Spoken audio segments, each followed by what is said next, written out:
Okay, everyone, it appears that we're live. So if people are at their computers, we can restart.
Okay, welcome everybody.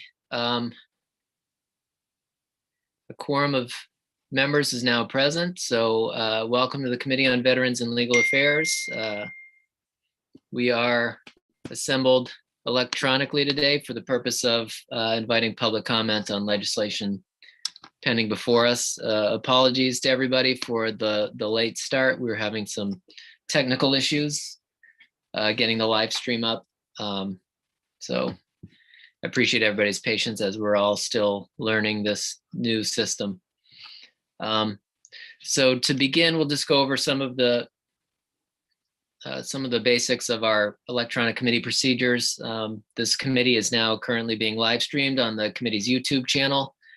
That means anyone who is a participant in the meeting via Zoom can be seen and also heard if their microphone is unmuted. So you want to be sure to keep your mic muted if you're not speaking, so it doesn't pick up side conversations. People on the Zoom meeting waiting to testify cannot be seen or heard until they're called upon to speak. And it's important to note for those attendees that as we upgrade you to become a panelist, it may look like you're being dropped for a second as you're coming up, but then it'll transfer you into the meeting, and then you'll be able to unmute yourself and turn your camera on. And as always, the audio stream is also being broadcast live on the legislature's website. For those who have submitted written testimony, it'll be publicly available and posted on the legislature's website. In regards to the chat function of the Zoom meeting, it's just always good to, as a reminder, that that's for technical assistance only. It's not for any substantive work. And for all of our bills today, we'll begin with the sponsors, followed by those people who registered to testify today. And based on how people sign up, we do to the best of our ability to move through the bill like we do in the committee room, beginning with those who are in favor of the bill, followed by those who are in opposition, and then lastly, those who are neither for nor against. And for members of the public who are here to testify, just as a reminder, when you're called upon and enter into the meeting, please state your name, your place of residence, and the organization you represent, if any. And only remarks on the legislation before us are considered in order. Also, our committee uses the 3-minute clock for testimony, so please tailor your remarks accordingly. Once the 3 minutes is up, I'll jump in and ask you to wrap up your testimony.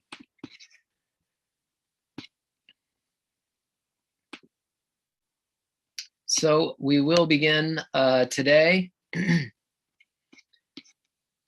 We're going to start with the Senate President's Bill. So we're going to begin the public hearing on LD 671, an act to allow the sale of raffle tickets online. And we'll recognize the Senate President. Jackson, welcome. Well, thank you, Senator Lucchini and Representative Caiazzo, members of the Joint Standing Committee on Veterans and Legal Affairs. My name is Troy Jackson. I represent the people of Northern Aroostook County in Senate District 1. And I'm here today to present LD 671, an act to allow the sale of raffle tickets online. As with most aspects of our lives over the past year, the nature and ability of nonprofits and other small organizations to fundraise has changed significantly. Charitable organizations, snowmobile clubs, fire departments, and more all depend on in-person gatherings and fundraisers to stay afloat and continue serving our communities. The pandemic has made many in-person gatherings and fundraisers difficult or impossible to do safely. While some forms of online fundraising are permissible, the buying and selling of raffle tickets under the state's gaming laws have not been authorized. I know that up north in Aroostook County and all across our state, events using the use of raffle tickets have been canceled or postponed. This bill addresses this form of fundraising by simply adding a line in statute to allow for Mainers to buy an online raffle ticket. The bill has an emergency clause so that it becomes effective immediately should it pass in the law. And I spoke with the department this morning about some of their concerns, and I do agree that they're legitimate. I think this is a good bill for all of our communities, but obviously we don't want to have any unsavory people taking advantage of anything we do today. But I do think that with this committee's fine work, we can put some guardrails around that. And I hope that the committee sees this effort as a common sense change to allow organizations in our communities to have more flexibility, fundraise as we emerge from the pandemic. Thank you for your time and consideration, and I certainly will try and take any questions. Great. Thank you, President Jackson. Any questions from the committee at this time? Seeing none. Thank you. Thank you all. Senator Jackson. Have a great day. Yeah. Thanks. Okay, so we'll move to the public testimony portion of the bill. And first up on the list, we have David Trahan. And David will be followed by Karen Esty and Milt Champion. Welcome. Thank you, Senator Lucchini. And before I botch your name, Representative, I so apologize. I do not know how to pronounce your name. Could you just do that for me so I don't botch it and embarrass myself? Well, David, it's Tuttle, T-U-T-T-L-E. Okay. You couldn't possibly do any worse than Senator Farron, so Chiazzo is fine. Thank you. Chiazzo, Representative Chiazzo, I'm going to call you the Honorable if that's okay. In the future, could call you Mr. C, but with that anyway, my name is David Trahan. I'm the Executive Director of the Sportsmen's Alliance of Maine Institute for Legislative Action, testifying in support of LD 671, an act to allow the sale of raffle tickets online, presented by Senate President Jackson. Our organization is testifying from Augusta, Maine. We would like to thank Senator Jackson for introducing this bill on behalf of the SAM Institute for Legislative Action and the hundreds, if not thousands, of other nonprofits around the state that will benefit from this change. As we all know, when the pandemic happened initially, it shut down businesses, nonprofits, individuals across the state from traditionally using gatherings to raise money, and organizations like mine, and I know there's hundreds of others that use raffle tickets to raise a significant amount of money to support our mission. Many of the organizations outside of the Sportsmen's Alliance of Maine, there are so many to list, truly rely on raffle tickets, and that ability to raise money has been taken away from all of these organizations. I suspect when you hear testimony of those that may have some concerns with this bill, its broad nature. When we introduced this, we fully intended this to apply to nonprofits and charitable organizations. And if the committee feels the need to amend this to be specific and to give the department some rulemaking authority to establish guidelines, we would be very supportive of those changes. We would like to see it come out as an emergency to help some of the organizations raising money. I can tell you over the last year, my organization, I've lost track. It's north of $100,000 that we have lost in fundraising opportunities. And really, it doesn't matter what the number is, whether your budget is $10,000 a year or $400,000 a year. The loss of of in-person raffles has significantly impacted every one of these organizations. It's just a matter of the proportion. So with that, I'll stop my testimony and thank the committee for entertaining this new policy. Great, thank you, Mr. Trahan. Any questions from committee members at this time? Senator Farren. Thank you, Mr. Chair. David, how are you this morning? I'm doing okay. Good, good, good. Hey, listen, this is something that we've seen, before, talked about that. And as you alluded to, the department will probably have some concerns, but I also know, and I haven't seen language, but I believe there's 2 or 3 other bills out there that talk about this very same thing. I think Speaker Fecto has one, as well as some others. Have you had a chance to look at any of those other bills to see if there's common ground or if this one stands apart from some of the other legislation? Well, I have looked at the bill titles, just briefly at those bills. I assume that where this was the first bill to be heard, that you would likely take the policies in those other bills and possibly take them all up together. Again, we don't have any problem with that type of process. We do appreciate the fact that folks that co-sponsored this bill and have submitted other proposals are veterans of policy. They've obviously heard from their constituents that we need to do something here. So we're open to the committee working this bill. We have complete confidence in this committee. We've served for a long time and been in front of this committee, and I have yet to say we've had a bad experience. Every time I've been there, you folks have sorted out the problems and found a resolution, and we don't expect anything to change. Thank you so much, David. Thank you. Thanks. Any other questions from the committee this time? Nice to see you, Representative Tuttle. I'm like a ghost from the past, right, David? Oh, friendly ghost. I'm gonna call you Casper. Just call me Casper. Great. Well, thank you, Mr. Trahan. Good to see you. Okay. Next up, we will bring in Director Champion from the Gambling Control Unit. We also had Karen Esty registered, though I don't see her in the room. But if you are, please raise your hand and we can call on you. But otherwise, we'll bring in Director Champion to testify. Welcome, Director. Oh, we're still in the morning. Good morning. Yeah. Technology, it's great when it works, right? Yeah, it's amazing. All right, Senator Lucchini, Representative Chiazzo, and distinguished members of Veterans and Legal Affairs Committee. I am Milton Champion, Executive Director of the Gambling Control Unit within the Department of Public Safety. I'm here today on behalf of the Department of Public Safety to testify either for nor against LD 671, which is an act to allow the sale of raffle tickets online. This bill allows a person to buy a raffle ticket online, very simply.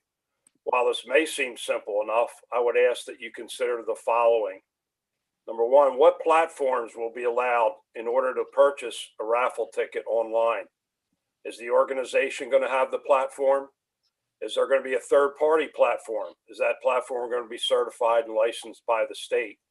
Or are social media platforms like Facebook, WhatsApp, WeChat, and others going to be used? Second would be, what is the method of payment? Are you going to allow for credit or debit card, which are currently not permitted within the main lottery, within advanced deposit wagering, or for use in casino activity? Or are you going to require a personal account with a login and password? Organizations or third-party platform accounts, or social media like PayPal, Venmo, Cash App, and etc. Are you going to have in-state versus out-of-state sales? Organizations or persons out of state not registered with the state, or only those eligible organizations within the state of Maine? Registering versus licensing and the licensing requirements. So who's going to be, at the end of the day, who's going to be responsible for the personal account information? Are you going to have geolocation if necessary? In other words, is it going to be required for the transaction to be only made in the state of Maine? And then who's actually going to be responsible for the legal age verification and any type of parental controls? Then there's also to consider would be advertisements and promotional activity. Online disclosures required. Are you going to have online disclosures required, such as terms of service, terms of use, or privacy policies? And then last but not least, the complaint and disciplinary processes. All right, if somebody does something wrong, like selling to an underage. And then at the conclusion of all that, then how's the process of selection of a winner? All right, currently, the ticket that is sold, a part of the ticket that is sold has to go into a container, and then the winner, or a drum, and then the winner is drawn from a drum. So within that way of doing things, or requirement of doing things, you also want to consider maybe the time framing of requiring to keep that information. So how long do you keep raffle tickets to verify? If I have a complaint 6 months later or 3 months later, I'll need to go back and verify if that person's purchase of a raffle ticket is actually placed in the drum. So, this online feature with the platforms and so forth, you would still have the ability through a random number generator to maybe select that winner, but that would be as an ultimatum. Currently, advanced deposit wagering and fantasy contests are done online. Online raffles should be reviewed with the same interest to protect personal account and transaction information, ensure that the integrity of the games offered, and above all, protect public safety. I thank you for the opportunity to appear before the committee today and be happy to answer any questions. I would also say that I attached some research done in regards to this as well, and then also the highlighting of those individual current statutes and or rules from ADW and fantasy contests that you might want to also, or would be a part of that consideration as well. And with that, I'll take any questions. Thank you, Director. Representative Tuttle. Director, for the workshop, I'd recommend that you review your questions and maybe make recommendations on how the department would like to have this handled. I'd also ask that you would check with other states and see how they do that for our information. I will do that, sir. Representative Corey. Thank you, Mr. Chair.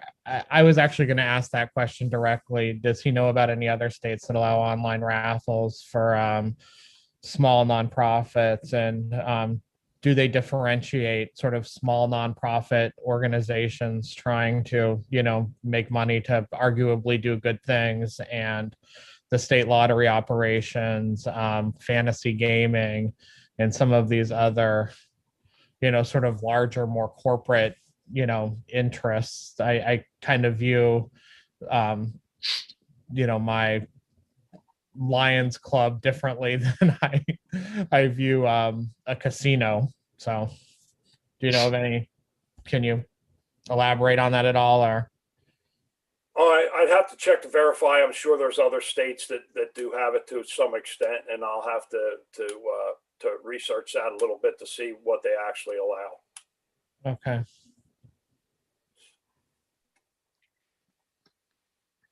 Any other questions from the committee at this time? Seeing none. Thank you, Director Champion. But Okay, the only other person we had registered was Karen Esty, who I don't believe is in the waiting room.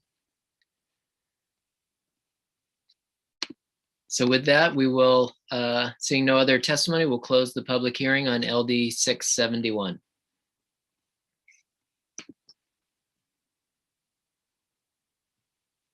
So next up, we'll move to the bills originally scheduled for 10 o'clock this morning. So we're going to start with LD 542, An act to provide support services for military members transitioning to civilian life in Maine. And for that, we will recognize Representative Terry.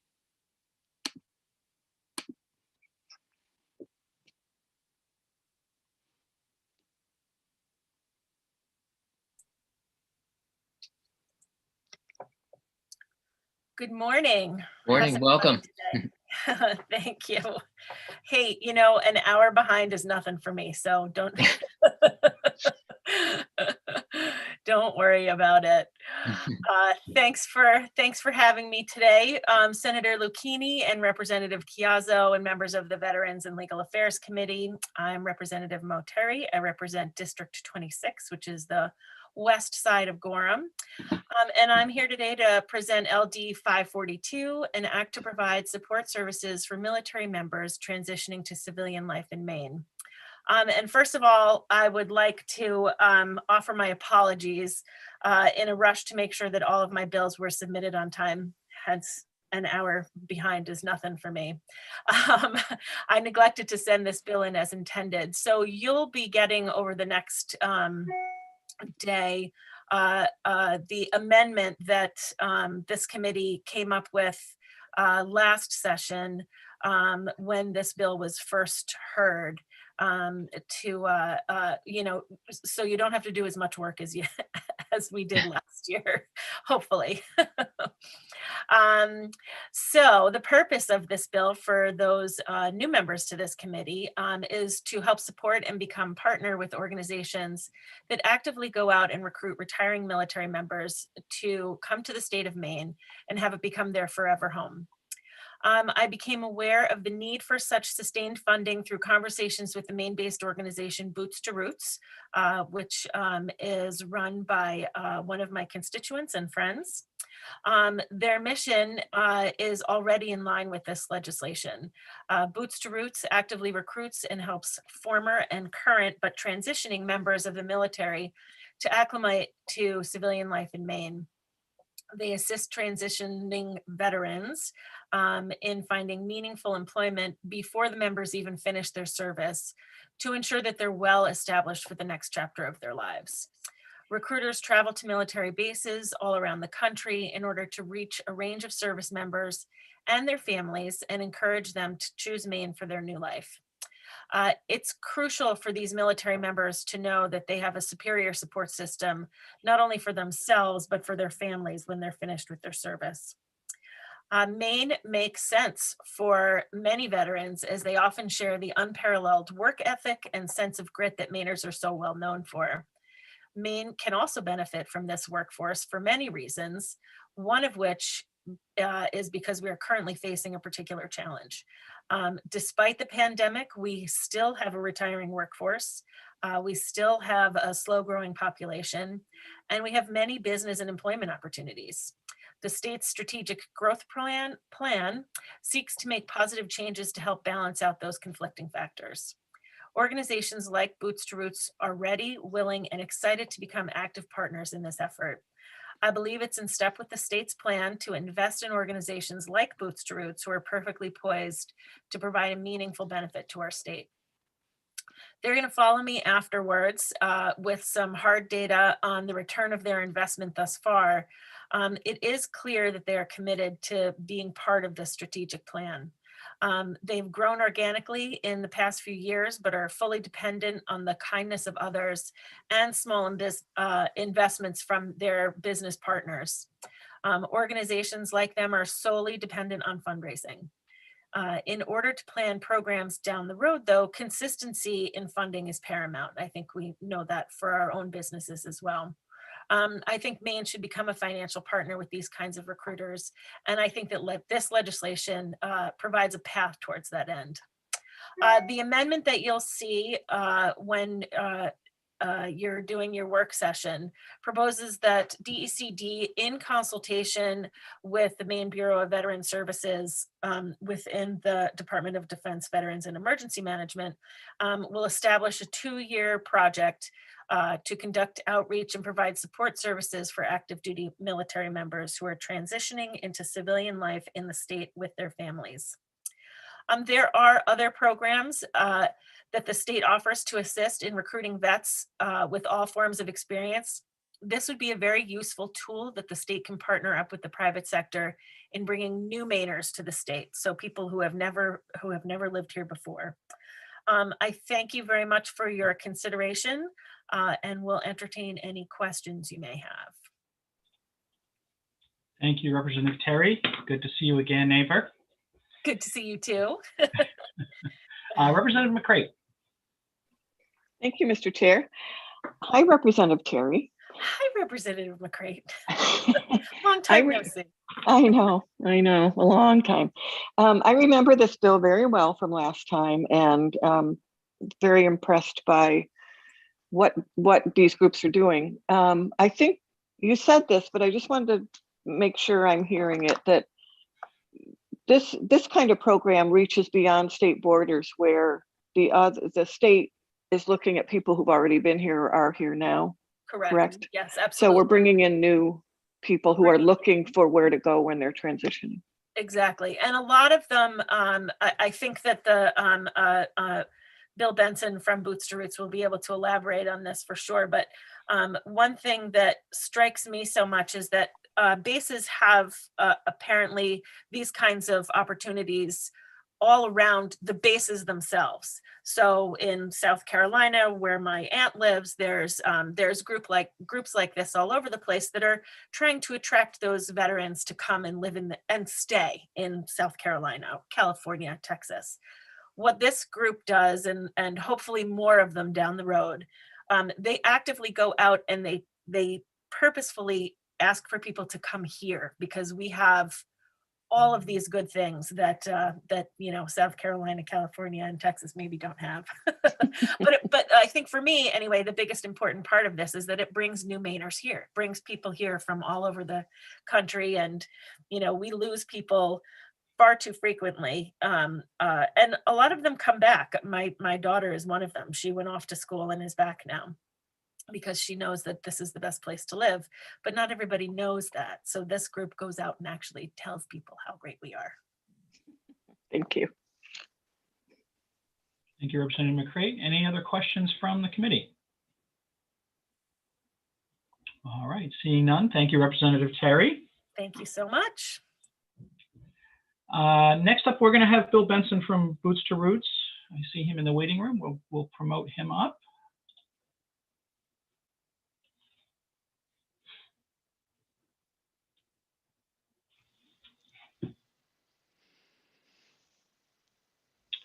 Mr. Benson, yes, the floor is yours when you're ready. Can you hear me okay? Yes, sir. Excellent. Thank you for having me on this morning. Honorable members of the Veterans and Legal Affairs Committee, my name is Bill Benson. I'm speaking to you today as the Executive Director of Boots to Roots. I'm also a Gorham resident. Boots to Roots' mission is to assist active duty military members find meaningful work in Maine, and while providing a pipeline of military talent to Maine's employers. I'm providing testimony in support of LD 542 today. And in the interest of time, I'm not going to go through all of my written testimony. I have submitted it for you to be able to follow along, but I definitely want to hit the highlights. I am aware of the 3-minute limit. So I do want to stress that Maine's 10-year economic development strategy states that Maine needs a workforce development plan, because in the absence of greater in-migration to the state, Maine's labor force faces a challenge of long-term decline. LD 542 will provide resources that align with addressing Strategy B, and specifically Action B2 of the Economic Development Strategy, to attract new talent as part of the goal of adding 75,000 people to Maine's talent pool. Here are some background and statistics that illustrate why the transitioning military population is such an important demographic to target. Each year, up to 200,000 service members transition out of the military. Maine is at a disadvantage to attract this talent because it does not have a significant active duty military presence or large military bases. Maine doesn't benefit from the extensive network of businesses, contacts, and transition programs that other states with large military bases enjoy. The typical transitioning military member who moves to Maine is part of a desirable demographic. They represent one of the most diverse professional populations in the country. The modern veteran community ranks in the top 30% of the employable population. Service members are disciplined, hardworking, loyal, and trainable employees with exceptional skills and experience that add value to businesses and communities. They typically arrive with a family. Their spouses and children also eventually become part of Maine's workforce. They typically buy a home in the first year of arrival and immediately immerse themselves in their communities. Despite COVID, Boots to Roots helped more service members transition to work in Maine in 2020. We had more transitioning service members apply to the Boots to Roots program, and we had more businesses reach out to inquire about hiring military talent than in any previous year. Other states have recognized the value of attracting military talent and have funded similar organizations and missions. For example, Florida established Veterans Florida in 2014. Veterans Florida is a nonprofit created and funded by the state to help military veterans transition to civilian life and to promote Florida's status as the nation's most veteran-friendly state. Veterans Florida was funded at $500,000 per year as of 2019, with additional funding available for specific programs. As mentioned above, 200,000 military members and their families transition from service each year. If we can succeed in attracting just a small percentage of that number, we will make a significant impact to Maine's workforce shortage. It's important to note that each of those 200,000 transitioning military members they're going to put down roots somewhere. LD 542 will help ensure more of them choose Maine. 7 years ago, after 24 years in the Army, my family and I were faced with our own decision of where to put down roots, and we chose Maine. I'm confident that LD 542 and a purposeful, deliberate investment toward recruiting active duty service members and their families will help other active duty military members make the same decision and bring Maine closer to achieving its workforce goals. The team at Boots to Roots is committed to that end. And I thank you. Thank you, Mr. Benson, for that testimony. Representative Tuttle. Thank you, Mr. Chair. I'm glad you're an Army guy. I am too. What was your MOS? So I was a 19 Zulu. I started out in the tank as a tanker. Yep, my next door neighbor was too. Yep. So what did you end up? What was your rank when you got out? So I left service as a colonel. Well, I was an E5 3 times, if you know what I mean. But there's a lot of hard work that goes into that. Well, I know. But anyway, historically, Maine has had one of the highest percentages of military service in the country. During the Civil War, Maine, percentage-wise, we had the most of any state in the nation. I would hope that in your program we can encourage Maine natives to come back to Maine, and I would hope that would be a strong priority for your organization, because I'm very much in support of this bill. Yeah, so I'm happy that you brought that up. We've actually, working with the Maine Bureau of Veteran Services, introduced a proposal, and the federal Maine legislative members, a proposal to improve communication between the Department of Defense and the states, because currently when someone from Maine who enlisted from Maine goes into service, Maine doesn't find out when they're getting ready to transition. And so typically states don't find that out until after the transition has already occurred. And so, and the reality is that many folks who are transitioning from the military, they end up where they stay wherever they end up. So if they're at Fort Hood, Texas, and they have a home and their kids are going to school, that's where they're going to stay. And Maine never gets an opportunity to go and say, hey, no, wait, there's opportunity in Maine. Why don't you come back home? We want you to come back home. And so we've had conversations with people who said, well, I left Maine 10 or 15 years ago, and when I left, there wasn't economic opportunity there. And I don't know that I'd like to come back to Maine, but I don't know that there's a pathway for me and my family to have success. And so we have conversations about the economic opportunity that exists here, and all the rest of the things that Maine has to offer, and are successful in convincing them to give Maine a chance and move back this way. And so that's why this is it's a partnership. It's got to be state and nonprofits. It's got to be a multifaceted approach, and we'll continue to work with the Maine Bureau of Veteran Services and other organizations like Live and Work in Maine, and other nonprofits to really sell Maine and welcome veterans who may have enlisted from the state and welcome them back home. Well, I was in 91 Bravo. I was a medic, and then I went on to be a civilian EMT and medic for 40 years, so it stuck with me. Thank you, Representative Tuttle. Representative Dolph. Thank you, Mr. Chair. I do remember this bill very well from last year. And if I remember right, we had organizations, and I believe, Mr. Benson, one was yours and there was another one, that is already doing this kind of work for the state. This $250,000 that this bill has attached to it, is that 250,000 going directly to Boots to Roots and to just handle everything? No, so the way that the legislation, the amended legislation was written, and I can refer back to Representative Terry for the legislation, but this would be a program managed under the DECD, and then through whatever language or whatever process they had, my understanding would be that organizations would compete for that money based on their own programs. I do want to say that we're not a typical recruiter. We're not transactional, so we don't get paid by the teammates, or we call them teammates, the transitioning service members. We don't get paid by businesses. We don't go out and say a business doesn't hire us to go find 5 people and fill 5 positions. We're about best outcomes for the teammates, the transitioning military members. We're about best outcomes for the state, and we're about best outcomes for Maine businesses. I'm a business owner myself.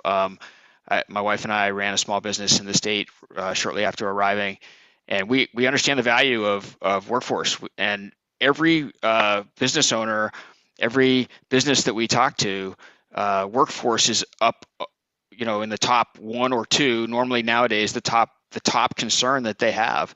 And so we see efforts like Boots to Roots to be part of an overall effort, a public-private partnership, and we certainly couldn't do what we do without being involved with all those other organizations. We have a follow-up, please, Mr. Chair. Yes, absolutely. Thank you.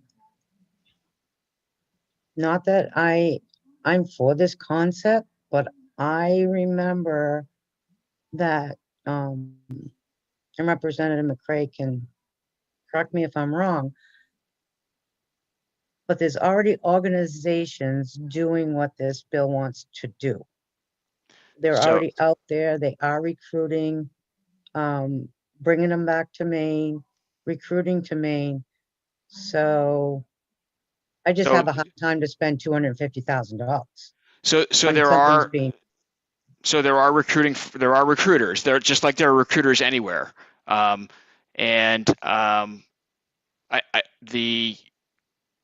Those recruiters are different. Again, it's a little different model because they're being hired by a business to go out and find talent. But if they get hired by a business in Massachusetts or in North Carolina or in some other place, then that talent's going to go there. Boots to Roots is a Maine-specific nonprofit. We only work in Maine. We're for best outcomes in Maine, and this is where we're focused. And we think that's the appropriate model to be Maine specific. Number one. Number two, it's about best outcomes. And again, because we're not transactional, those other organizations, I think the typical recruiter, that's a transaction, right? They're getting paid to find a specific person or a specific worker. And that's not the model that Boots to Roots thinks is best outcomes for the teammates or best outcomes for the state long term. Thank you, Representative Dolph. Any other questions from the committee? All right, seeing none. Thank you, Colonel Benson. We appreciate your time and sorry for the delay this morning. Thanks so much. Next up on the list, we have Andrew Fitzpatrick, but I do not see Andrew in the attendee room. So we'll move on to neither for nor against. And I will call up Director Richmond. Ooh, there's Dave. Let's give him a second to get here.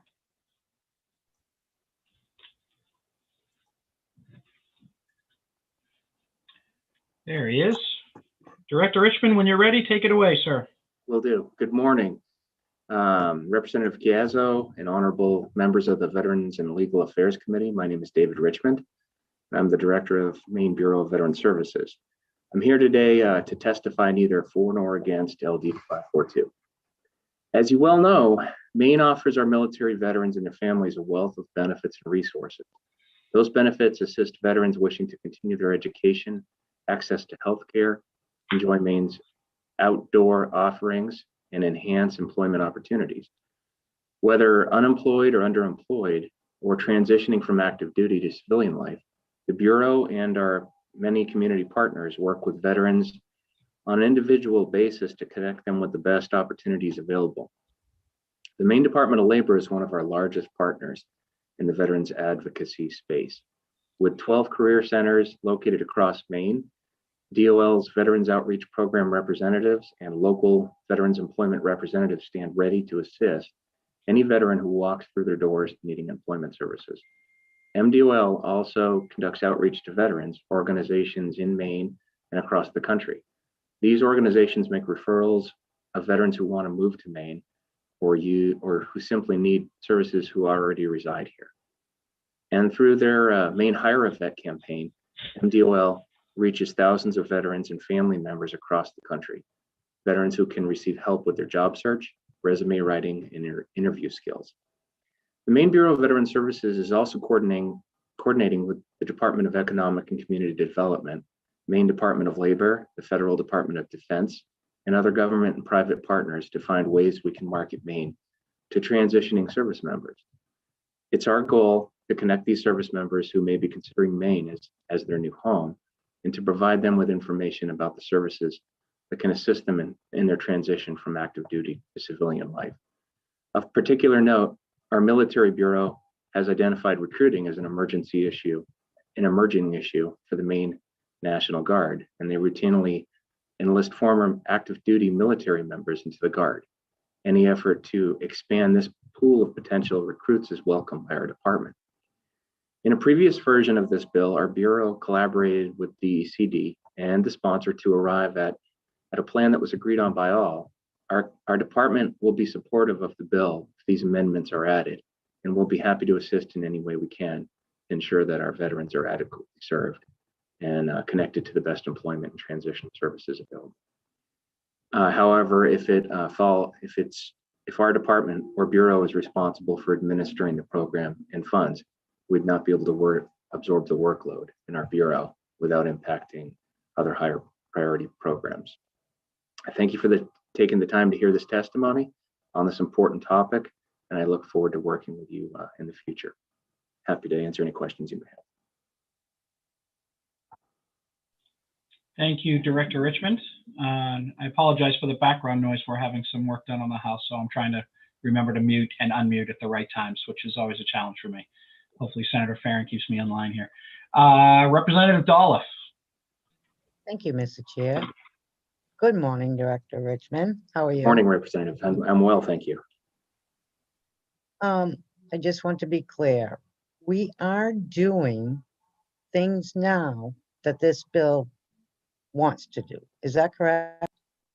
We are recruiting at a national on a national scale through our Department of Labor, and they'd be in a better position to describe it. But they were clear in the last presentation of the former bill that they do recruit. They don't obviously have the funds to do some of the things that Bill was talking about, like travel to bases and actively recruit people at job fairs and things like that. But you were right that there are other entities in the state that are doing it. I don't know if he'll be testifying at this last one, but Matt Leonard from Military Talent Source testified last time and described how their company does something similar. But as Bill noted, it's not specifically for Maine in all cases, but there is a recruitment going on right now. Thank you. Thank you, Representative Dolph. Representative Tuttle. Yeah, David, you mentioned in your testimony that you had worked with the sponsor of the bill last year on what your recommendations were to be acceptable to the department I hope that we could do that again this time. Thank you, Representative. That's right. We did. We worked with DECD, and I spoke with them also about this bill. And it's my understanding that they're still supportive of the amendments. I think the fiscal note in the amendment ended up being $200,000 instead of the 250. And I think that times have changed, obviously. So finding $200,000 is going to be more difficult for you than it may have been last year. But the amendments that were in there included, as Bill described, a competitive process that any entity, whether they were not-for-profit or for-profit, would be able to compete for these resources and explain to DECD with consultation from our Bureau how what they're doing is going to bring veterans to our state. Well, Dave, I hope we can do that again, because I think that the more we can do for veterans in Maine, the better, considering Maine's per capita veteran population.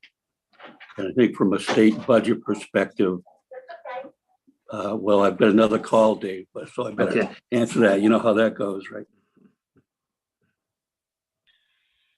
Thank you, Representative Tuttle. We appreciate your attention. Representative McCray. Thank you, Mr. Chair. Thank you, Director. We did get the amendment as Representative Terry described. We've all had those snafus, but we have it in our inbox, and this was what passed last time. And unfortunately, when the session ended, so did all the bills. But I was just going to repeat what you already said, ask you what you already said, that as amended, you would continue to be supportive. It wouldn't do the drain on the department or on the Bureau as you felt would happen in the original bill. So we do have that, and I would assume that's what we'll take up in work session. So thank you. Thank you, Representative McCray. Senator Farren. See, I had to get the unmute down that time, Mr. Chair.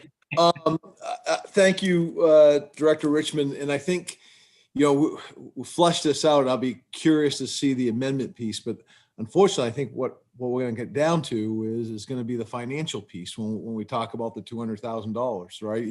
Even down to that point.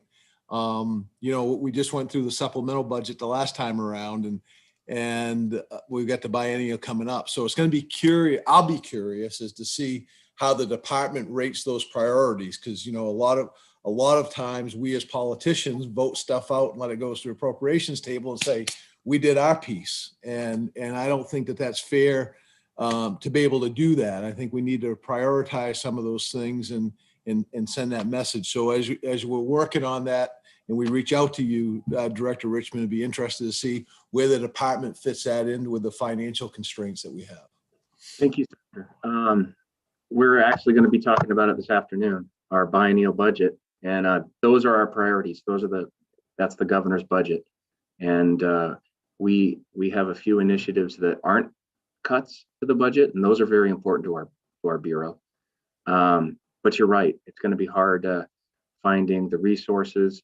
And as far as the priority goes, we've already prioritized them in my mind, and they'll be in the budget discussions this afternoon. And I'm hopeful that there'll be money left over after the governor's budget's passed, and there'll be room for initiatives like this, because it is important. There's no doubt. Thank you, Senator Farren. Representative McCray, you have a follow-up? Thank you, Mr. Chair. I appreciate that, Director. I always think back to our role as policy, and a policy can't go forward if it doesn't get to the table. So I appreciate your supportive comments on a bill like this. Thank you. Thank you, Representative McCray. Any other questions for Director Richmond? All right, seeing none. Thank you, sir, for your testimony as always. Sorry for the delay this morning. No problem. I don't see Andrew Fitzpatrick in the attendee list, so that will close the hearing. That'll end our proceedings for public hearing for 5:42. So we'll we'll close the public hearing on that, and I will turn it back over to my colleague, Senator Lucchini, who is joining us back. Thank you, Mr. Chair. So we'll move on to the next item on our agenda, which is LD 588, a resolve to study veterans benefits in Maine. And this is presented by Representative Gramlich.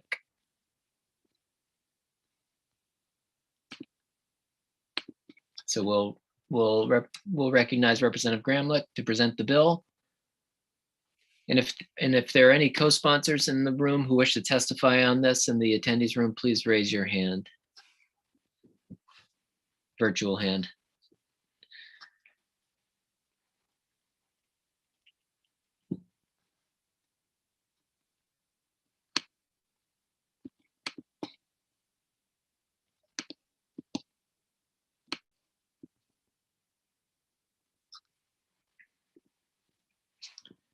Welcome, Representative.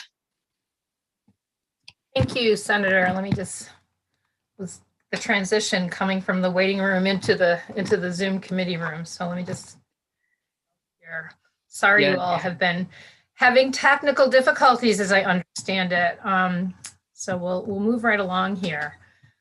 So good morning. It is still morning. Yes. Good morning, Senator Lucchini, Representative Cazzo, and my distinguished colleagues on the Joint Standing Committee of Veteran and Legal Affairs. I am Lori Gramlich, and I represent House District 13, which is the lovely seaside community of Old Orchard Beach. I am pleased and proud to present today LD 588, a resolve to study veterans benefits in Maine. Last year, I had the honor to attend a presentation of the Post-Century Award to our Old Orchard Beach VFW Post 797, honoring their 100th year in operation. The presentation took place at Volk Packaging in Biddeford, where there is a heroes wall in dedication to Maine's servicemen and women. It was a moment to reflect on all that veterans have done for us and for our country. I know that when many of us think about our veterans, we do so annually on Veterans Day. However, many of us know all too well that the ongoing conflicts that our servicemen and women have continued to engage in have profound, lifelong, lasting implications. It was in my interactions with our local VFW posts that I heard firsthand about the underwhelming benefits our Vietnam service members receive. From a social work perspective, as many of you know, I am a social worker. I knew that this was a system that needs our collective attention and needs change. According to census data, as you all are probably well aware, more than 20 million Americans are veterans of foreign wars. Roughly half of those veterans, 9.2 million, are aged 65 and older, including more than 1.3 million World War II vets over the age of 85. Military men and women who served in Vietnam are still the largest group of vets in the United States. And I will just share, my uncle served in the Vietnam conflict. I remember when he came home from that and how happy we all were, and we still have our POW bracelets. Veterans benefits come in many forms, from cash, grants, education assistance to home and community benefits.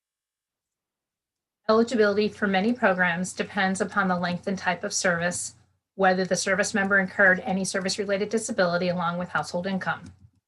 While veterans are indeed eligible for services, including healthcare, often these services fall short. Disability payments available to veterans who suffered an injury, disease, or worsening of such a condition while on active duty may not always include full coverage for vision or dental care, for example. Veterans with 100% disability rating receive the full benefit allowed by Veterans Administration. 80% disability rating only receive about 50% that of their counterparts. And mental health care still falls short. Further, I maintain that mental health, including suicide and housing, are among the most significant issues facing our vets today. As we are all aware, our mental health system, both in Maine and across the country, is in dire need of our attention. And unfortunately, COVID has certainly exacerbated these conditions. The number of veteran suicides exceeds 6,000 each year from 2008 to 2017. In 2017, the suicide rate for veterans was 1.5 times the rate for non-veteran adults, which included 17 suicides per day, according to the most recent Veterans Administration data that I was able to ascertain. This is a testament to the need to have enhanced mental health services. There are issues that demand our attention and must be addressed. Our veterans from the Great War are no longer with us. Many of them are no longer with us, and there are very few from World War II. My grandfather proudly served in the South Pacific in the US Navy, and our Vietnam vets and our servicemen and women from every branch of service who are still with us deserve our commitment to assure that they get the benefits they so rightly deserve. LD 588 requires the Department of Defense, Veterans and Emergency Management to study the provision of federal and state benefits available to veterans and the efficacy of these benefits.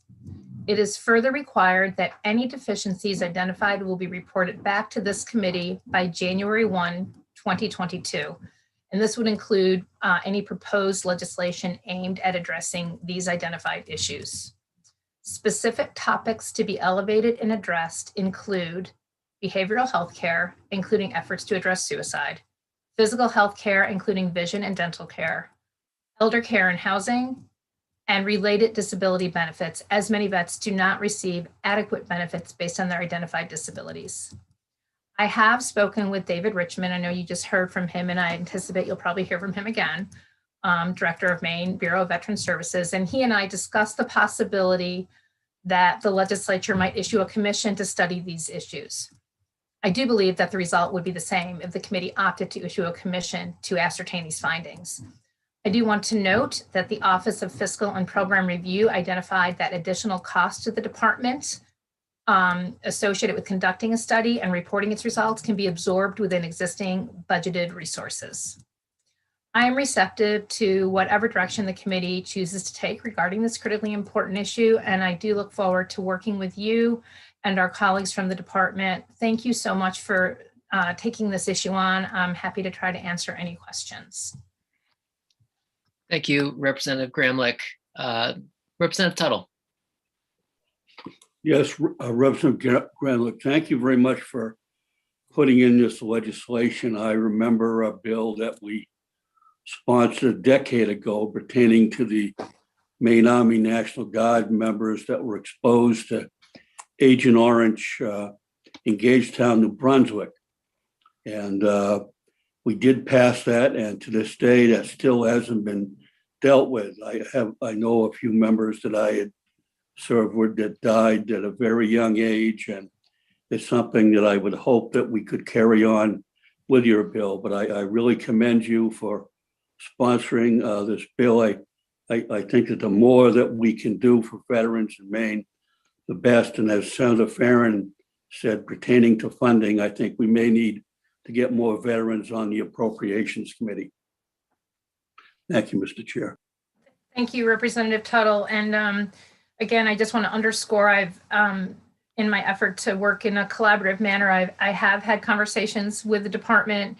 I'm personally not wedded to however the committee wants to proceed with this. For me, the bottom line is, from what I know anecdotally, talking with vets in my community and others outside of my community, that the services that these veterans are receiving just doesn't measure up. And one does not have to agree with the military. One does not have to agree with war. One doesn't even necessarily need to agree with the policies that may be implemented to understand that these men and women gave a service to our country. And I have a fundamental belief and passion that we owe it to our service members to provide the best way possible, particularly when it comes to our mental health and mental health services. So thank you. Chairman Chiazzo. Thank you, Mr. Chair, and thank you, Representative Gramlich, for presenting that. I know you've kind of already answered this, but I just want to be sure I'm clear. You know, we talked about a couple of different options, whether the department funds it or whether it comes through a legislative committee or function or something. There's pros and cons to each one. and I appreciate your flexibility. I'm just wondering, do you have a preference? Would you, if we had to do one or the other, would you lean towards one or the other? I'm not asking you to make a commitment, but just trying to get your idea of what you think you'd like to see if in the perfect world, so to speak. I like that caveat, in the perfect world. I'm not leaning one way or the other. And again, I understand that certainly the office of our finance team has suggested that this could be absorbed into existing budgets within the department. And I know Director Richmond can certainly speak for himself. He has articulated to me that it could be a challenge trying to facilitate this through the department. If the committee moves in the direction of having a commission, my only concern about that is the time frame. I've worked in the building long enough, and it had also been staff for the Senate many years ago. I'm not naive to the fact that a lot of times when we have commissions, they are longer than we anticipate them being, and sometimes they kind of sit on a shelf and collect dust. So that would be my only kind of hesitancy in terms of having a commission, although one of the benefits might be having a greater opportunity for inclusivity and having different voices at the table. That's not a direct answer to your question, Representative, but I'm happy to work with the committee and with stakeholders in whatever direction we decide to go, because I think it's really critically important that we obviously not only provide services for our veterans, but that we have a really keen understanding of what exactly the lay of the land is, both federally and both within the state, so that we can make informed decisions on their behalf. Perfect. Thank you. Senator Farren. Thank you, Mr. Chair. As you know, right, we had in the 127th, we had a commission that studied veteran services. And I think some real good outcomes come from a bipartisan standpoint on that. Representative Congressman Golden was part of that, along with Senator Lucchini and myself and others. And maybe one of the things to do, just a thought for work sessions we go forward and talking with the representative, is that we dust off that commission study, because there were I think there was 3 VSO positions, there was some homeless veteran pieces, there was some communication, because one of the things that I know as working with the VSOs, I'm the Americanism officer up at the American Legion Post in Madison, is sometimes veterans don't know where to go. Do you go to the State Bureau? Do you go to the federal delegation? Do you go, and it can be very confusing even to find that. So maybe one of the starting points we as a committee could look at and work with the representative is taking that commission study that was done in the 127th. Let's see what was accomplished from it and what was left out, and maybe not have to reinvent the wheel from that standpoint, but use this as a vehicle to go back and take a look at that work. Thank you, Senator. I did actually have an opportunity that commission report was passed along to me. And I know that there were a lot of really great recommendations, some of which were achieved that came out of that particular commission, but it kind of outlived its purpose in terms of the fact that objectives were met, which is why I think Director Richmond was suggesting perhaps we elevate this to another commission study. Again, I'm not wedded one way or the other, but I know all the departments across the state are struggling in terms of financial resources and staffing. So my intent would not to be putting an undue burden on the department staff. But I think that there's a lot of things that we can, kind of look back from that 2017 report.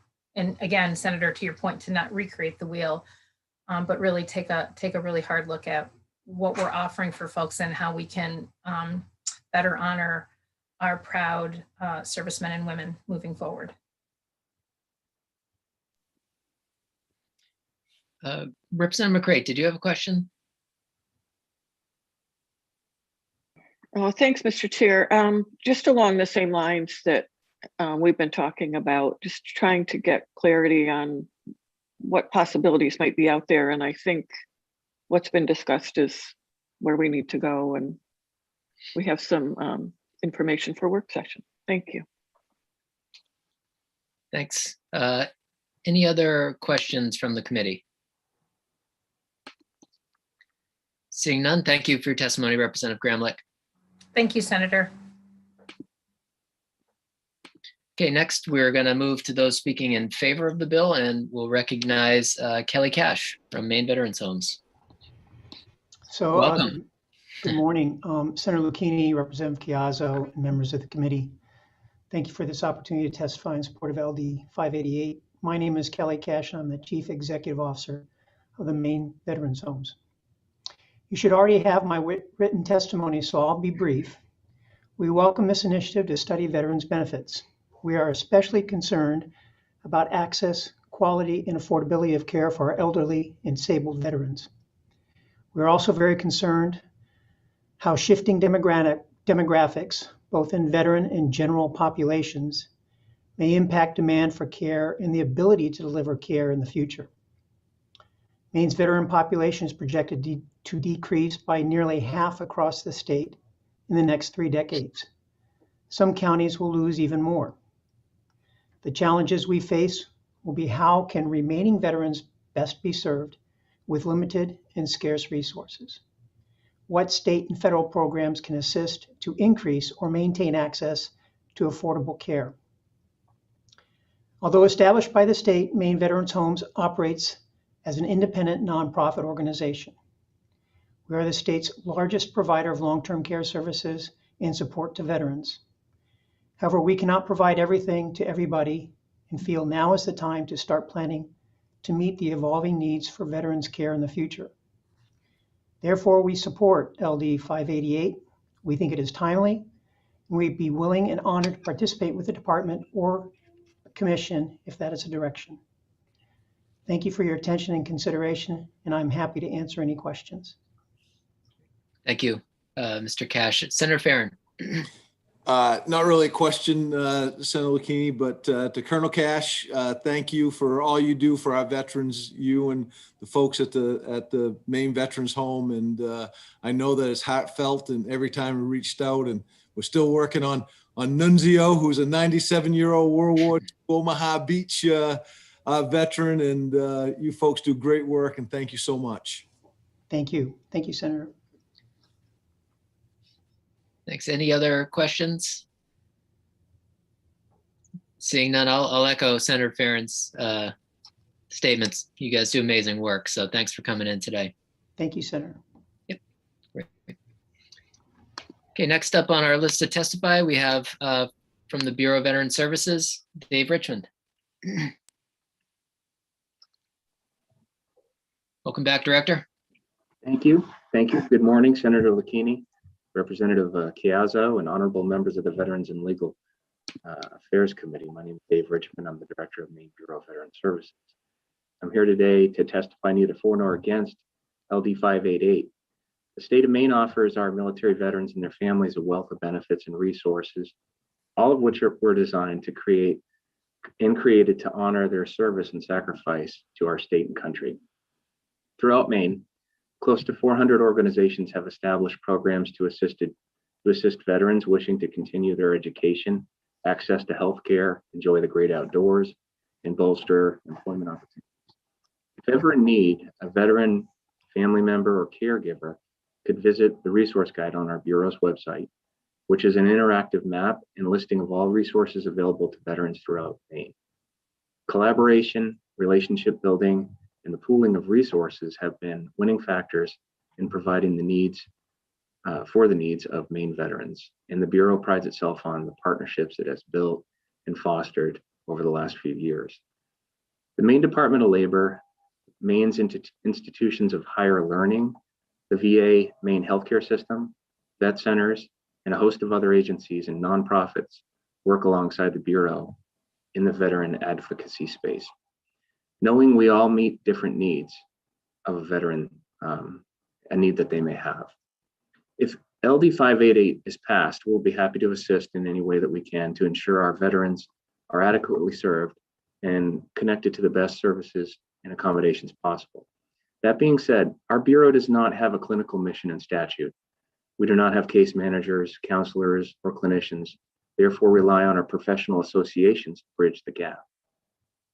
While we can assist a veteran in filing a claim with the VA, and connect service members to needed care, we do not have the capacity nor ability to meet the healthcare and mental health needs of our veteran population in-house. Any study in these areas should include subject matter experts and not be limited to one bureau. A similar study was conducted with success in the 127th legislature, but it was a legislative commission with representatives from multiple departments and agencies. And a similar approach to these study topics may be appropriate. Maine's veterans make a significant contribution to our communities and workforce, and the Bureau remains committed to working with our partners on the local, state, federal levels to honor their service. I thank you for taking the time to hear my testimony on this important topic, and I'd be happy to answer any questions. Thank you, Director Richmond. Any questions from members of the committee? Representative McCray.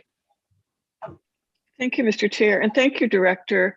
Your comments were right in line with what I was thinking about, that this idea could provide in whatever form it is to identify gaps, to identify what we can't do. And I also want to say, thank goodness you're so available, because when I have a constituent question and can't make my way through the traditional website, I can call you and you can point me in the right direction. So thank you for that. Thank you. Any other questions from members of the committee? Seeing none, thank you, Director Richmond. Thank you.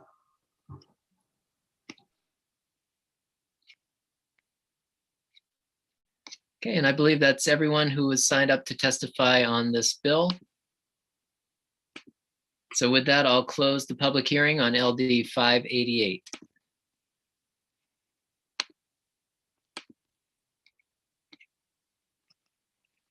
Okay, so at this time, we'll move on to the next portion of our agenda, and we'll begin with, I guess we can go to LD 580, a resolution proposing an amendment to the Constitution of Maine regarding early voting. And we'll bring in Representative Moriarty.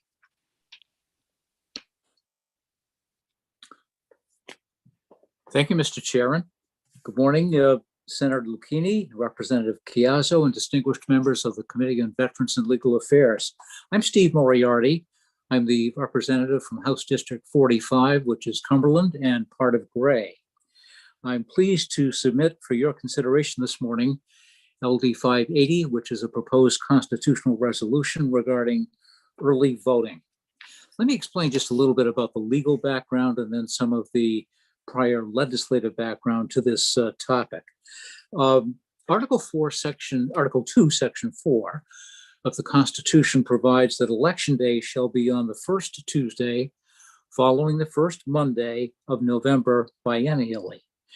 In other words, the Constitution identifies one specific day, which shall be Election Day.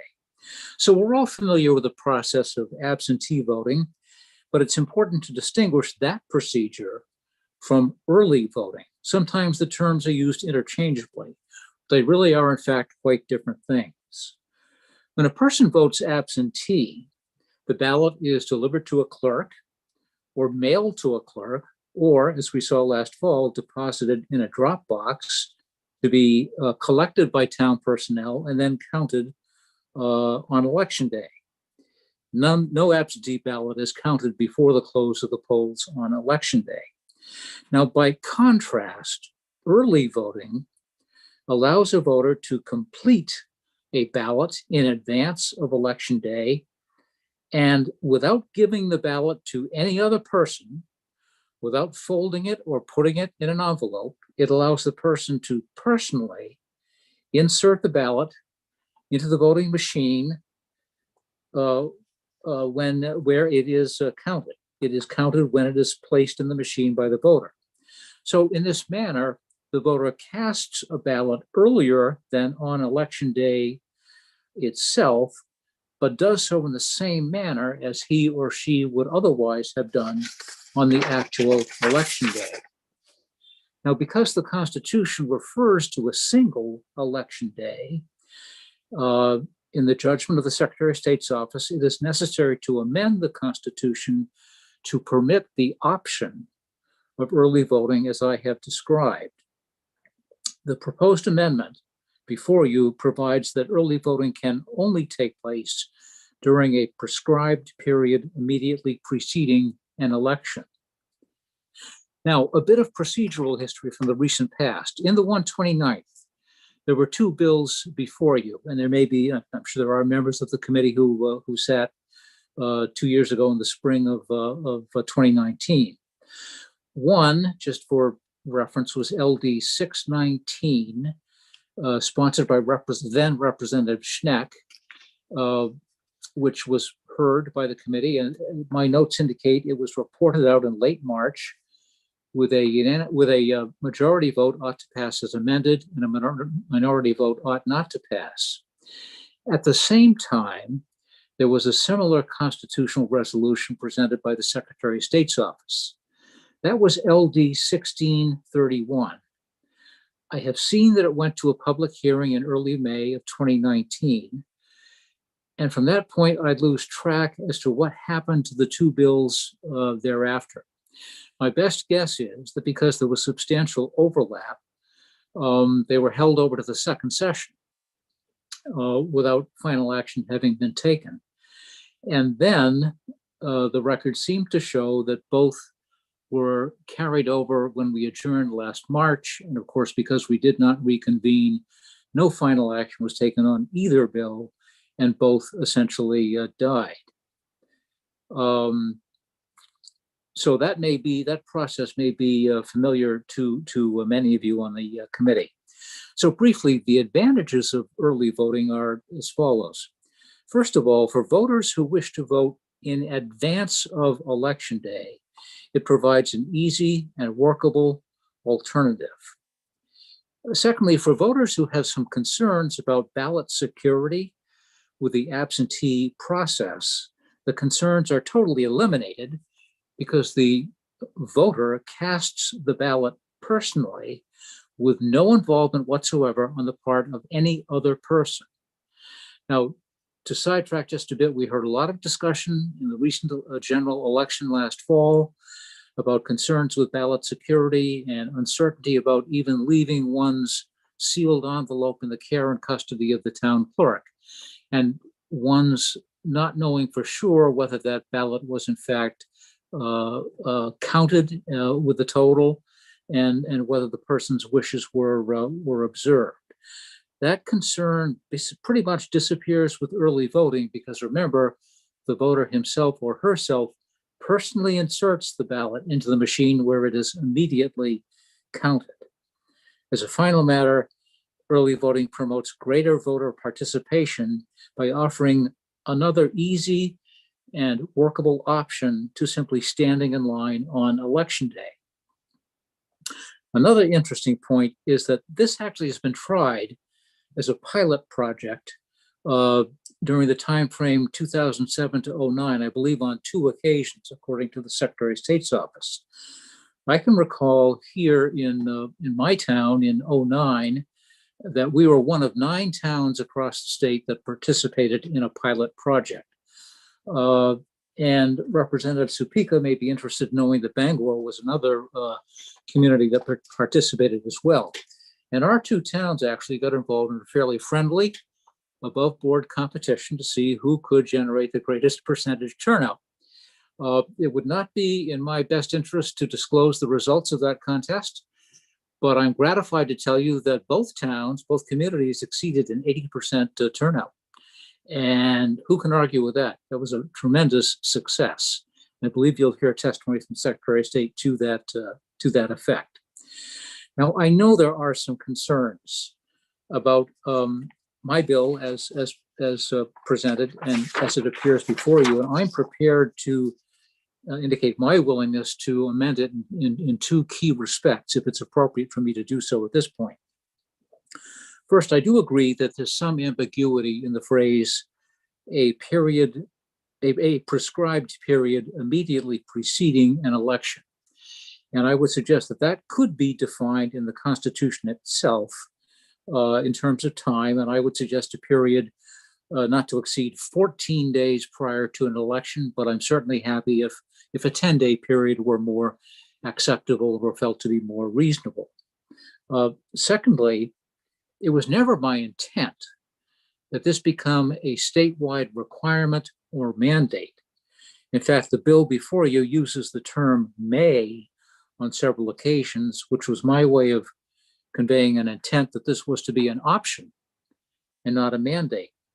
But it's an issue that I think concerns people, and I think that if clarification is needed, I would certainly agree to language that expressly states, in words to the effect that the decision to offer an early voting option is to be made at the sole discretion of a municipality.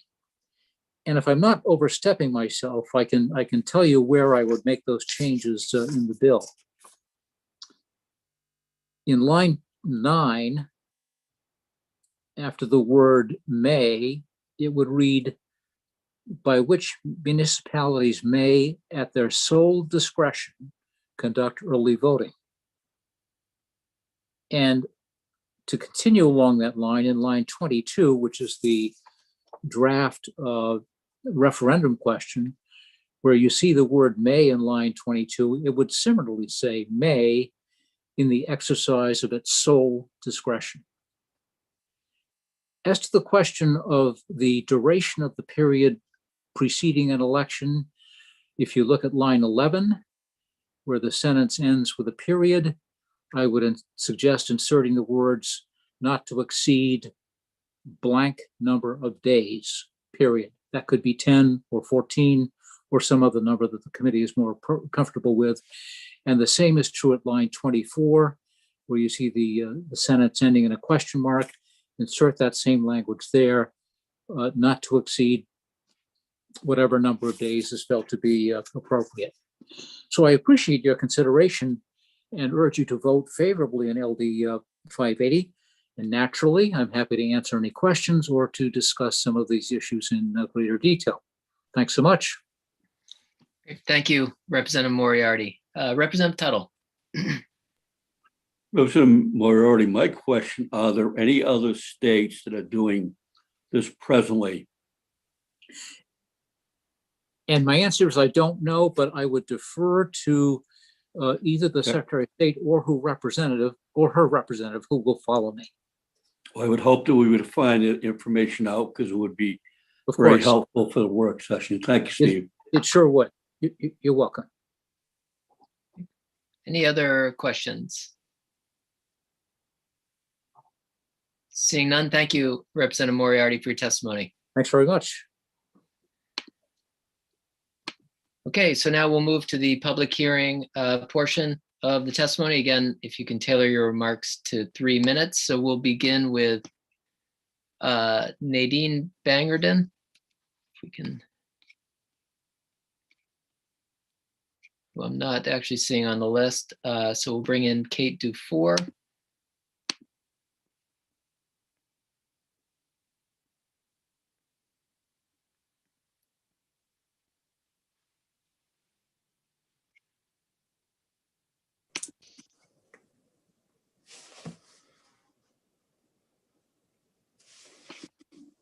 Welcome, Ms. Dufour. Thank you very much. Senator Lucchini, Representative Chiazzo, and members of the Veteran and Legal Affairs Committee. My name is Kate Dufour. I'm here on behalf of the Maine Municipal Association to provide testimony in support of LD 580. And we're providing support of this bill because as we read it, it really allows voters 2 opportunities to weigh in on early voting. First, at the statewide polls, to decide whether or not this referendum should move forward. And the second time is locally, when that community decides whether or not it's going to implement early voting. In some communities, this is going to be an incredibly valuable tool, particularly those that have large amounts of absentee voters. Think Portland, Lewiston, Bangor. And in other communities, it's just not going to work and will not be taken advantage of. So ultimately, the voters will have an opportunity to decide whether or not this option is made available in their communities. And that, from our perspective, is the very definition of home rule authority and the ability to decide what is best for your community. So I thank you for your time and consideration, and will answer any questions you might have. Thank you, Ms. Dufour. Any questions from the committee? Seeing none, thank you for your testimony. Great. So next up, we'll take Secretary of State Bellows. And she'll be followed by Will Hayward. So welcome, Secretary Bellows. Thank you, Senator Lucchini, Representative Chiazzo, members of the Joint Standing Committee on Veterans and Legal Affairs. I am Secretary of State Shanna Bellows, and today providing support in favor of LD 580 and in support of early voting. A great deal of my written testimony has been covered by Representative Moriarty. What I will share with you is that the department over many years has assembled a great deal of information. The Department of Secretary of State conducted a study of early voting at the behest of the legislature, as well as 2 pilot projects, one in 2007 and one in 2009. Those are available on the department's website. There's a link in my testimony, but for folks listening at home, that's www.maine.gov/SOS/CEC. And then you can navigate from there to the early voting page. It's also included in my testimony. But one of the things that I think is really interesting is that the support for early voting has been bipartisan. So one of the studies I have here, it was left by former Secretary Dunlap. It was a study commissioned during Secretary Summers' time. He put together a 2012 elections commission that held hearings across the state. This was a bipartisan commission, organized, appointed under Secretary Summers. And the commission writes that they unanimously endorse early voting in this report. So I think that's just a really important point. And then just to respond to Representative Tuttle's question, when you go to the National Conference for State Legislators website, you see that they identify 43 states that they know engage in early voting. Now, there's a caveat because they actually include Maine, which of course we don't allow early voting, we allow in-person absentee voting, which functions as early voting, but entails additional procedures with the request for the absentee ballot, the envelope, even if you're voting in presence of the clerk, and the processing that then has to happen. So when you look at more closely at their data, 20 states currently allow early voting and have operationalized that, with several additional states having moved to pass that. HR 1 would actually mandate early voting. Thank you, and I'll close there and happy to take any questions. Thank you. Thank you, Secretary Bellows. Representative Tuttle. Thank you, Shanna, for that detailed information. For the work session, I'd like to have us review those 20 states and see which might apply best for the state of Maine. I think that would be helpful in adopting this resolution. I was a member of this committee when Secretary Summers did do that, and as you recommended, it was a unanimous report. So I'm hopefully we can carry that forward. Thank you, Mr. Chair. Representative Kinney. Thank you, Mr. Chair. Thank you, Secretary Bellows, for your testimony. I have one question. I've been a ballot clerk in the past prior to my time serving in the legislature, because obviously I can't do that when I'm on the ballot. But my question comes with early voting. There isn't a secure envelope securing that absentee ballot the way we do now. So, and on election day, the first thing that we had to do when we opened the polls was verify that the ballot box was empty. So with early voting, if we're either putting it into a ballot box or into the voting machine, now what happens?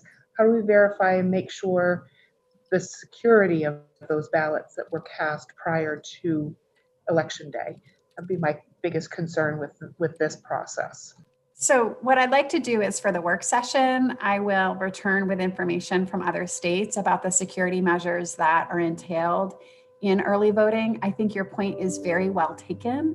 It would be important for towns who moved forward with early voting to ensure proper security measures for the safeguarding of those ballots, because of course, while they're inserted into the tabulator or cast into the ballot box for those towns that don't have machine-based tabulators, they are not counted until election night. It's really important for people to realize that early voting does not yield early counting. So what I'd like to do is at the work session, we'll supply information regarding the best practices from other states, as well as information from the pilot project about how this happened when we did it here in Maine. What were the measures that were taken at that time? Great. Thank you. Any other questions from the committee at this time? Seeing none, thank you, Secretary Bellows. Thank you. Great. Okay, so next up on our list, we have Will Hayward, and Will will be followed by Alicia Melnick and Patty Du Bois. So welcome, Will. Thank you, Senator Lucchini. Good morning, Senator Lucchini, Representative Chiazzo, members of the committee. And first off, thanks to all of you for your flexibility. Our initial speaker lost her power this morning, so I'm happy to deliver her testimony on behalf of the league. I'll be testifying today in support of LD 580, resolution proposing an amendment to the Constitution of Maine regarding early voting.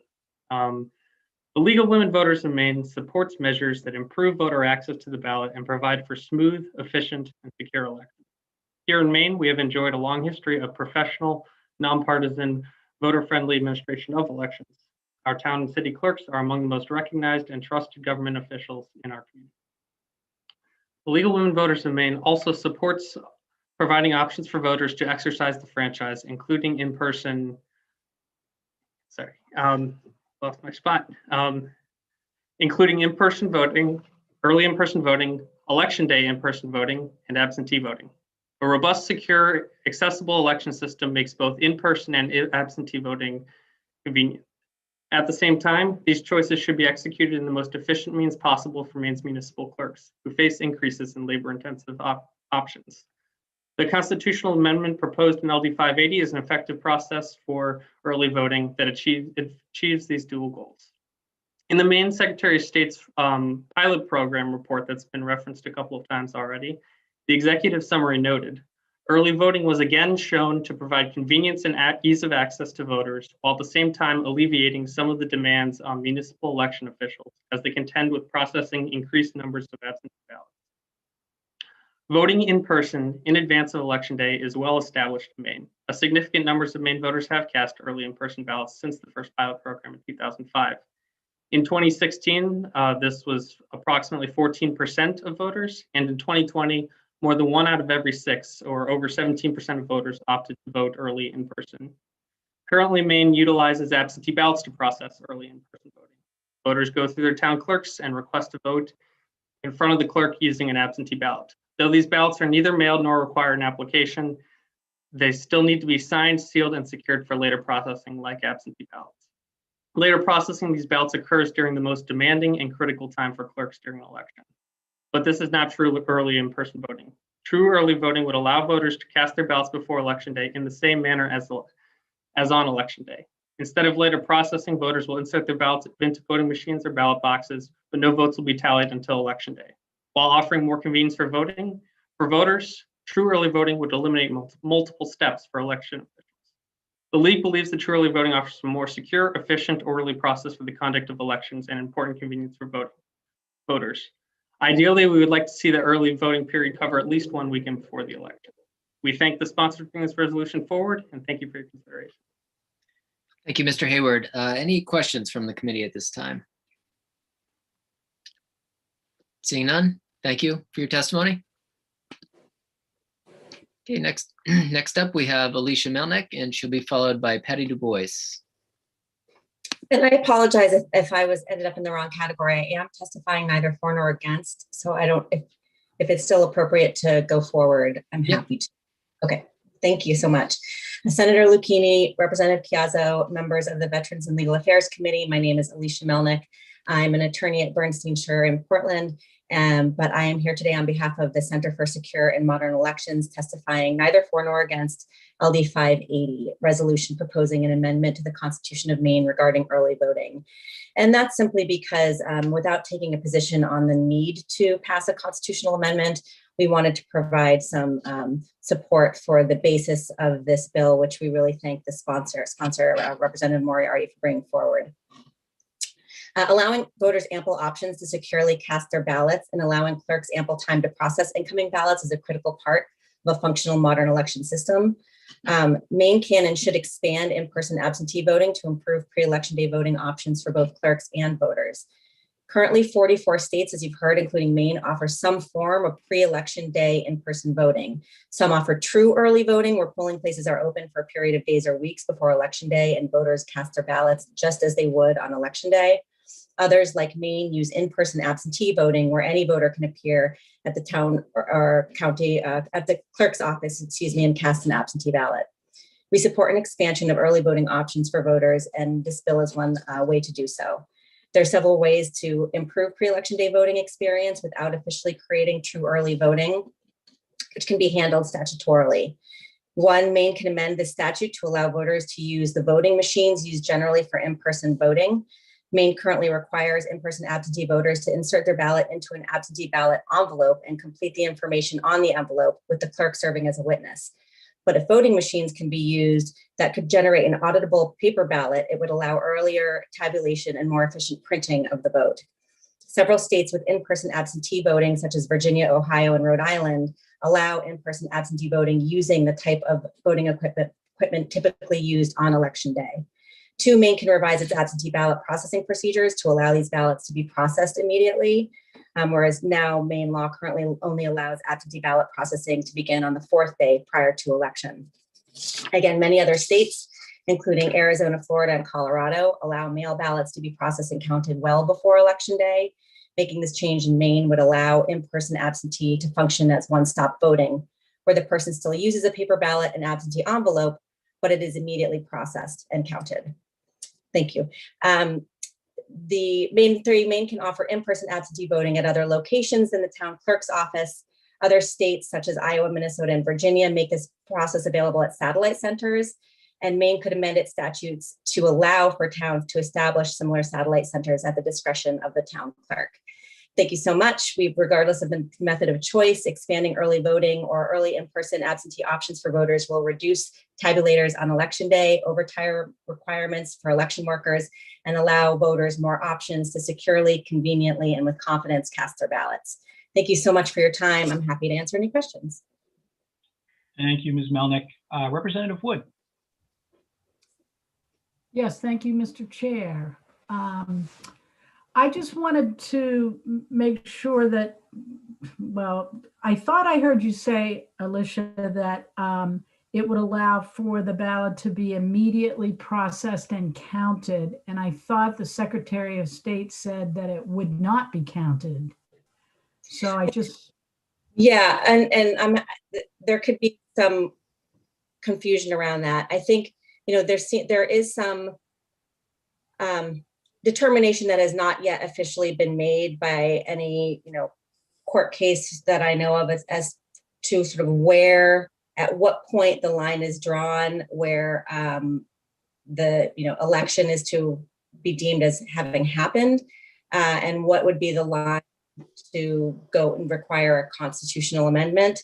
But I'm happy to delve into that and get some more clarity for the work session, because I understand that distinction is different. Yeah, I'm just trying to understand, because I thought I heard two different things. So yeah, any clarification for the work session would be good. Will do. Happy to do that. Thank you. Thank you, Representative Wood. Any other questions for Ms. Melnick? No. Representative Wood, did you have a follow-up?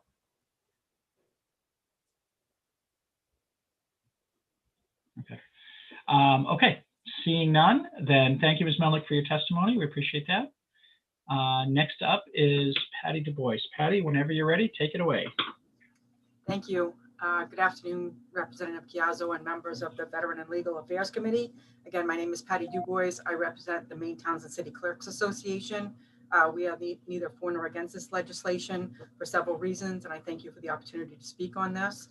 Our Legislative Policy Committee supports the concept of sending this question out to the voters so that this could be considered for future election offerings to voters.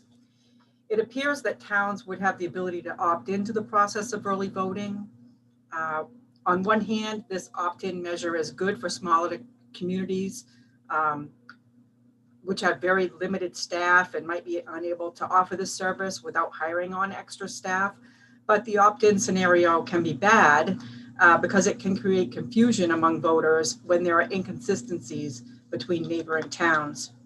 Should this bill pass and voters ultimately approve this at referendum, the Maine Towns and City Clerks Association would be happy to work with the Secretary of State's office to develop procedures to administer this service. I would note that I was the city clerk in Bangor when we participated in the 2 pilot programs in 2007 and 2009. It was a very successful pilot program, and I'd be happy to answer questions about ballot security and that sort of thing, as much as my recollection allows me to, of course. So I thank you for the opportunity. I'm happy to answer any questions. Thank you, Mr. Boyes. Any questions from the committee?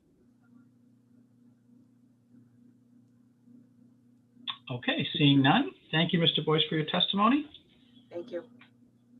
I think that is it for LD 580. So seeing nobody else on the list, we'll close the public hearing for that. And let's see, I think we're going to move on to LD 208. Let me see, the bill sponsor is Representative Brooks. So I will bring Representative Brooks in. And we will start the public hearing for LD 208.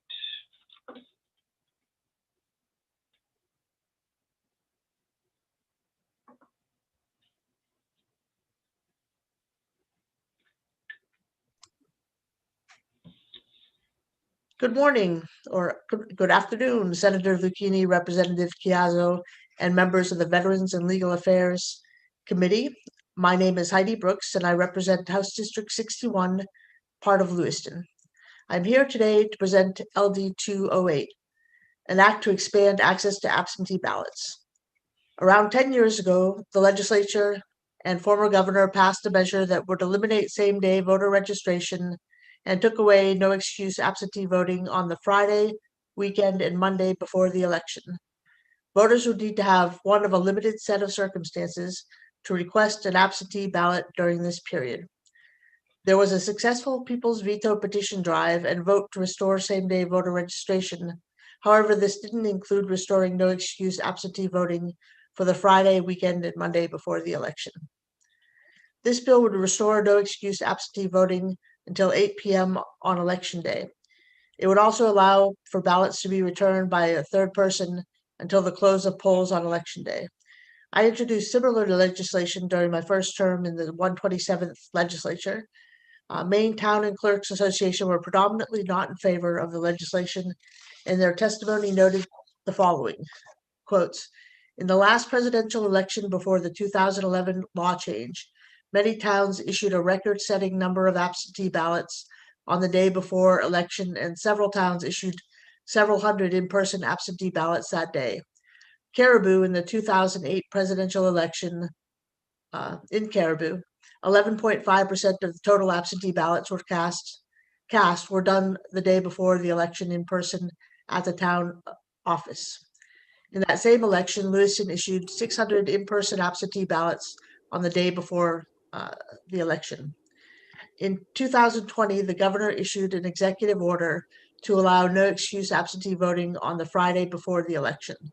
With COVID-19, absentee voting and early voting helped our polling locations remain less crowded on election day. Our city clerk indicated that 522 voters cast a ballot on that Friday. And although in both cases a large turnout of voters on those days is meant to stress their opposition to the bill, it does point out how many voters utilize those days to cast their ballot. Election day is not a holiday. I support this measure that is intended to help voters to exercise their right to participate in our democracy. I understand that there will be opposition to this measure as clerks process ballots and prepare for the elections during this time. I would support a compromise that would allow voters to vote using no excuse absentee balloting through the Friday before the election. And thank you for your thoughtful consideration of this measure. Thank you, Representative Brooks. Any questions from the committee? All right, seeing none, thank you for introducing that bill. Thank you. There isn't anybody on the list in favor. We have Karen Esty on the first list, and I do not, beginning of the list for against, and I do not see her in the waiting room. So we'll go with Kate Dufour from the Maine Municipal Association, followed by Patty Du Bois. So let me get Kate in.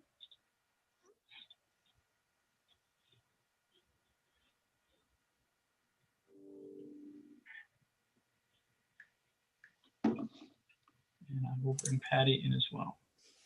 Whenever you're ready, Mr. Four. Great, thank you. Senator Lucchini, Representative Chiazzo, and members of the Veteran and Legal Affairs Committee. My name is Kate Dufour, and I'm here on behalf of the Maine Municipal Association to provide testimony in opposition to LD 208. I'm not going to waste too much of your time, but I just want to underscore one element of my written testimony, and that is the fear that the change that's proposed in 208 will pull election officials away from the vital task of preparing for and conducting an election. That's the reason for this 3-day. It ensures that municipal election officials have time to prepare and that the election is conducted flawlessly. So I thank you for your time and consideration and would answer any questions if you have any. Thank you, Mr. Four. Any questions from the committee? Representative McCray.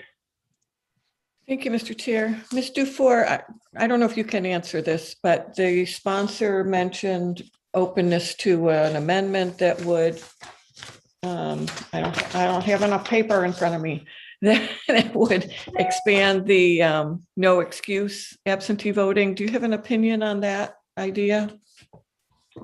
I think that's the general practice. No excuse. I mean, as long as you are applying in a timely basis, provided that you are, you're lawfully registered to vote. I think that's the general practice. If you qualify, you get a ballot. Okay, thank you. Thank you, Representative McCray. Any other questions for Mr. Four? All right, seeing none, Senator Lucchini is back, so I will turn the reins over to him. And we have Ms. Du Bois next up for against. Great, thank you, Representative Chiazzo. So we'll go with Ms. Du Bois, followed by we'll move to Kathy Montejo after that.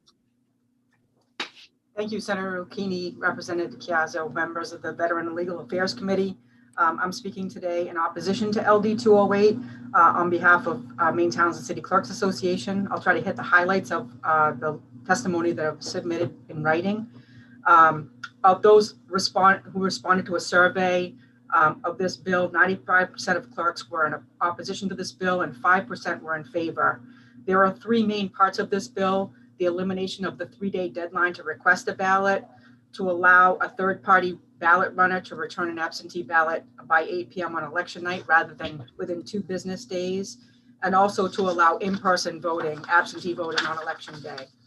So in 2011, the law was changed to establish the 3-day deadline to request a ballot. And at that time, municipal clerks were begging for this relief because the system was being stretched to the breaking point. Voters have the months of August, September, and October to request a ballot. If a voter has special circumstances that arise, they can still request an absentee ballot and this deadline would not apply to them. Towns desperately need the 2 days of Friday and Monday to do the final preparations for election day, to run the list, to finalize the absentees, to process the absentees, to get last minute staffing, to set up the polling places, etc. So we're still requesting that deadline be in place. This has been in place for 9 years already, and we feel that many voters are aware of the cutoff date for requesting the ballot, and they organize their schedule around this. Human nature is to wait till the last minute of a deadline to do something. Many towns have reported that they see very little opposition from voters regarding this 3-day deadline. The sponsors of this bill have submitted the legislation as we understand it because they believe some voters are perhaps being disenfranchised by not having an opportunity to request a ballot, or they hope that this will increase voter turnout, and we respectfully disagree with that. We've done a comparison of voting procedures around the US, and there are 33 states that have greater than a 3-day request deadline. So we feel that we have ample opportunity for voters to vote. In Maine, voter turnout has in fact been increasing over time. We feel this change will just simply shift how the voters cast their ballots rather than encourage more voters to vote.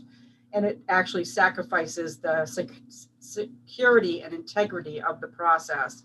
We oppose this change and question, what are we trying to correct? We already have the second highest voter turnout in the nation, due mostly to the need for voter list maintenance. We have accurate returns on election night, no voter fraud. We have no history of people being disenfranchised. We have convenience for voters with no excuse absentee voting for 30 days before election day. We have special circumstance voting for those who have something that comes up unexpectedly. Voting in Maine already has an A+ rating. Are we willing to risk the security and integrity to add a little more convenience to still have an A+ rating? This change would add a little convenience, but would sacrifice accuracy, security, and added costs to municipalities and early results on election night. And with that, I see that my time is up. Thank you, Representative Chiazzo, for that reminder, and I'm happy to answer any questions. Great, thank you. Representative Tuttle. Thank you, Mr. Chair. Just as a comment, I had talked with my city clerk in Sanford, and she's also against this. I know the recommendation to allow any type of individual for any reason to vote absentee, I think presently is already in the law. And therefore, that's why I would agree with the comments of the Clerks Association and my city clerk, Mr. Chair. Thank you. Thank you, Representative Tuttle. Any questions for Ms. Du Bois at this time? Seeing none, thank you for your testimony. Okay, next up we have Kathy Montejo, and then she'll be followed by Gina Leduc Coons. Thank you, Senator Welcome. Lucchini. Senator Lucchini, Representative Chiazzo, and members of the Committee on Veterans and Legal Affairs. My name is Kathy Montejo, and I'm the city clerk for Lewiston. I'm here today also in opposition of LD 208, and just to share a few points for your consideration. A lot has already been mentioned by Patty Du Bois, but I'll just emphasize as well. The Thursday deadline has been in effect since 2011 and is working well. Voters know this deadline and they follow it.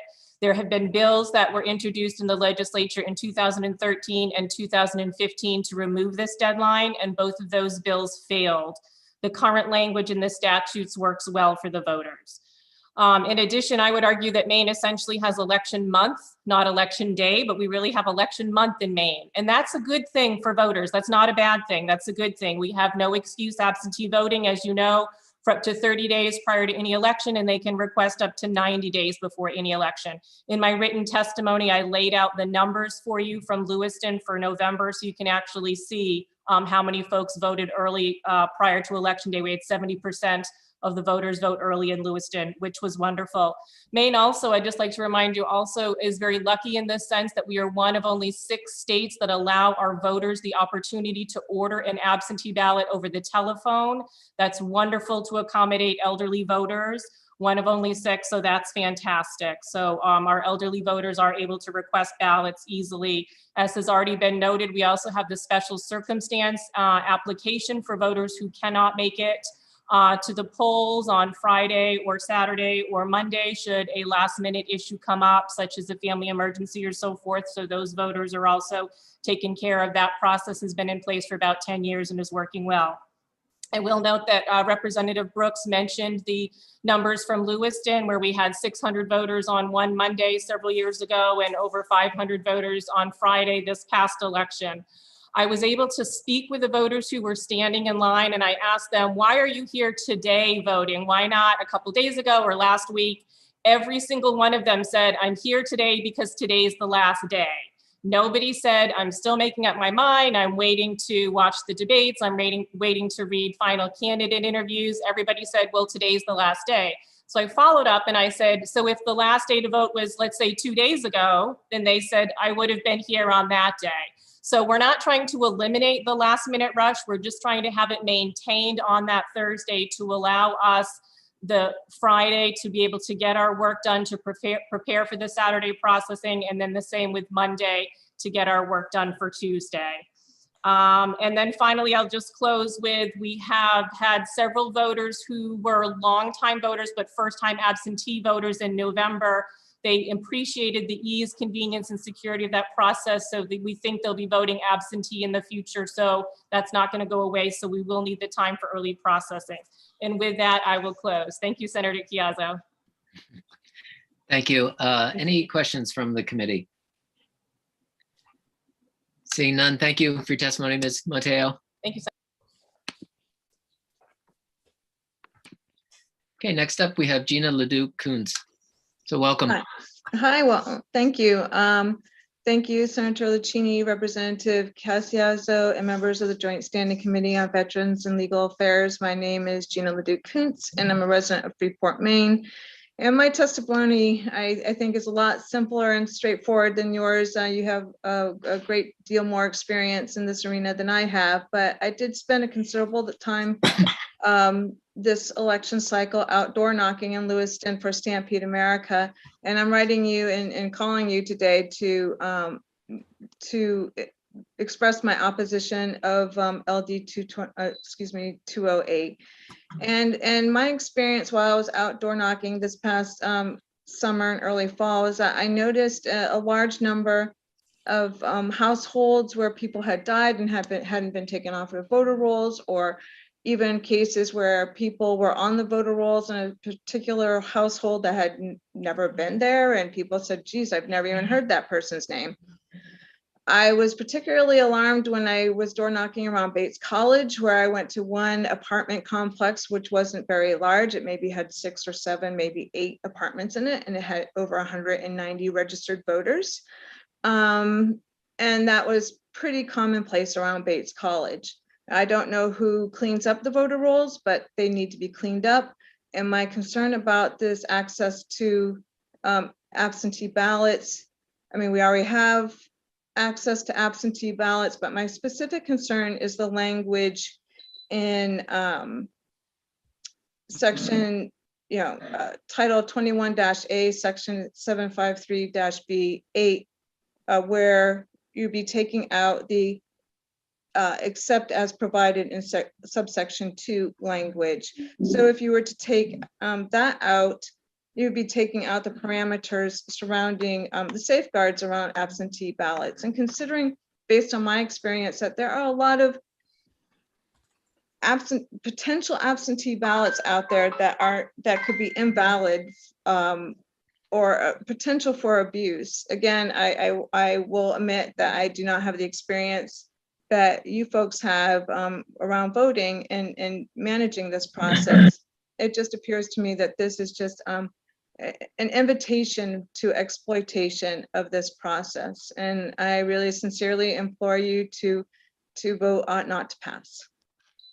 Thank you. Any questions from the committee at this time? Seeing none, thank you for your testimony today. Yeah, thank you. Okay, so next up we have Secretary of State Bellows, and she'll be followed by Will Hayward. Welcome.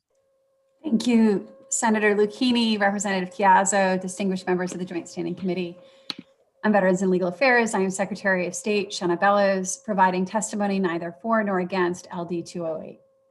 First, I wish to express my deep appreciation to the bill sponsor for bringing this conversation forward.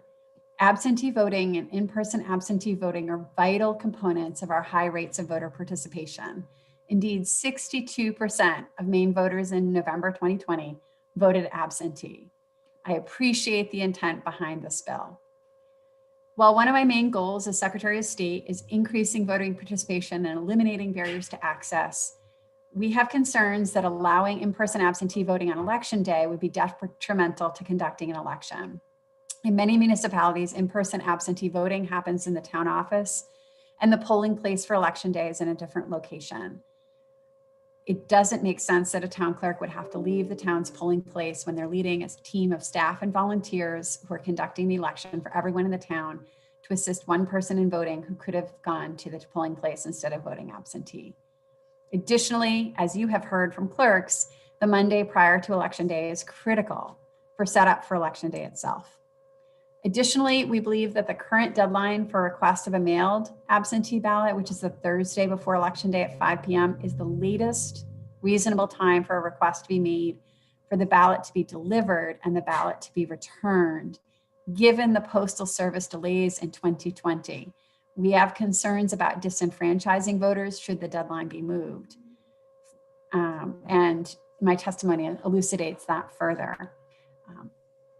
I do want to address one thing that was said previously in the hearing.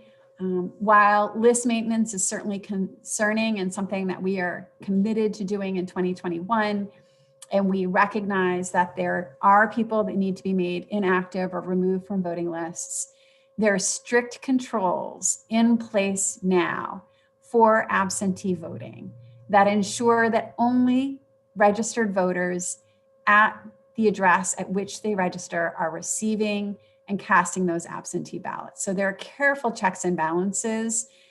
I think the volunteer that was concerned to see names on the voter list who didn't live in those locations should rest assured that absentee ballots are being cast appropriately. Thank you for the opportunity to speak today. I'm happy to answer any questions. Thank you. Any questions from the committee at this time? Representative Wood. Sorry, I was having trouble finding my raise hand button. We got you. Well, I raised my hand. That's good. Thank you, Chair. Secretary Bellows, could you just help me understand the process? So up until the Thursday before, you can request an absentee ballot, or you can request one, correct? That's right. You can make a phone call, you can request it online, Okay. And that is then required to be mailed out to you. Okay. And that's for a no excuse. That's right. Absentee ballot. So what's the process if at the last minute I do have an excuse, for instance, a death in the family or something like that? How does that work in the last couple of days? So I should probably defer to Julie Flynn, who's also available to speak through that. But if there is a very good reason, then we will make it happen. But we would not be putting it in the mail. Probably say you're in the hospital, a third party, you would fill out an application and authorize someone to deliver that ballot to you and then to return that ballot on your behest. And that could happen right up until 8 o'clock? That could happen up until and on election day. So for example, if you were hospitalized on election day, you could, again, through a third party who's authorized, cast your right to vote. Okay, so there is a means, if there is a good excuse, to exercise your right to vote. That's right. What isn't available is the no excuse. That's what changed in 2011. Okay, thank you. Representative Tuttle. Thank you, Mr. Chair. To Representative Chiazzo, the previous speaker gave you a demotion. She called you Senator Chiazzo. Oh. Just thought I'd bring that point up. Did I call Representative Chiazzo Senator Chiazzo? Forgive me. It's been a long Monday. No. There was a previous speaker. Oh, okay. Secretary Bellows. I had to clarify that, Chris. Any other questions? Seeing none, thank you, Secretary Bellows. Thank you. So next up, we have Will Hayward. Welcome. Welcome. Thank you. Good morning, Senator Lucchini, Representative Chiazzo, and members of the Joint Standing Committee on Veterans and Legal Affairs. My name is Will Hayward. I'm here today as the Advocacy Program Coordinator for the League of Women Voters of Maine. I'm testifying neither for nor against on LD 208. The bill would eliminate what is commonly referred to as the closed period, which is the period during which voters are no longer permitted to request a no excuse absentee ballot. The League also appreciates the spirit of voter access that this bill embodies. The League of Women Voters believes that voting is a fundamental right. We also believe that the right to vote is enhanced by measures that provide for the smooth conduct of elections, improve the professional administration of the election process, and ensure that our elections in Maine are free from operational errors. LD 208 restores access to no excuse absentee ballots on the Friday, Monday before Election Day, and on Election Day itself. We believe that the current law making absentee ballots unavailable after the Thursday before Election Day without a signed affidavit of valid reason has caused confusion for voters and election officials over the years. Still, we believe that election officials need the time on Monday before Election Day to prepare the polls and to process absentee ballots.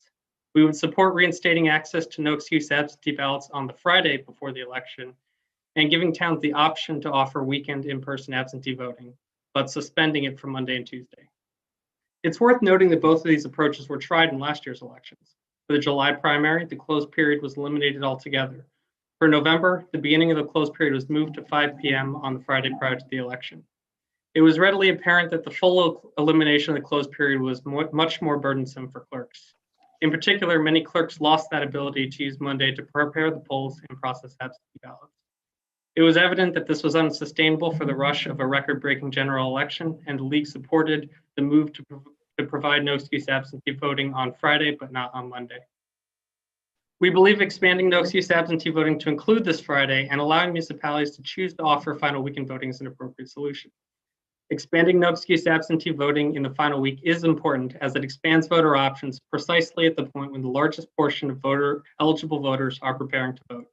In-person absentee voting on Friday could also play a significant role in reducing election day lines. Additionally, this year, for the first time, several municipalities offered some form of in-person voting on weekends. Giving towns the option to do this during the final weekend, if they so choose, would further expand voter access and help reduce election day lines. While the full provisions of LD 208 create election administration hurdles that make the League unable to fully support this bill, we would like to reiterate that we support the sentiments behind its introduction and hope this committee will consider how to carry out its principle of supporting voter access while at the same time supporting the administration of our elections. Thank you for the opportunity to testify. I'd be happy to answer any questions. Thank you for your testimony. Any questions from the committee? Seeing none. Thank you for your testimony, Mr. Hayward. Thank you.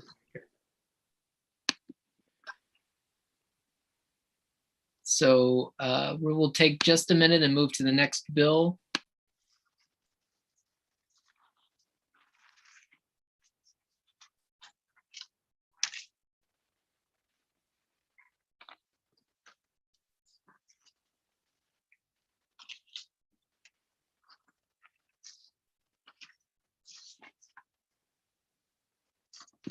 Okay, so we'll move to the next bill on the list, which is LD 526, an act to require an affidavit for every independent expenditure influencing an election and to penalize the use of mistruths.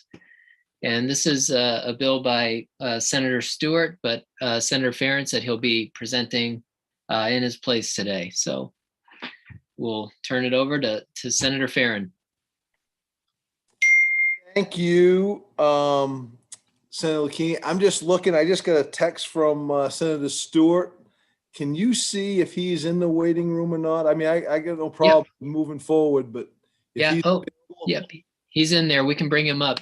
Perfect. How you like how I dodged that one? Great timing.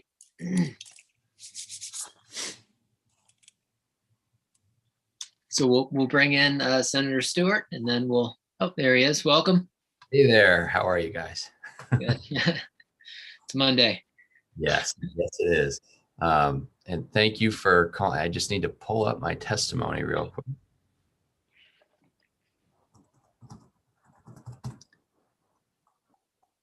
There it is.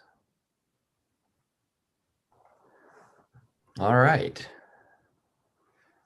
So good afternoon now. Senator Lucchini, Representative Chiazzo, and members of the Veterans Legal Affairs Committee. I am Senator Trey Stewart, and I proudly represent the people of Senate District 2, which includes Southern Aroostook County and parts of Northern Penobscot County. I'm before you today to present LD 526, an act to require an affidavit for every independent expenditure influencing an election and to penalize the use of mistruths. As we've all experienced, last year's political campaign cycle was particularly disappointing and frustrating with regard to the amount of negative campaigning that went on. Rather than focusing on the political candidates, what political candidates would do when they took office, campaigns on both sides of the aisle focused on tearing down individuals and their personal reputations in attempts to gain an edge with the electorate. When I went door to door and spoke with my constituents, it was without exception that everyone was disappointed and sick and tired of the negative ads. While I understand that negative campaigning may be an advantageous strategy and has some role to play in American politics, the lies and slanderous material that is often spread by both sides of the aisle are not constitutionally protected speech, nor are they right. For example, the Maine Democratic Party took out hundreds of thousands of dollars in negative campaign ads against me in my last campaign. And again, I want to reiterate, this is just an example. In those ads, they alleged that I, quote, don't support rural ambulance services. This was simply a lie. I was a co-sponsor of the bill and dealt with rural ambulance services in the county, that the ad was specifically referencing. And the bill passed unanimously last session. Yet they were telling the electorate that I hadn't supported it. When I approached the television and radio stations about this lie, I was told that there's no requirement that these ads be truthful and that TV and radio mediums are the, quote, Wild West with regard to negative campaigning. I want to be clear and recognize that both sides of the political aisle engage in these types of ad campaigns, but that doesn't make it right. There's no reason to defend these types of ads, allowing them to hire under false pretenses, allowing them to hide under false pretenses that they are, quote, constitutionally protected. The Constitution does not protect speech that is a knowing falsehood, casts someone in a false light, or is slanderous in nature.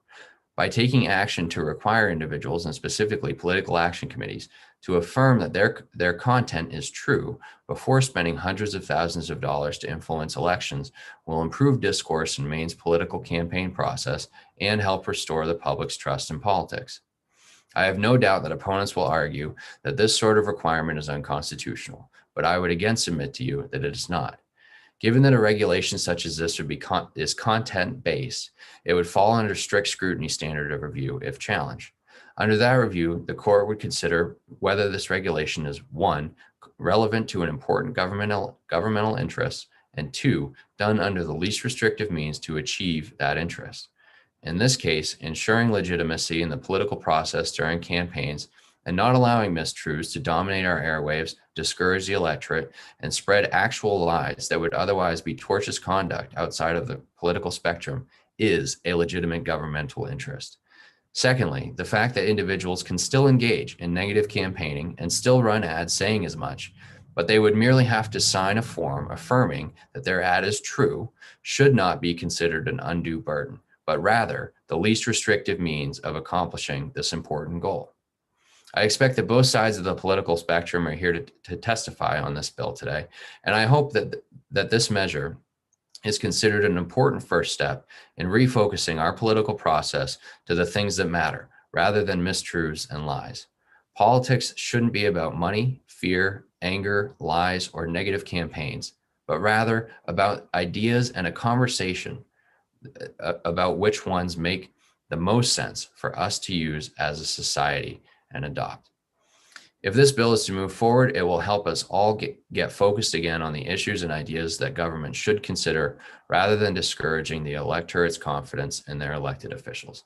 Thank you very much, Mr. Chair, and I'm happy to answer any questions you may have at this time.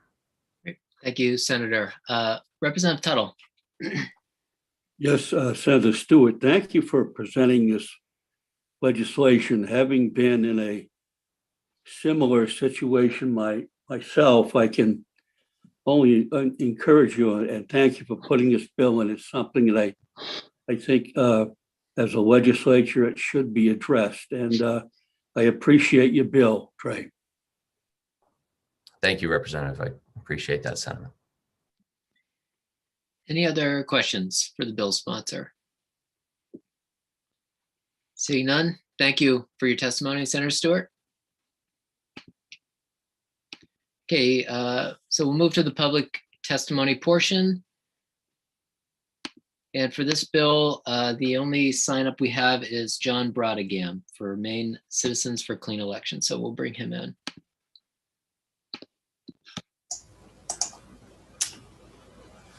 Did you just call me Senator Lucchini? Because Yeah, sorry, yeah. Okay. Yeah. Thank you very much. Good afternoon, Senator Lucchini and Representative Caiazzo. My name is John Brodigan. I live in Falmouth, and I'm here presenting testimony neither for nor against LD 526. Maine Citizens for Clean Elections has been a leading campaign finance organization in Maine for over 20 years and one of the nation's most respected. We're proud of our national reputation, but as we are all Mainers, and our nonpartisan mission has always been with and for the people of the state, all the people. This bill brings to the fore the clash of two principles, each of which is deeply embedded in our democratic traditions. On the one hand, the success of our democracy depends on the ability of voters to access information necessary to make informed choices. On the other hand, the government cannot serve as the referee deciding which campaign messages are beneficial and which ones are harmful. For most of our history, we have entrusted the political process to mark the boundaries around what is acceptable speech. We have assumed that opposing forces in a campaign will point out a candidate's lies and that the electorate will punish blatantly dishonest candidates by voting against them. Political campaigns are a marketplace of ideas, where at the end of the day, the consumer, the voter, uses their ballot to choose winners and losers. We do not entrust that role to the election administrator or the judges. While we share the sponsor's frustration with recent examples of blatantly false campaign communications, LD 526 raises some significant issues. First, without the malice factor included in here, this would be patently unconstitutional. Judicial decisions in this area suggest that even with the addition of the malice factor, courts may prioritize protecting free political speech above protecting voters from misinformation. Second, sanctions such as a penalty imposed by the state may have the effect of chilling speech. That means that even honest and law-abiding people may be afraid that they will incur the cost and risk of a legal case against them, and that this fear alone will effectively cause them to curtail their own speech activities. Third, recent experience shows that it can be very difficult to reach a public consensus on whether any given campaign advertisement is objectively true or false. By focusing on the presence of malice, this bill puts forth an even more challenging test. The determination of malice depends on the mental state of the person making the communication. Is the Ethics Commission staff equipped to make that call, and do we want to put them in that position? And the final paragraph of my written testimony just points out some of the history that in 1800, Thomas Jefferson's opponents accused him of proposing to teach rape, murder, robbery, adultery in the schools. And it's certainly nothing new to note that we've had a long history of very strong and harsh and inaccurate campaign statements in this country. Thank you. Thank you. Representative Tuttle. Representative Brodigan, good to see you again. Good to see you, sir. John, are you aware of the Truth in Advertising bill repealed by the Congress in the 80s? It's not something I've studied, but I am aware of it, yes. Yeah, because I think that maybe for the work session, you should look at that, because I think what Senator Stewart is saying is something that was repealed in the 1980s with the Truth in Advertising, which led to a lot of the issues that have occurred since then. And I think that hopefully that we can look to improving elections and the truth in advertising the years ahead? There are a number of rules and regulations around broadcasters and what broadcasters can and can't do with respect to accepting or not accepting political campaigns and things that are questionable. And I think that's an important area, and some FCC experts could probably help with that. But this bill would be broader than that. Well, John, thank you. Good to see you again. Any other questions at this time? Seeing none, thank you for your testimony, Mr. Brodigan. Thank you. Okay, so that concludes the public testimony for LD 526. So I will close the public hearing on LD 526. So next up is our final public hearing for the morning, and then we'll take a little bit of a break before the afternoon session. And so the next and last bill on our agenda for public hearings is LD 591, an act regarding agency liquor store licensing. And we'll turn it over to House Chairman Chiazzo to present the bill. Thank you, Mr. Chairman. I will try and read fast. Senator Lucchini, distinguished colleagues of the Veterans Legal Affairs Committee, I am Chris Chiazzo. I represent House District 28, which consists of the good people of Western Scarborough, and I'm pleased to introduce you this afternoon to LD 591, an act regarding liquor agency store licensing. In the agency briefing presented to this committee on January 25th, 2021, the Bureau of Alcoholic Beverages and Lottery Operations reported a compound annual growth rate of liquor sales of 5.65% between the periods of fiscal year 2015 and fiscal year 2020.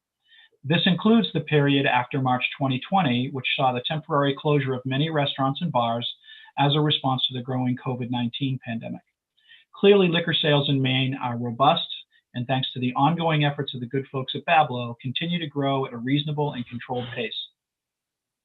The 2020 annual report by Bablo, received by this committee on February 4th of this year, reported total revenue from the sale of spirits for the 2020 calendar year at more than $225 million, with a net operating profit of nearly $61 million.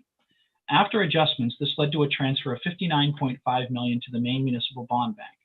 This is certainly a welcome source of stable revenue for the state in the midst of an uncertain economic times. The Bureau continued to break down the 600 agency liquor stores all across Maine as follows: 342 independent stores, 117 chain convenience stores, 93 chain grocery stores, 43 pharmacy locations, and 5 wholesale clubs. The number I want to draw your attention to is the independent stores.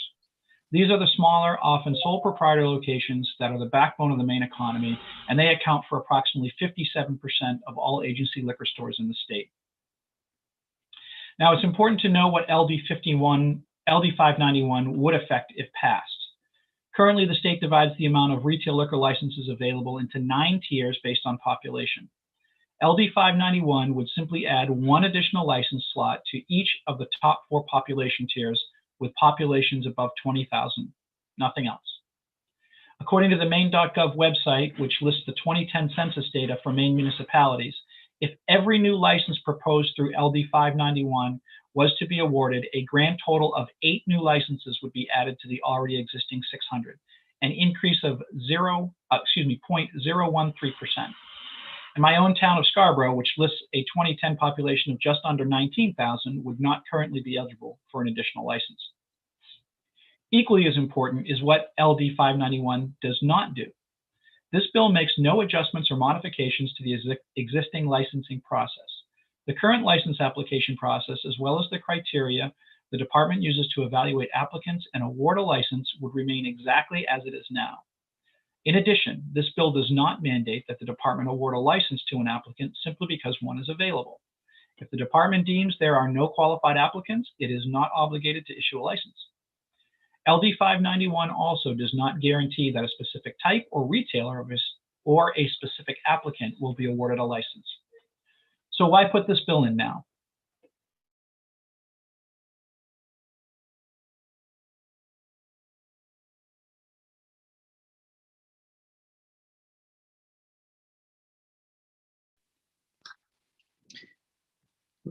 Representative Chiazzo, I think you may have frozen. Let me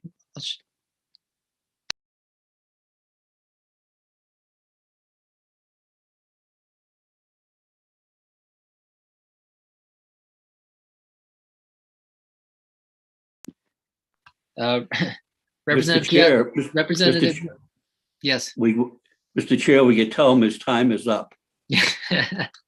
Representative Chiazzo just informed me he just lost power. So All right, well, we'll give him some time to speak at the work session to finish his testimony if his power doesn't come back on.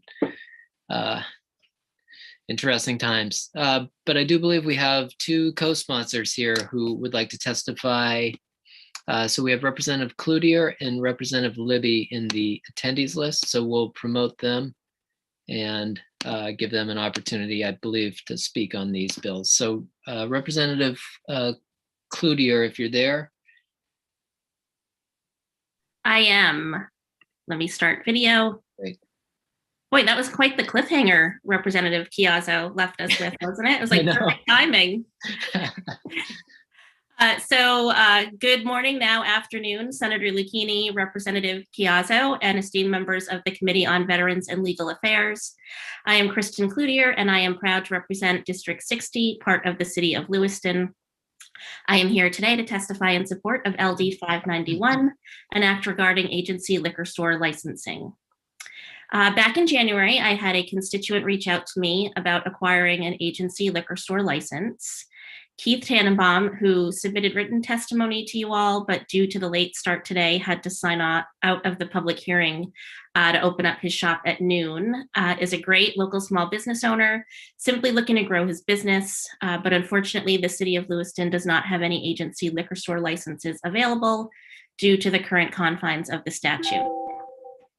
Through an inquiry to Tim Poulin, the director of the Maine Bureau of Alcoholic Beverages and Lottery Operations, or BABLO, I learned that the number of licenses available is based on, I'm sorry about the wild dog barking in the background. That's like a big one. I learned that the number of licenses available is based on population. And unless there is legislation to change the number of licenses available by population, my constituent could have a significant weight on his hands. So this bill provides that change in legislation by adding one more agency liquor store license to the top 4 tiers of the current limitation, which would allow Lewiston a total of 10 licenses. Currently, we are allowed 9. My constituent's business, The Vault, which I highly encourage you all to visit if you are ever in town, currently sells beer and wine and offers a small boutique experience, something other vendors who hold these licenses, such as Walgreens, Hannaford, and Shaw's, do not. Their goal is to offer high-end spirits, such as bourbon and scotch, that are not typically available locally. They are centrally located on Lisbon Street and are a destination that frequently attracts new customers and has been a vital partner in the revitalization of our downtown.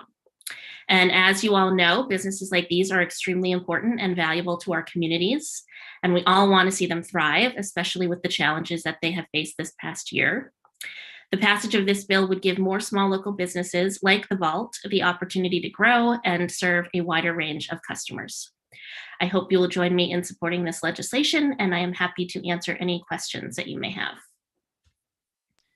Thank you, Representative Cloutier. Any questions from the committee at this time?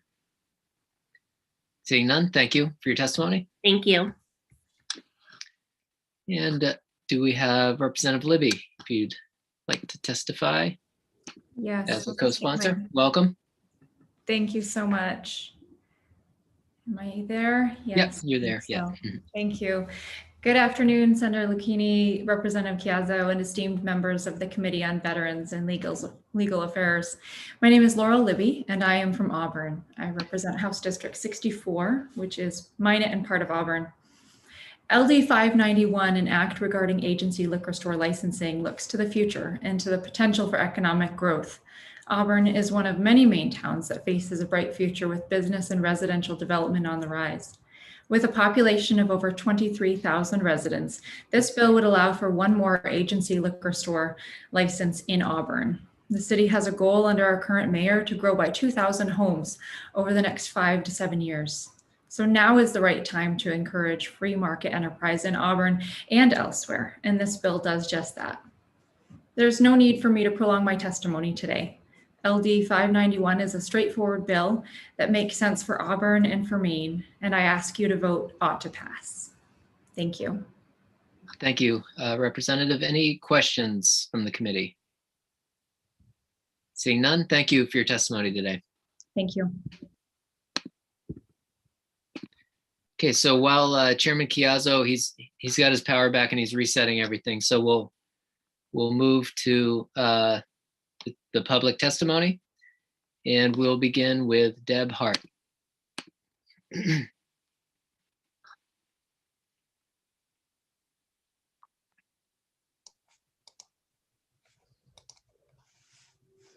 Can you hear me? Yep, we got you. Great, Welcome. thank you. Senator Lucchini, absent Representative Chiazzo, hope you get your power back. And members of the Veterans and Legal Affairs Committee, my name is Deborah Hart. I'm a resident of Manchester, Maine. I own Hart Public Policy, and I'm testifying today in support of 591, an act regarding agency liquor store licensing on behalf of my client, Hannaford Supermarkets. Hannaford was founded in 1883 by brothers Arthur and Howard Hannaford. From what was a humble beginning of selling fruits and vegetables in Portland, the company has grown to 63 supermarkets located throughout Maine, and they employ 9,780 people at their retail locations, along with an additional 886 professionals who work in the Scarborough campus, for a total of 10,666 associates statewide. At the 63 supermarket locations, all have the privilege of also being an agency liquor licensee. In its partnership with the state, that benefits both the state and the company with the responsible sale of alcohol. In all Hannaford stores, the company strives to provide its customers the opportunity to purchase a number of products in addition to grocery staples, as well as to participate in community and sustainability efforts.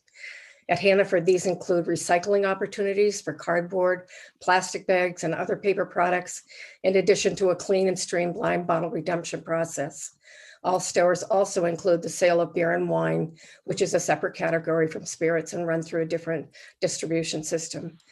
Currently, 57 stores in Maine, you'll also find a pharmacy where people can not only get prescription drugs, but also a number of vaccines and some testing services. The state is the regulatory arm for the sale of spirits in Maine, and there is, as you know, a limit on the number of agency liquor stores allowed in a municipality. Over the years, some of those limits or tiers have changed slightly when there was a need to increase them. We are hopeful this change from 8 to 9 agency liquor stores in a municipality with a population over 20,000 can be enacted. This would allow one additional license in that category. And though there is no guarantee that Hannaford would be awarded that license, they would like the opportunity to be able to apply for that. I thank you for your time and your consideration. I'd be willing to answer any questions or provide you with any additional information. Thank you, Ms. Hart. Any questions from the committee? Sorry, Representative Wood. Sorry again, Mr. Chair. I'm a little slow this morning, afternoon. I did have a question on Hannaford. You're saying that all of your stores currently are agency stores? Correct. But you support adding one more license. Is that because you're planning to build another one, and each one you build, you have to have another license? You're quick, very good. In full disclosure, absolutely. There is a store that's going into the Cook's Corner section of Brunswick. That's way far away from the downtown area. It'll service people that may come down from Bath, and it would also service the Finger area down by Harpswell or Bailey's Island. So we think that that would be a good opportunity.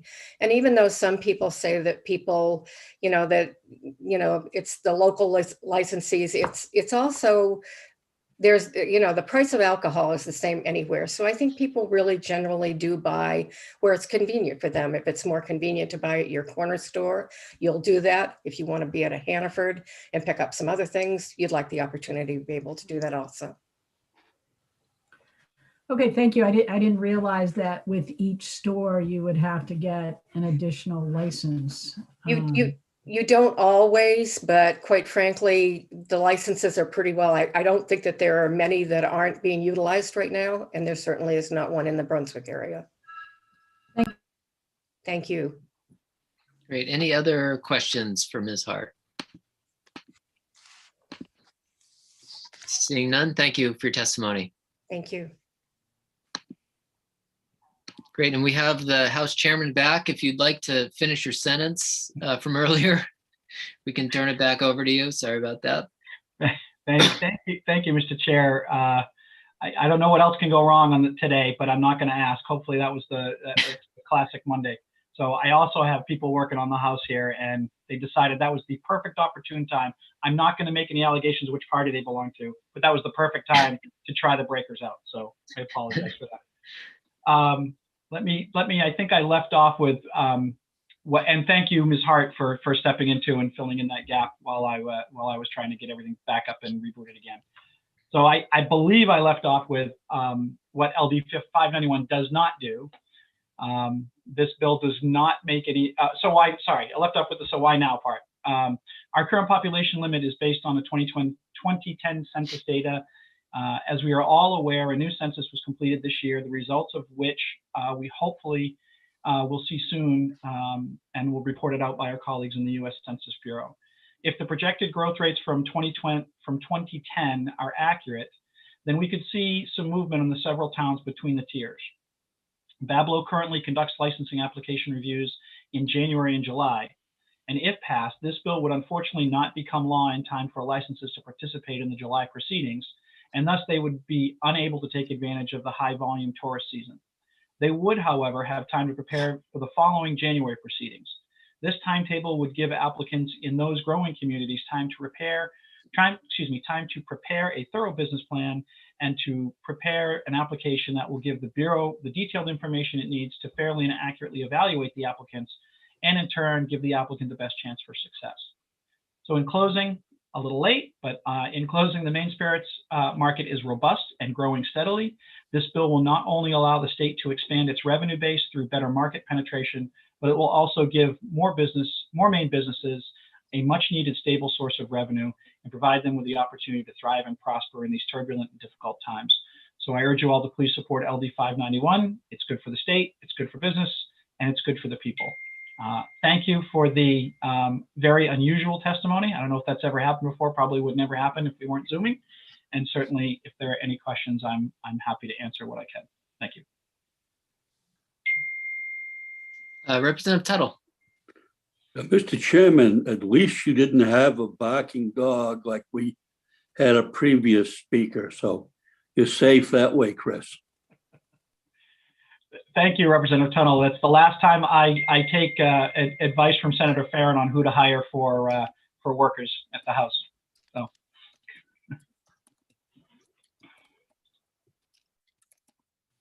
Any other questions for Chairman Chiazzo? Seeing none, thank you for your testimony. Okay, so next up, so who we have signed up to testify, we have Newell Auger and Christine Cummings. So we'll bring in Newell and Christine. And that's all we have signed up on our lists.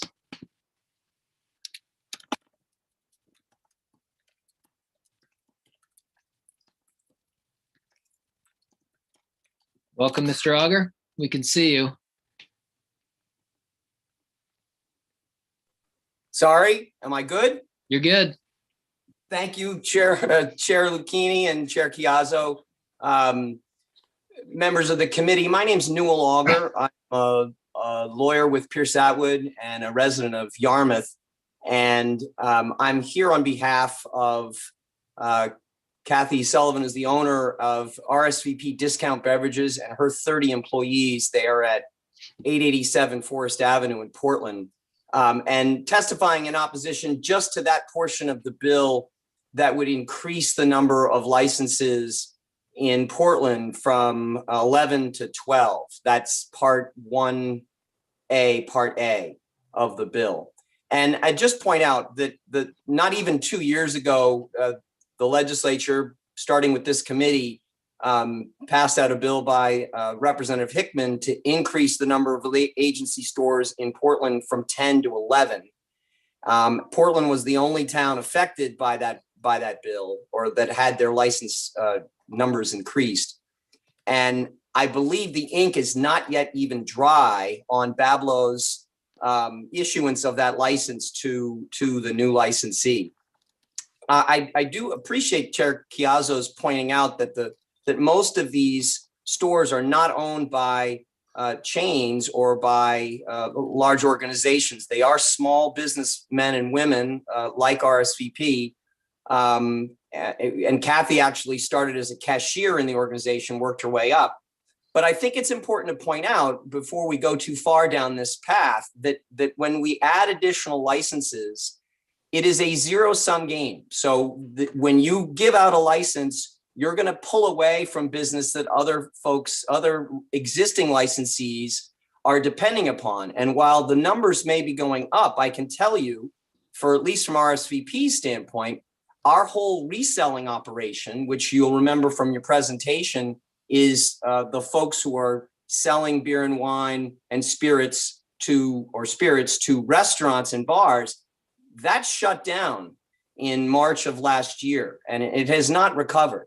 And so, and again, when Bablo grants a license, they try to do that in an area that's underserved or to a town that's underserved. I think, as a Portland native, I can tell you, when I was growing up in the 70s, the population of Portland was about 65,500. It's about 67 now. And back in the 90s, Portland had 3 liquor stores. It now has 11. And 3 of them are right on Forest Avenue, within 2 miles of each other. So I know people like to think about free enterprise as sort of what should govern this, but the fact remains, Maine is a control state. We have decided to adopt that model in terms of how we decide the sale of spirits, who sells it, where they sell it, how much they sell it for, how much inventory they have, where the stores are located, and on and on and on. And so, it's kind of one or the other. You can't put your leg half into the water and do it the other way. So when these additional stores come on, it naturally is going to pull away from the business that the existing agency stores rely on. I just say in closing that it was our understanding that the bill the original intent was to allow Hannaford that additional store in Brunswick, or to give them at least the opportunity, and we would take no position on that change to Tier 4. So with that, I close my remarks, and I'd be happy to answer any questions if you have any, and I appreciate your time. Thank you, Mr. Auger. Any questions from the committee at this time? Seeing none, thank you for your testimony.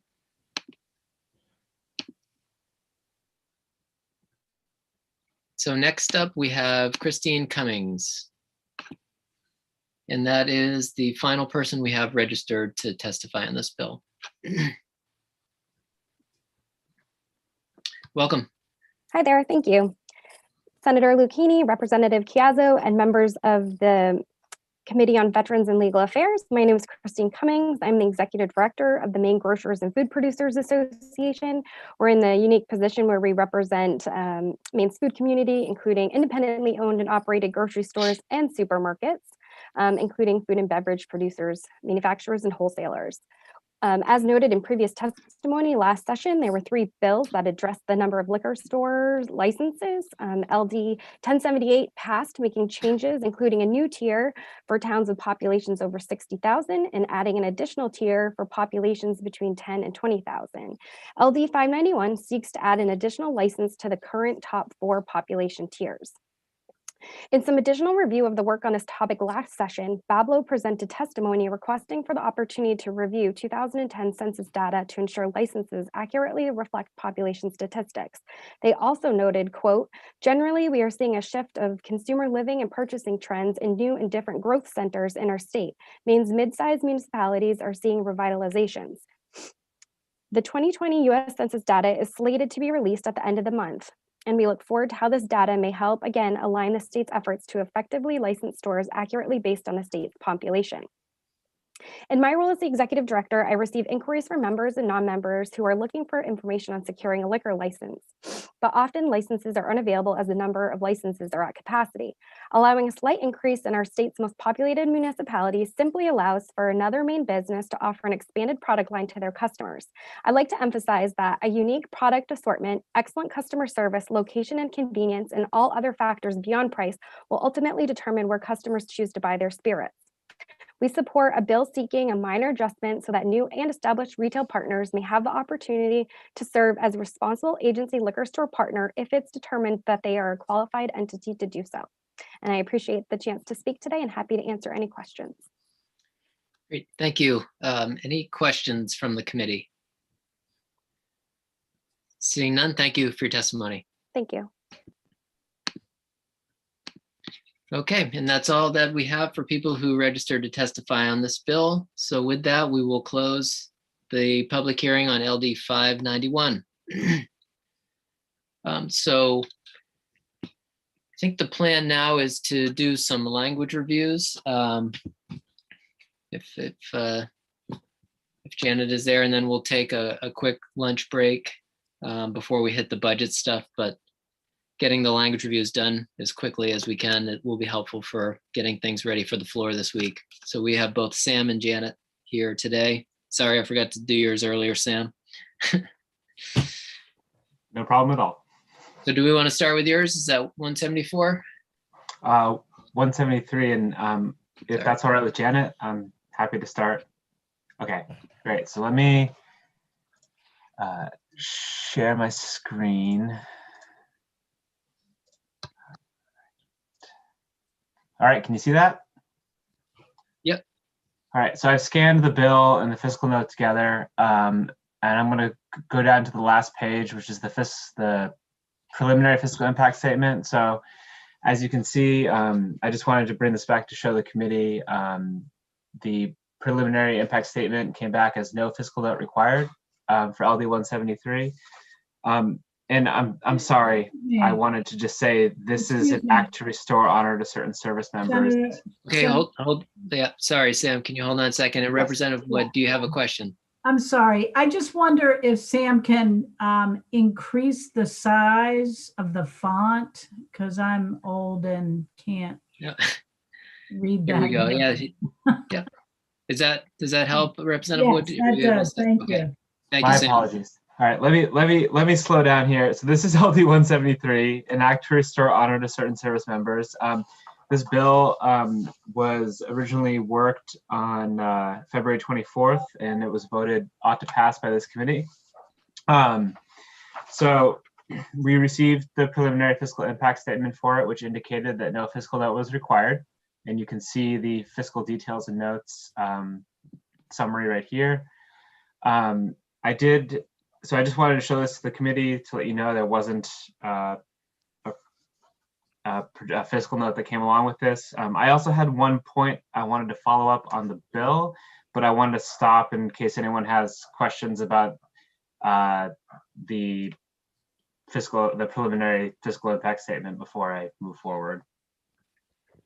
Okay, any questions on the fiscal note? Not seeing any. Great. Okay, so I just wanted to call back that at the work session, there was some discussion about Section 2 of the bill, which is where my mouse is right now, and this language regarding a program of general amnesty. So as you recall, this came up in regarding whether veterans who had received less than an honorable discharge could be buried in the main state cemetery. And at the work session, the director of DVM had brought up that some concerns about this language and whether it would impact the ability for the service members addressed by this bill to be buried in the cemetery. And I just wanted to note for you that after talking with him following the work session and some further review, this language regarding the program of general amnesty is this is something that's used in circumstances where the federal government wanted to remove legal consequences for veterans who'd been discharged dishonorably under specific circumstances, but keep them from receiving any veterans benefits. And the example the director provided me was when service members had fled the country after being drafted during the Vietnam War.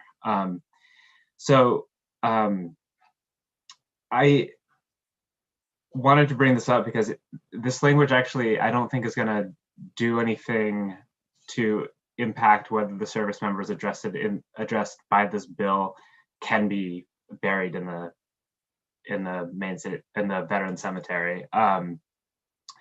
That is a federal determination and a federal process. So I guess the director had suggested to me that it might be a good idea for the committee to strike Section 2 of the bill to avoid confusion. But as far as I can tell, striking that section wouldn't have any impact on the other portion of the bill, and it would essentially be striking superfluous language. But I do want to point out that this language isn't obstructing any other part of the bill either. And I also cannot find a conflict it's creating with federal law. So it's really up to you whether you want to do something about it. But it's not really affecting the cemetery, the burial aspect. Was that clear? Can I clear it up if it wasn't? Thank you, Sam. So I think it's kind of duplicative language, it sounds like. Or yeah, it's just not it's not changing. It's not functional because the program of general amnesty just it's not really applicable to this group of veterans that the bill's addressing. Great. Yeah, and it doesn't look like we have the director on right now, I don't think. Yeah, so. Okay, any questions on this language? Well, just check with the sponsor, Mr. Chair, and see how she feels. Representative Wood, if you're good with that, I think we can. Yes, I did speak with Director Richmond after our work session, and he's very comfortable with the language as it is. He did understand why the confusion came up, but I think we're all set with it the way that it is. Great, thank you. Here we go. Any other questions on this bill? Okay, seeing none, thank you, Sam. So we'll report that out and it may be on the calendar for Wednesday, we'll see. Great, thanks. Get it out as soon as possible. Yeah, thank you.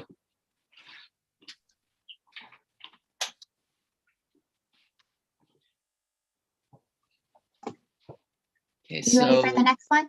Yep. I'm just going to go in chronological order, but I can't open them all on my screen at once or the computer revolts. So it'll take me a second in between each one. So the first one is LD 107, which is a constitutional resolution proposing an amendment to the Constitution to specify the qualifications of electors. If you remember, this is the resolution that would ask the citizens of Maine to vote on whether to have citizenship, U.S. citizenship required to vote in any state, county, or local election. The vote was ought not to pass majority. Minority ought to pass as amended. The amendment was only a fiscal note. And so you'll see that's all that this amendment does is incorporate the fiscal note. And this fiscal note is one we're going to see a lot in this committee, which indicates that because this is a constitutional amendment, which goes to the voters in November, that if the size or number of referendum questions on that November ballot requires the production and delivery of a second ballot, then there'll need to be an appropriation of $172,000 for the printing and delivery of that second ballot. Okay, thank you, Janet. If people on the majority report are good with that, we can send the language out. You mean minority, I believe, right? What's that? Minority, right? I think it was majority report. Oh, I'm not sure. I wasn't there actually. So. It's the minority report. Okay. And you're isn't all a okay? majority ought to pass, Mr. Chair? It isn't. Majority ought to pass. I thought it was. For some reason, No. I thought it was, but I don't know. Let me show you again.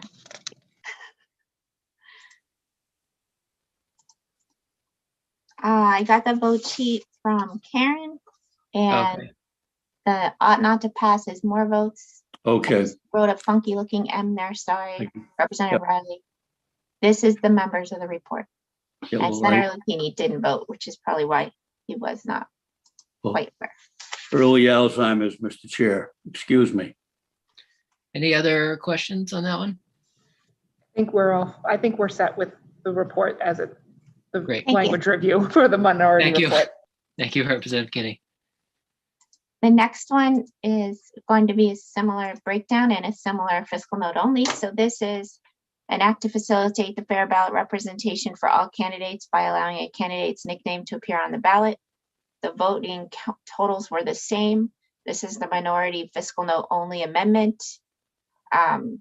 It's written slightly differently because it's not a referendum question, but it does state that if candidates choose to include nicknames on the ballot, and that in somehow, if it does require a second ballot to be printed, then there would need to be an additional appropriation of $266,000. This is a larger number. I spoke to the fiscal office, and that's because it's the November general election with the candidate ballots. So there are more ballots involved.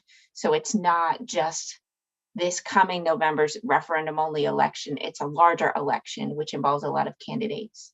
So that's why the number is different. If you need more detail than that, then I can get it from the fiscal office. But there is a difference in the number because it is a different election with more ballots involved. But it's also still conditional. It's not automatically a cost. It's just an if cost. Sorry, I can't explain that better. Did you have some questions? Any concerns from the minority for that report?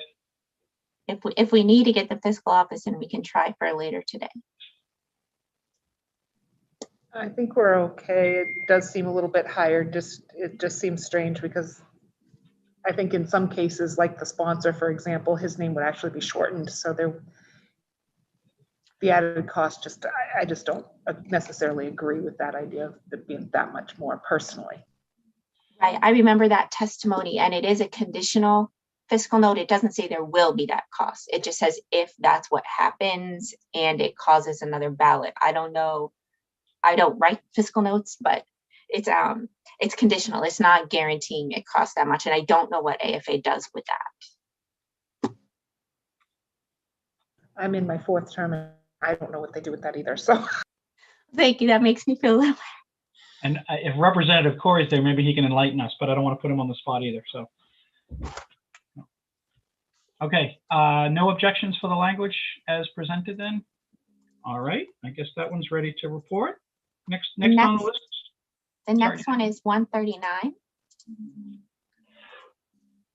This is a long time ago. This is unanimous ought to pass as amended. This is the rules resolve for fantasy sports or fantasy contests. And I put a little notes on the side of the amendment because I wouldn't expect you to remember all these details. It was a while ago. The way that, just to remind you, back up, when you have a rules resolve, you can just say, go ahead, ought to pass, allow them to pass the rules as they are, or you can direct that certain changes be made. And you chose the latter option, ought to pass as amended, direct certain changes. So the first two paragraphs here of this amendment require some consistency between advertising and promotions in the way that those portions of the rules were drafted. Paragraph 3 was fixing fantasy contestant account instead of the phrase fantasy contest account, which was just a typo error that I also made a similar typo error in my bill analysis, full disclosure. Paragraph 4 is about methods to prevent cheating and improper manipulation. The statute says to the greatest extent possible, so you wanted that language added back to the rule as well.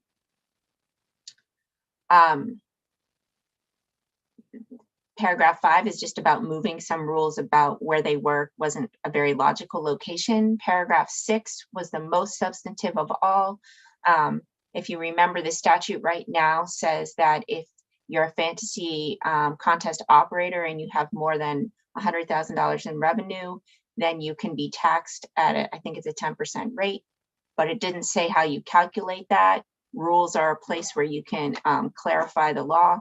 And so this would direct the Gambling Control Unit to decide what 12-month period those $100,000 in revenue would be calculated over. You're not directing which 12-month period, but you're saying make sure it's a 12-month period and make sure the rules are clear, that it's either the term of the license or like the calendar year or another specified 12-month period, for example, maybe the tax year. So you're letting them decide, but you're making sure it's clear in the rule that it's 1 year and what year that is.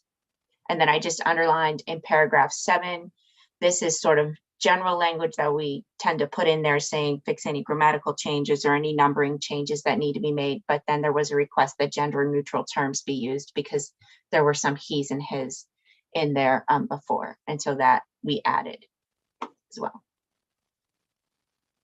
As far as a fiscal note, it just says a minor cost increase that can be absorbed to make the changes to the rules.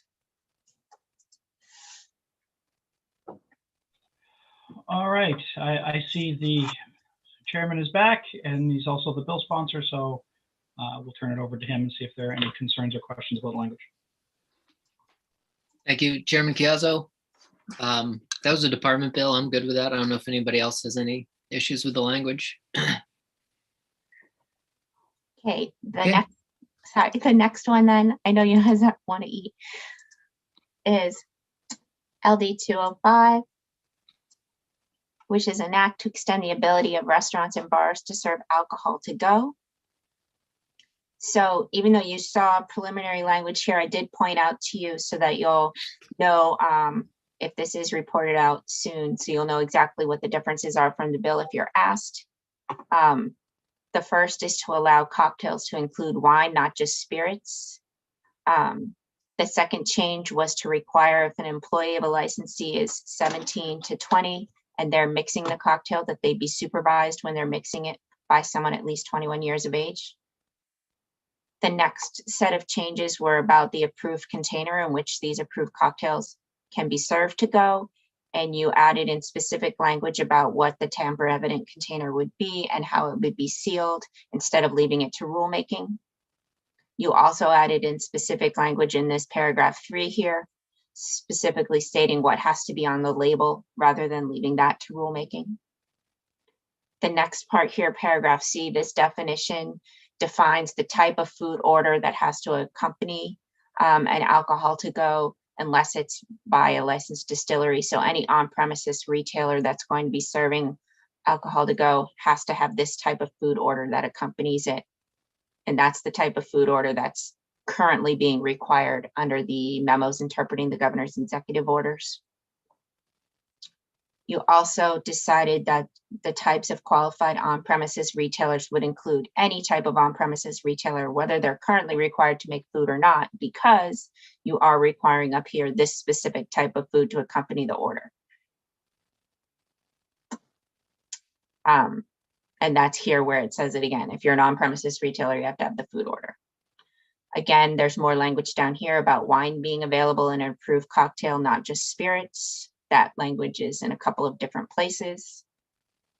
You added language saying that if you're a licensed distillery, and if you remember, distilleries can sell cocktails to go that contain spirits that they produce, and they can mix in now wine and other spirits that they don't produce as long as they purchase them from a reselling agent. These are the only entities that can sell alcohol to go without accompanied by a food order. And then the biggest change from when you saw it before is here in paragraph F. Any reference to an agent making the delivery is now gone, so it's no third-party delivery. The requiring the photo ID, which you saw before, is still there. So when they make the delivery, they make sure they see the photo. The later repeal date of September 10th, 2022 is also part of this amendment.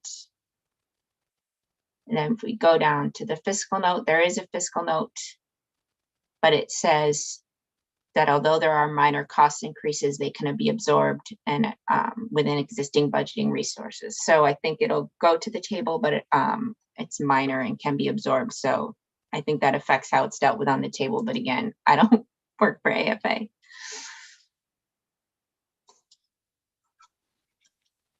Great, thank you. I think we have a question from Director Minio in the attendees list. So I'll bring him in quickly to.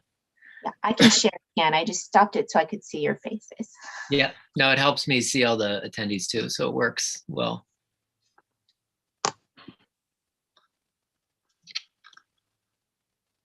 So we'll just bring in Director Minio while he's coming in.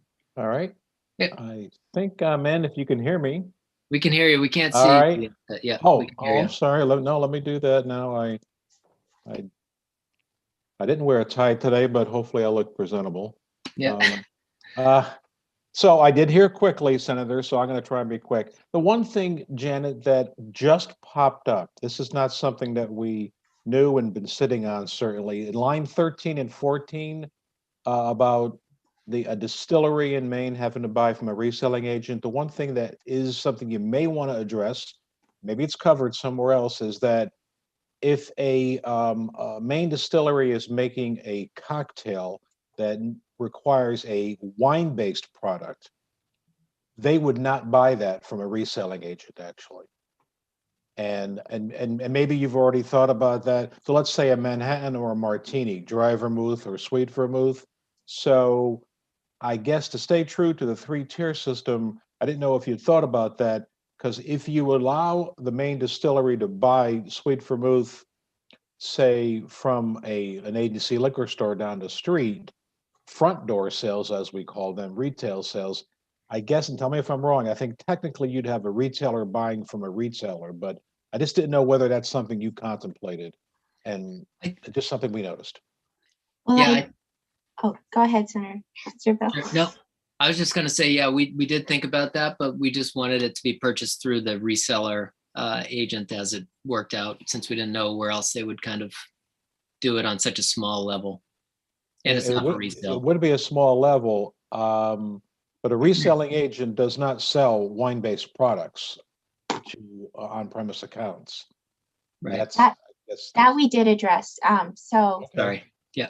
When I went through this with the revisor's office, they questioned the way I wrote it, and I tried to explain to them. So now I have to find it. Okay. So we wrote it as the qualified distiller has to purchase the wine from an agency liquor store licensed as a reselling agent. In the errors bill for liquor, we try and get rid of saying agency liquor store licensed as a reselling agent and only say a reselling agent throughout, so as not to be redundant. But I told them they had to keep this language in because the reselling agent can't sell the wine, but the agency liquor store can. So I see. That license will allow them as an agency liquor store to sell the wine, and then they have to be the reselling agent to sell the spirits. Okay, got it. So this would be the slight exception to what we would consider to be the 3-tier model, to where you'd have one tier buying from the same tier. I think I understand. Okay. That was the only thing we noticed. Okay, thanks. Yeah. Thank you. Yep. Great. Any other questions on the language? And we can leave you in director because we got, I think, 2 more in your realm after this. Okay, seeing none, we'll move to 378. Is that right? Yes. Okay. I just have to open each one up separately or it kills the computer. Okay. Oh, 307, sorry. Yep. LD 307 is another unanimous ought to pass as amended report. It's an act to expand the market for liquor manufacturers. So this is the bill that allows Maine manufacturers to sell their products directly to consumers in other states if they are complying with the other states' laws. It doesn't affect sales in Maine. You all agreed to vote last Wednesday for an amendment that would clarify the excise tax provisions and how they apply. And then in the spirits side, it's called the consumer's tax. So 1651 is the spirits consumer's tax. If you remember, that's built into the retail price. The current statute was written confusingly. It seemed to say that the retail price was the price at which spirits were sold to an agency liquor store, which is not true. So this subsection 1, these changes clarify that the retail price is the price that the spirits are sold for off-premises consumption in the state. These changes are just moving an or down a list, so that doesn't really change anything. Oh, Janet, can you hold on just a second? Sorry, I think Representative Kinney had a question on that language. Yes. Yeah. I think I'm just a little confused because mentioned 378 and 307. I just wanted people listening. Sorry, this is 307. On a different bill. Thank you. I'm sorry. Yes, this is 307. I apologize. I think I said Thank the you wrong for number. Sorry. keeping me straight. Yeah. Now, there's too many of these liquor bills. I didn't say that out loud. My fault. Okay, so the real changes on the second page. So again, we're still in the spirits consumers tax, and that's the tax built into the retail price at which spirits are sold by off-premises retailers. And this paragraph E is in a list of exceptions where that spirits consumers tax does not apply. And so all of this language would be new. It would say that that doesn't apply when the manufacturer sells the product to a person located outside of the state, including sales of spirits to an out-of-state distributor for resale in another state. The Bureau indicated that this is current practice. This tax is not imposed on those sales, but it wasn't clear in the statute. So that was part of your amendment. And then also it would not apply, this tax would not apply to sales of spirits to a consumer located in another state under section 1357. That's the bill section, which says that they can sell to customers directly in another state as long as it's allowed in that other state's law where the customer is located. So it's doing two things. One of them is current practice according to testimony and discussion at the work session. And the other is the new thing that's allowed in your bill. Those sales are also not subject to the tax. 1652 is the excise tax on malt liquor, wine, and low alcohol spirits. Some of the changes you'll see are just clarifying inconsistencies in the law. So that's what the changes to subsection 1A and 2 do. They just clarify some wording in the law that was inconsistent in between the sections or didn't quite make sense. The big change here is the except as provided in subsection 2A. So all of these subsections established excise taxes, malt liquor, low alcohol spirits, and fortified wine, and then on wine, which includes hard cider and sparkling wine. So all of those excise taxes have exceptions, and the exceptions are now going to be stated in 2A. There are some other exceptions that don't apply to this bill and that are existing law, and they don't matter so much right now, but this is the new exception in 2A. So 2A currently says that on the 15th of each month, the breweries and wineries pay excise tax on all of the product that they remove from bonded areas, and that's their manufacturing facility. And what the amendment to this bill will now say is that malt liquor, wine, and low alcohol spirits products that are removed from that bonded area, removed from the manufacturing facility for sale to an out-of-state wholesaler for retail in another state are not going to be subject to the excise tax. They're going to be exempt. And the Bureau indicated that this is current practice. Those products are not subject to excise tax currently, but it wasn't clear in the statute. And then also, just like with spirits, there'll be also another exception made for sale. So for things that are removed, not things, but low alcohol spirits products, malt liquor and wine removed from the manufacturing facility for sale directly to consumer in another state under the bill, those also will not be subject to the excise tax. So it's very similar to the spirits where you clarify if you're selling out of state to a wholesaler or distributor who's going to resell that already wasn't subject to those taxes, and adding in the bill through the amendment that if it's for sale directly to a consumer, then it's similarly not going to be subject to excise tax or the consumer's tax because the consumer is located in the other state. And then you also asked that the effective date of the bill be changed to April 1st, 2021. And that's because these excise taxes are calculated on the 15th day of each month. And that'll give the Bureau time to get this system up and running by April 1st, should the bill go forward this week. There is a fiscal note, and it states that any additional costs based on the change in how they're going to take care of these taxes can be absorbed. And then the second sentence specifically states that the clarifying language about the taxes not applying to certain sales are clarifying that it is clarifying language because those taxes already are not being applied to those sales. So they wrote it clearer than I just said it. So maybe you should read what they wrote, but that's what they tried to say. Great. Thank you, Janet. Any questions on the language for this one? Looked good to me. And now we can actually do 378. Yeah. All the numbers, like two of them were really close and I kept confusing them the whole time.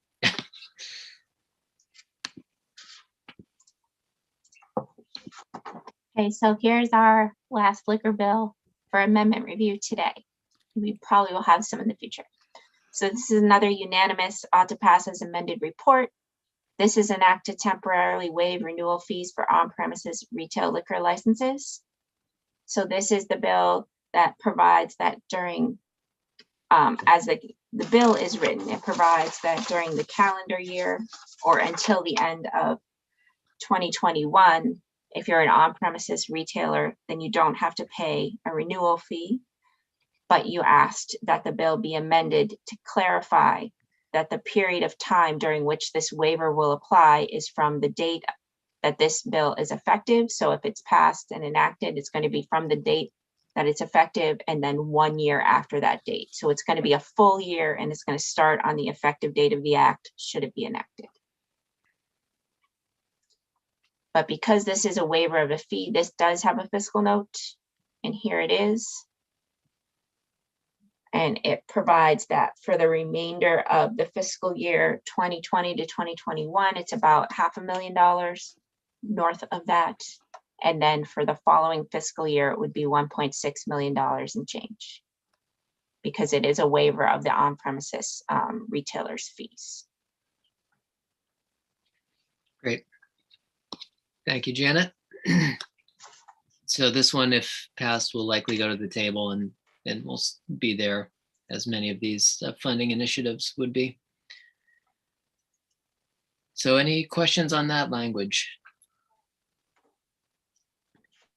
Seeing none, I think, Janet, does that conclude the language Amendment review? review. Yep. Okay. Now we just have the budget work session.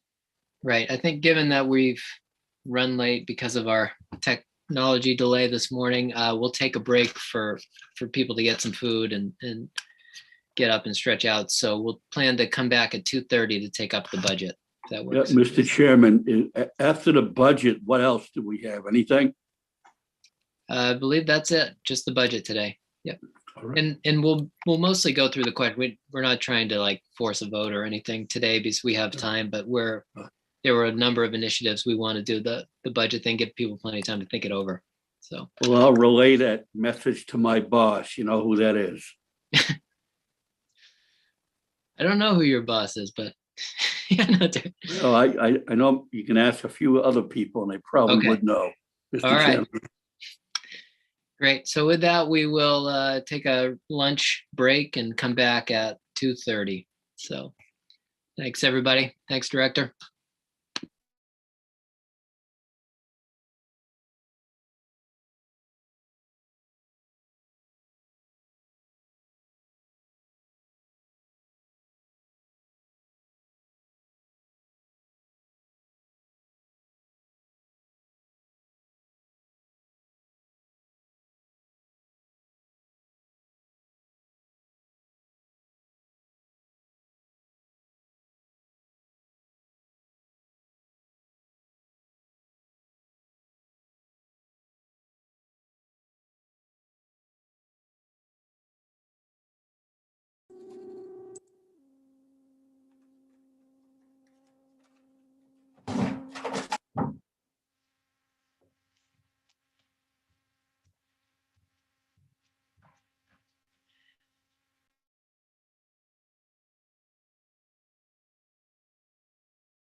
Okay, so we'll get started in a few minutes once we get some more members in. And this afternoon, we're going to be just working through some of the biennial budget items for DVM and the Secretary of State's office.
All right, well, we'll get started back up with the biennial budget.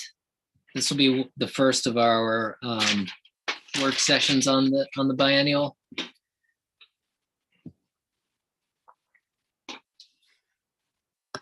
So I don't know, Janet, if you want to kick it off, going through some of the items. A lot of this is on the committee webpage. Yeah, I was just going to show everybody with your permission. Yeah.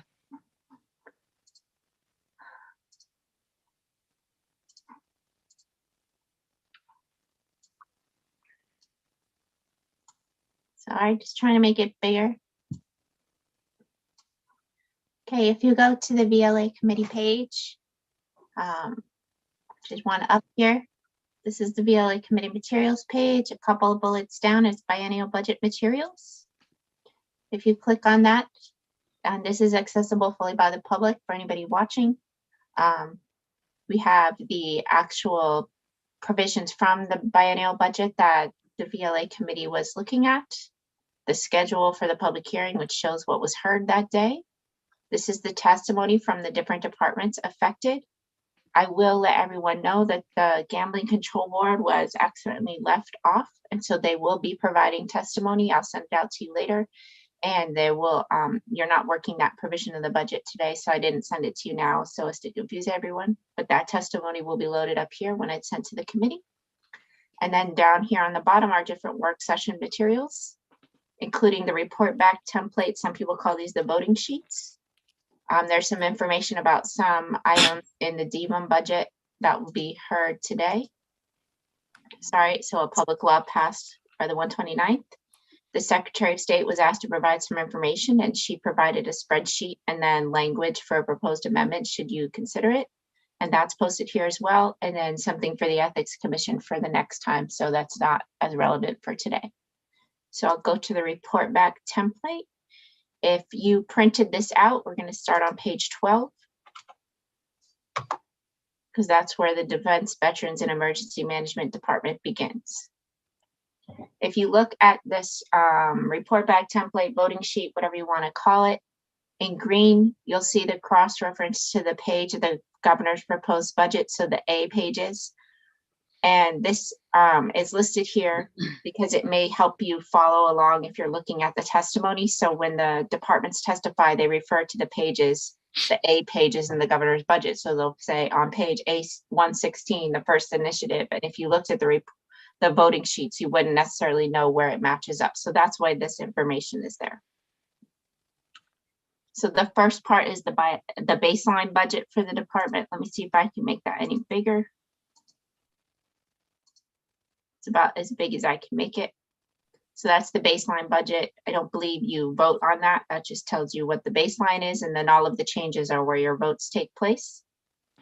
And the very first one here is reference number 626. This is connected to an initiative that's reference number 602 on page 23 of this document. So even though you only see one voting line here, you probably should vote them together because they are connected. So what this initiative does is it reallocates the cost of one public service coordinator one position, which is funded 100% general fund right now, to 10% general fund and 90% federal expenditures fund in the military training and operations program. The justification statement states that funding is provided to the state for the operation and maintenance of National Guard facilities through a master cooperative agreement. This initiative reallocates the cost of one public service coordinator one who provides professional services in support of the master cooperative agreement. This cost share proposal is allowable in accordance with the terms of the agreement. Thanks. There, that's a little bigger. Oh. And just to show you on page 23, why is that related? This is where the federal expenditures fund part is. So this is increasing the federal expenditures that are going to go towards this position.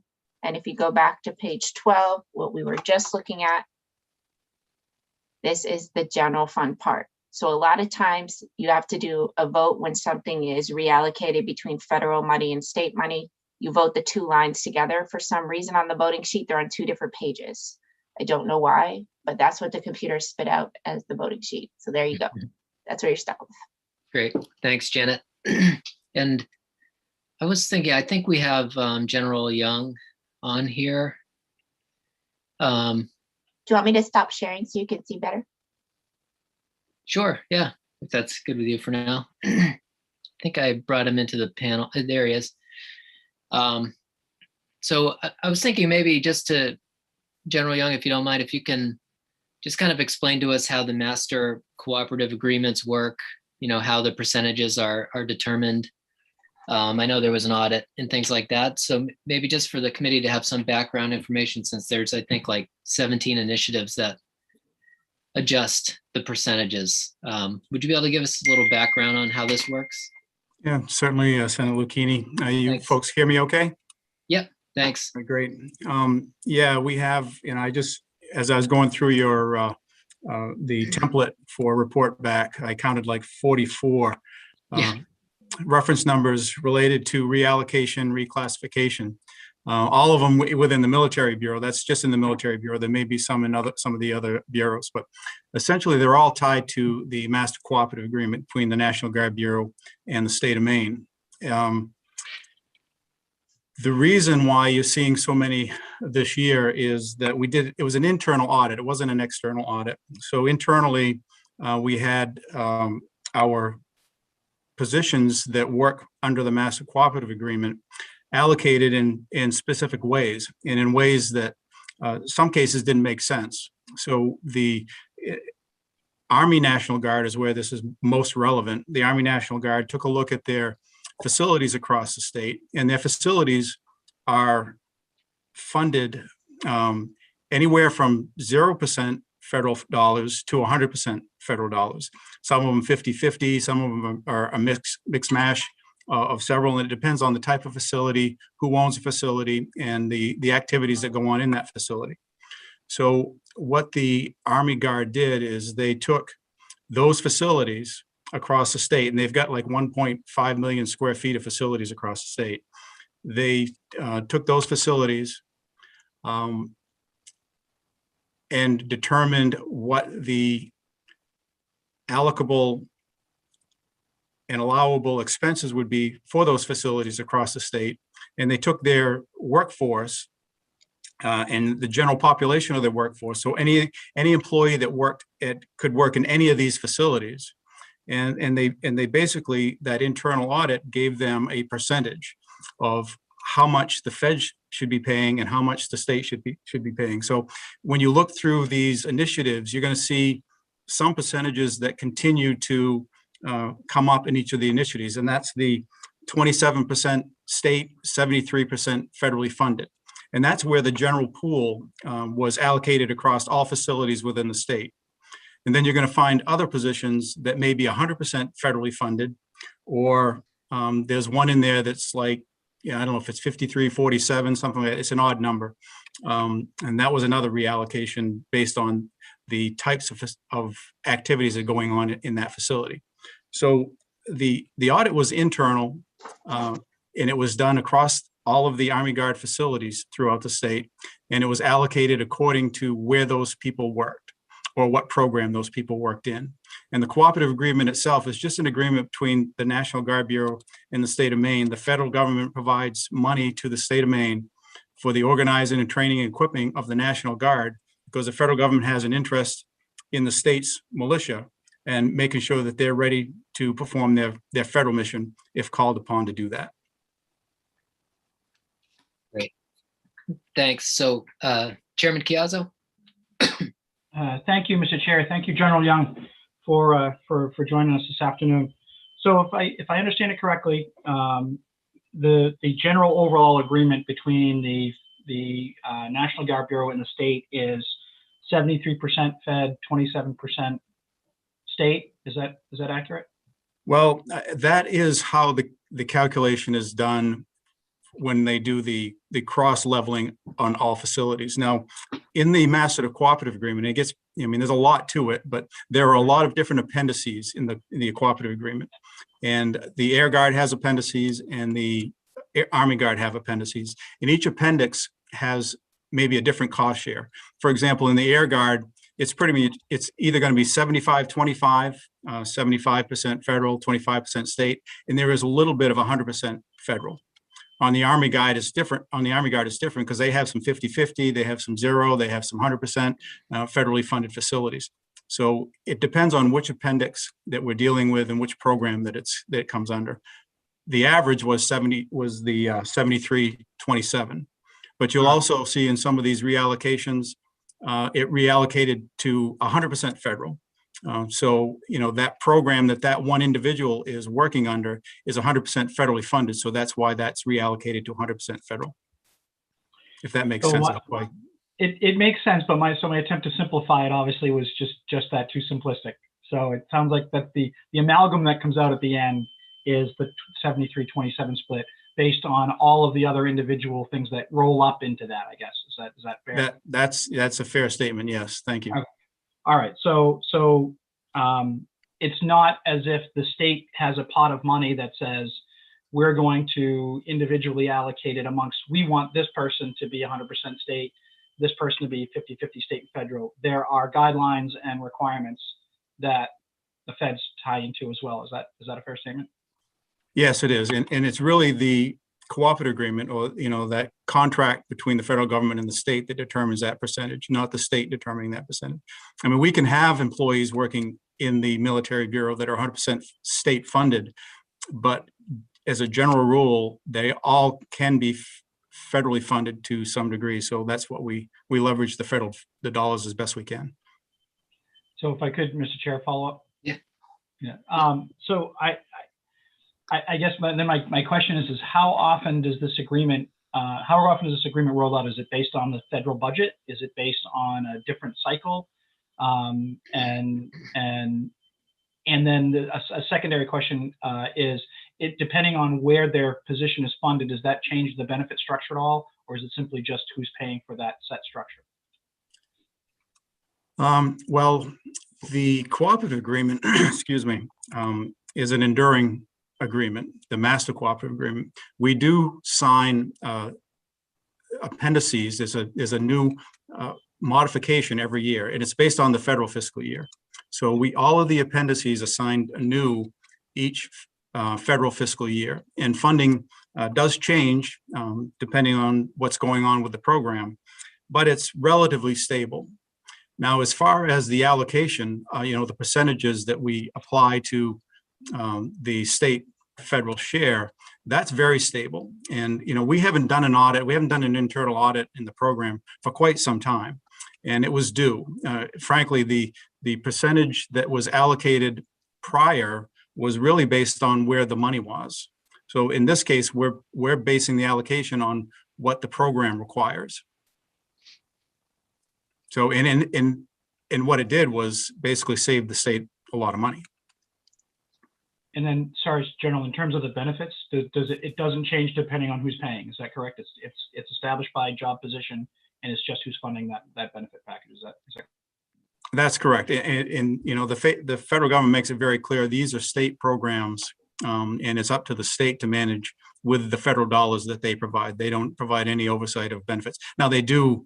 I mean, if we were crazy in our benefits package within the state, they may have limits on how much they would allow to be paid towards benefits, but we haven't bumped up against that with the federal government yet. Thank you, sir. Thank you. So in terms of our role, we really aren't able to tweak the percentages in some way. That's kind of determined by that agreement. Is that right? That's correct. Yeah. Great. So most of those positions, and I know General Farnham went through, at length each and every one, and specifically, but those really are provisions that fall under the cooperative agreement based on how they work, how the people work, where they work, and what their role is. And so it's not like we're cutting, because it does save the state quite a bit of money. It's not like we're cutting you back in a difficult way. It's more just the way that the agreement works out. Is that right?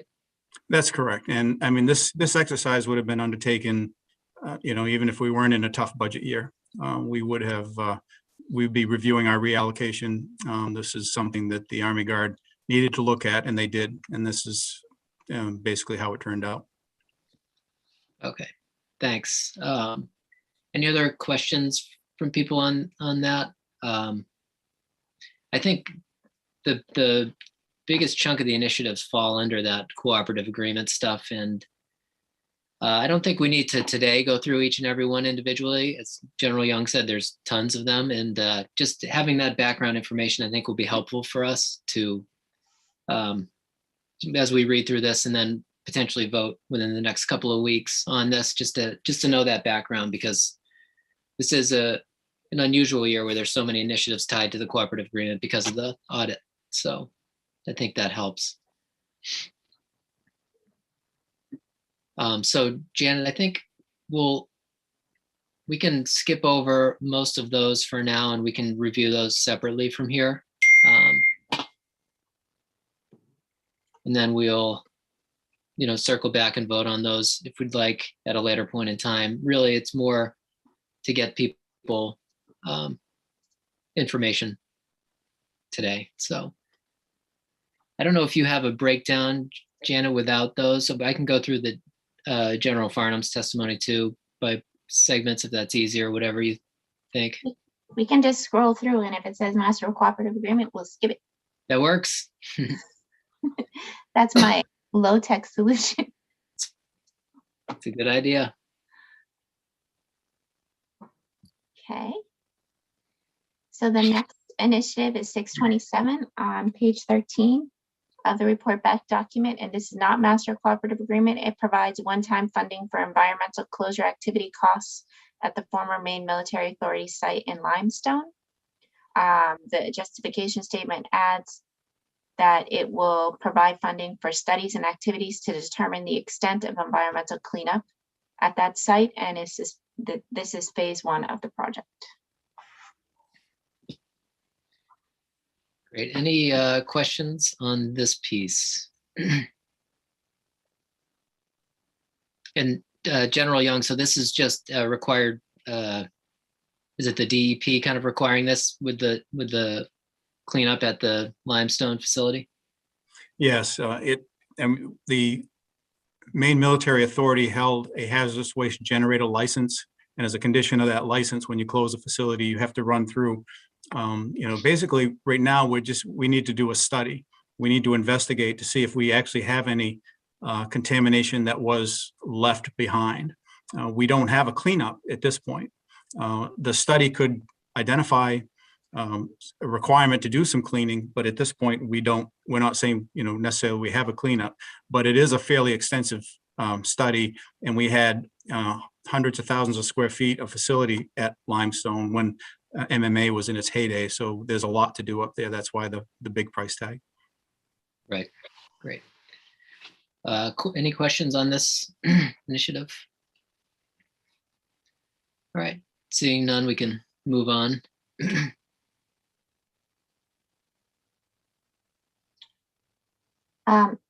The next, so that was the, that was the administration portion. Then you have the main National Guard Post-Secondary Fund. This is a baseline budget. There are no initiatives in it. It's good to see that it's continuing funding, ongoing funding, which is great. And then we move to military training and operations, and there are many master cooperative agreement ones here. For example, the first two. So this initiative is a reallocation, number 575, under the master cooperative agreement. You'll see this justification statement for all of those. The same holds true for references 577 and 578. Those are also master cooperative agreement.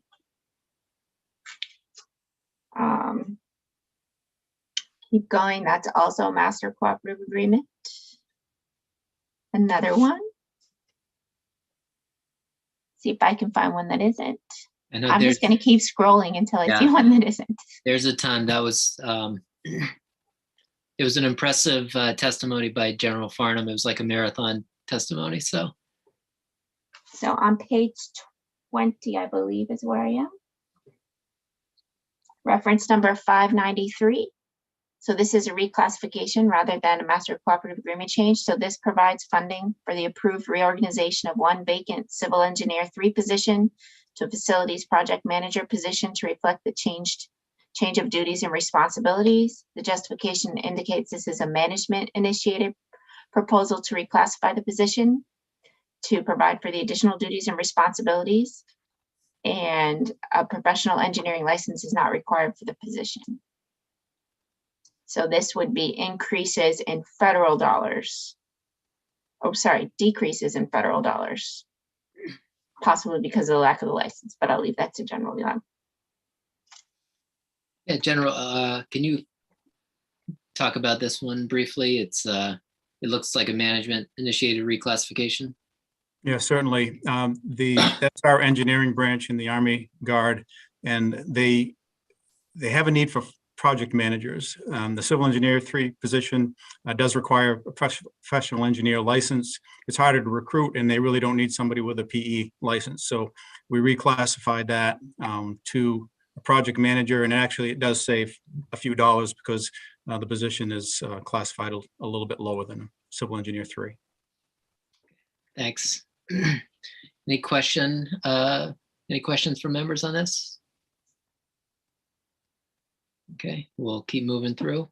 Oh, Chairman Chiazzo. Thank you, Mr. Chair.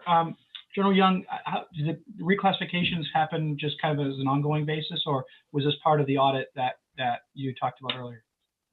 No, it's just a reclassification based on needs of the organization. That civil engineer, I believe in that case, that civil engineer 3 position, we had it filled. It went vacant, so we reconsidered what we needed to do with the position, then reclassified it. And that is 100% federally funded position. That's why it's only federal expenditures fund. Great. Thank you.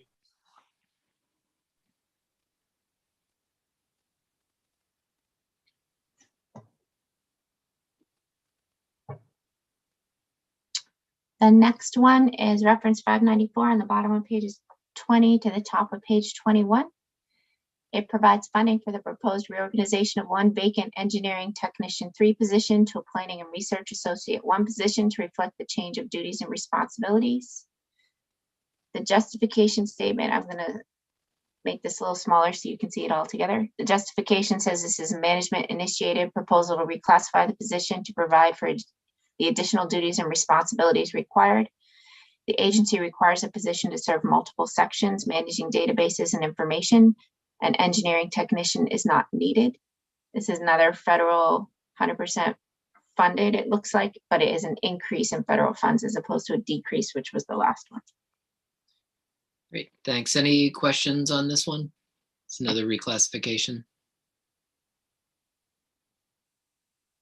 Okay, seeing none, we can move on.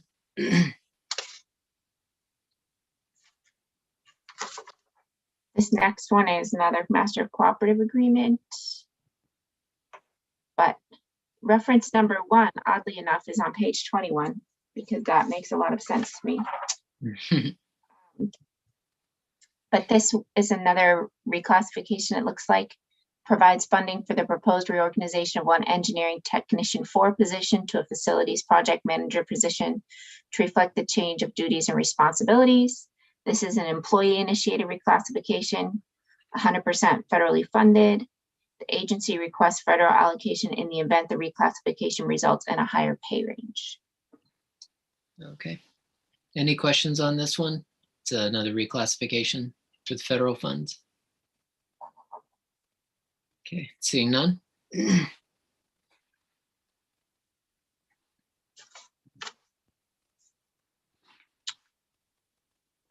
next one is reference number 598. Sorry, I've got my pages all mixed up here. Just a second. If you're looking at your paper, it's on page 22. It eliminates all positions within the Military Training and Operations Program Maine Military Authority Enterprise Fund, except one budget manager position that oversees minor contracts and other related activities. The justification statement indicates that the Maine Military Authority ceased its industrial operations in late 2018. As a result, only the budget manager has been retained to manage and oversee minor contracts and activities. This initiative eliminates all of the positions except for the budget manager position to reflect true cost of operations. Okay, thanks. And this one, I think we talked about a bit at appropriations, I think on a couple of days. In general, this is, as Janet said, MMA stopped its operations in 2018 with the MBTA contracts, I think. Is that right? And prior to that had been a lot of Humvee work. And so this reflects that ending of their operations.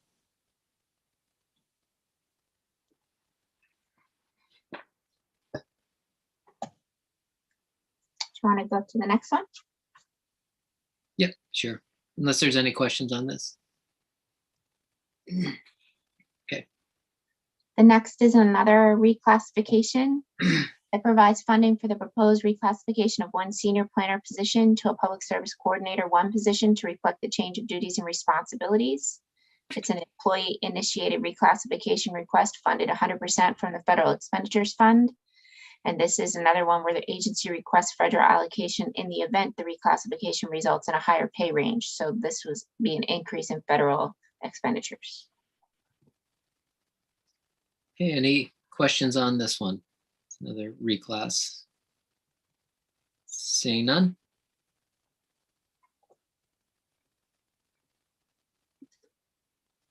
The next one is on the bottom page 22, top of page 23. Reduces funding for facility maintenance and repairs on buildings and for engineering contractual services within the Military Training and Operations Program. This initiative reduces some funding for repairs and maintenance to armories and engineering contracted services. The Maine Army National Guard will adjust their maintenance and repair schedule to absorb these costs within, these cuts within their annual budget. Okay, any questions on this initiative? Chairman Chiazzo. Thank you, Mr. Chair. I just would like a little clarity if I could. If this is a permanent, my concern is always reducing maintenance and upkeep on facilities long term. We end up having a big bill at the end to pay. So this doesn't say it's temporary or just for this budget cycle. So I was curious to know if this was something that was going to be shifted indefinitely, or if this was a one-time fix just for the biennial. Well, Representative Chiazzo, in the instance of the cuts to the operations and maintenance program, I mean, we didn't identify it as a one-time. We all understand that your operations and maintenance costs over time will increase, and we expect our federal budget to reflect that. And because of the state federal cost share, we would expect that we would be looking for some state funds in the future. But this is not projected as a one-time only. It's a small number. And it is the $83 kind of probably scratches some heads, but we were kind of using a funding formula, you know, because I mean, we had a target budget. We knew that we were going to have to take some cuts, and you can see we took a lot of cuts over in from the reallocation piece. So it kind of reflects a little bit into what we needed to do in the operations and maintenance budget. So and it's very doable for us in the short term. And you're right, as we move through time, operations and maintenance of facilities is always a place where institutions or organizations take risk. And so we are very mindful of that and pay a lot of attention to that. Thank you, sir. Okay, any other questions on this one? Okay.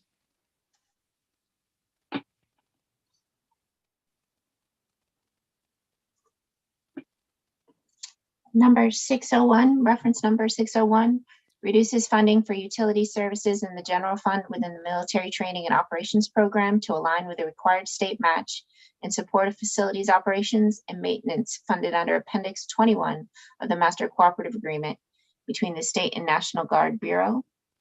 So I don't know if it involves a Master Cooperative Agreement, but I don't know if it falls in line with the audit.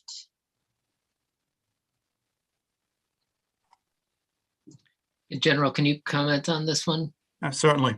This is at the Air Guard. And so the reality of the situation at the Air Guard is that we're not getting, and the state is has been overfunding the Appendix 21 cooperative agreement.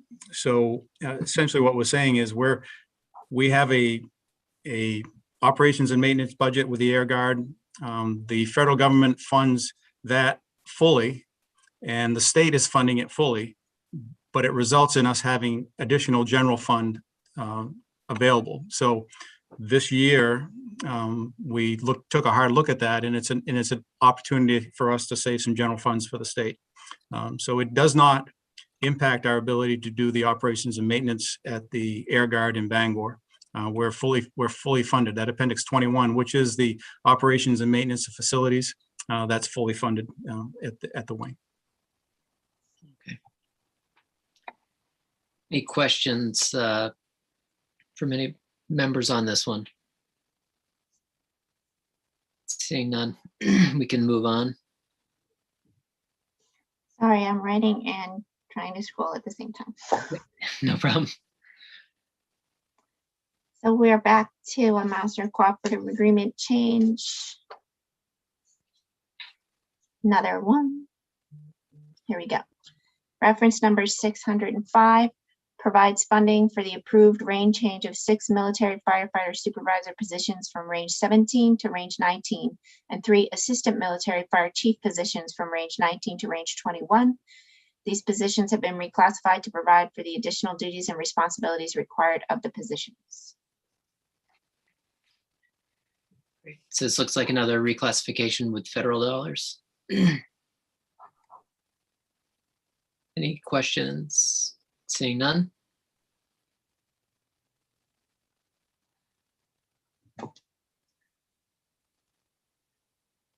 The next was a Master Cooperative Agreement, next couple.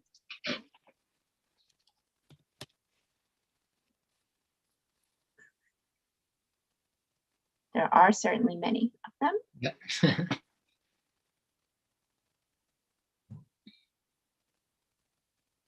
And that's where we end with the military training and operations funds. We go to veteran services for the next non-master cooperative agreement change. Okay, thanks. And I think we have both General Young as well as Director Richmond here too on these, as we kind of work our way through. I know these ones, we'll work through these individually and take a look. General Young? Yes, Senator Lucchini, I just, before you left the Military Bureau, that, I don't know if it was the last initiative that Janet just talked about with the firefighter reclassification. I just wanted to point out that you saw that in the supplemental. where we had a significant add to the general fund and a little bit of add to the federal expenditures fund. That firefighter program is 100% federally funded, but because of the back pay issues, we had to provide some general funds during the supplemental so that we could get our firefighters paid. And this just carries it into the next biennium. Okay, great. Thanks. That's very helpful. So the Veterans Services baseline budget is on page 30 of the voting sheet. It's at the top here. And the first initiatives at the bottom of page 30. It's reference number 643. It provides funding for the approved reorganization of a heavy equipment operator 1 position to a heavy equipment operator 2 position within the same program. The position has been reclassified to provide for the additional duties and responsibilities required of the incumbent. Okay, so this is another reclassification just with general fund dollars this time. Any questions on this one? Seeing none, we can move on. Reference number 644 provides funding for the approved reorganization of 6 office associate 2 positions to 6 office specialist 1 positions within the same program. And it's another reclassification to provide for the additional duties and responsibilities required of the incumbents. All right, any questions on this reclassification? Seeing none, we can move on. Reference number 645 eliminates 1 GIS coordinator position. This position has accomplished major tasking initiatives that were set forth when the position was created 5 years ago. A national gravesite locator is already available for patrons seeking to locate a veteran grave. Eliminating this position will free up federal funds to cover operational expenses associated with the main veteran cemeteries. So I guess if, I'm not sure who wants to talk about this one, if it's Director Richmond or General Young, but perhaps could somebody give us a little bit of clarity on what's happening here? It's obviously federal dollars. So is it just going to be shifted over? The cost of that position is going to be moved to just do operations, or is that within the veterans? I can answer that, Senator Lucchini. Sure. Our plan for absorbing the majority of our share of the curtailment in 21, and the same for our reductions in 22 and 23, centers around reallocating cemetery operations expenses into our 013 federal account.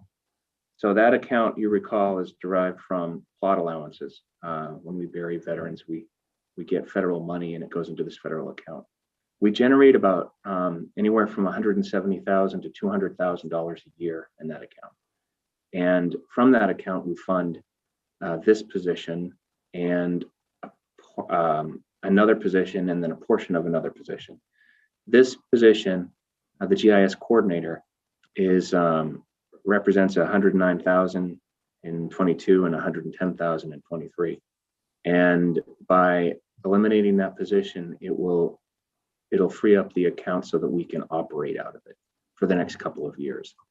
And another thing to add about this particular position is that the incumbent has performed the major tasking initiatives, and we've gotten to a point where it's more of a maintenance of the GPS coordinates of the veterans and spouses that we're burying. And our staff is going to be able to keep up with recording that information, and we'll either be able to in-house add it to our future website or contract that service out. Okay, Chairman Chiazzo. Thank you, Mr. Chair, and thank you, Director Richmond. If I recall, in the supplemental, you talked about the majority of the work being done already, except for the one largest of the cemeteries. So, is it fair to say that the base work is done, the system's in place, you just need to add data for the largest one, or is this going to result in any significant delay in getting that information up and out to the general public? Thank you, Chairman Chiazzo. The answer is it'll delay getting the information indexed into that final cemetery for a bit. But I still think that we can accomplish it in-house or with perhaps a small contract to a vendor. 3 out of the 4 cemeteries are completed, except for the ongoing input of data. And it's really just the original cemetery that needs to be finished. And I believe we have a plan to do it without the position. And, oh, sorry. And just to kind of follow up on Representative Chiazzo's question, in the supplemental, didn't we cut the purchase of a GIS equipment that would help perform this going forward? We eliminated the relationship we had with a vendor who was going to host our GIS internet space. I don't know how to say it any better, but it was a $10,000 cut. I know the one you're talking about. Yeah. It was a curtailment regarding that, Senator McKinney. Okay, gotcha.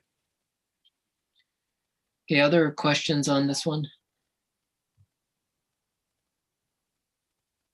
Okay, we can move on to the next. Reference number 646 eliminates 1 part-time vacant Office Associate 2 position. The justification indicates this initiative eliminates funding for 1 part-time 100% general fund Office Associate 2 position. This position has never been filled. The position was created to help track and manage the distribution of funds for the Veterans Homelessness Prevention Program.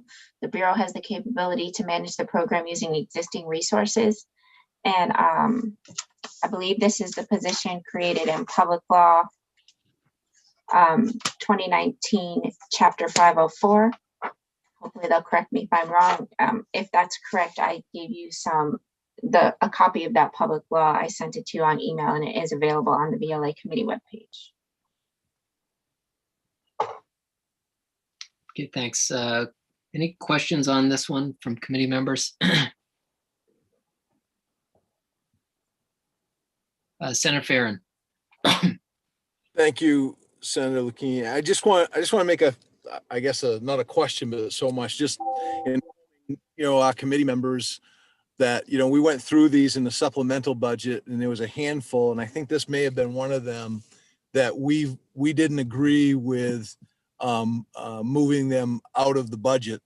And we sent that along to AFA in the supplemental piece, because we made the statement that we didn't want to see some of these set forward as we started talking about the biennium.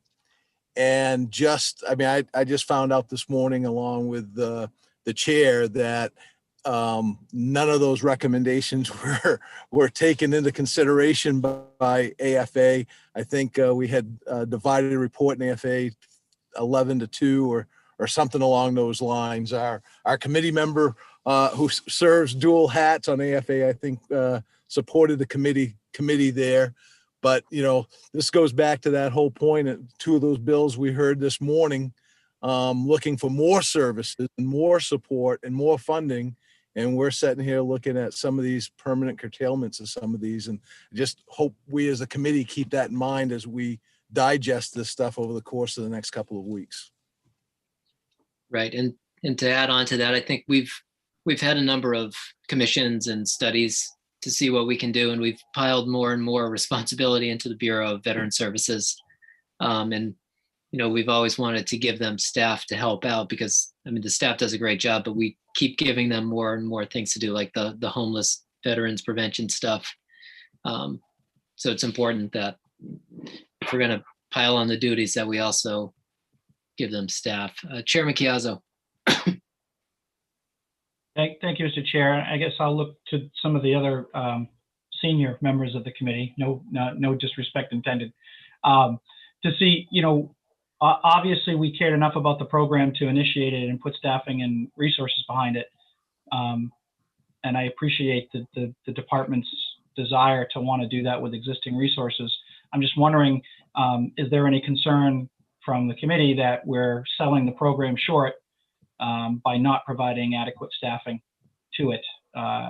Is it understaffed? Is it underperforming? I don't know what the intent was of the program and what the parameters were to show success. So I guess I would look to some of the members who were here for that to see what the outcome was and whether it reached the desired outcome or not. Right. And one thing I will just add is that Janet has put the law. So before we obviously can take a vote, we'll take a vote on this. People can take a look at the law. It's Public Law 2019, Chapter 504, which is LD 184 about homeless prevention coordination program. So that is on the committee materials page, so people know, as Janet pointed out, so we can take a look at that as we go ahead. And as the director said, it hasn't been filled at all since the passage of the law. And Director, just trying to think off the top of my head, was that one where we had created a program, but we didn't actually put any money in it? Trying to think if that was, sometimes ends up happening. We did have a delay after the law was passed while we went through rulemaking, Senator Lucchini, and then we were prepared to fill it in early summer. We created the position and we're prepared to fill it, and then it was pretty clear that we were going to be looking at a curtailment, and we were already looking for ways to sustain that. So we did have the program running. In fact, it is running now, and our business manager and our deputy director have taken the lead in running it. And there's really 2 organizations right now that we're helping, and there are more in the state that are eligible for it. But we're in a position now where they're going to start making calls to make sure that that these organizations are aware of it and make sure they apply for it while the funding's in there. Great. Representative Corey.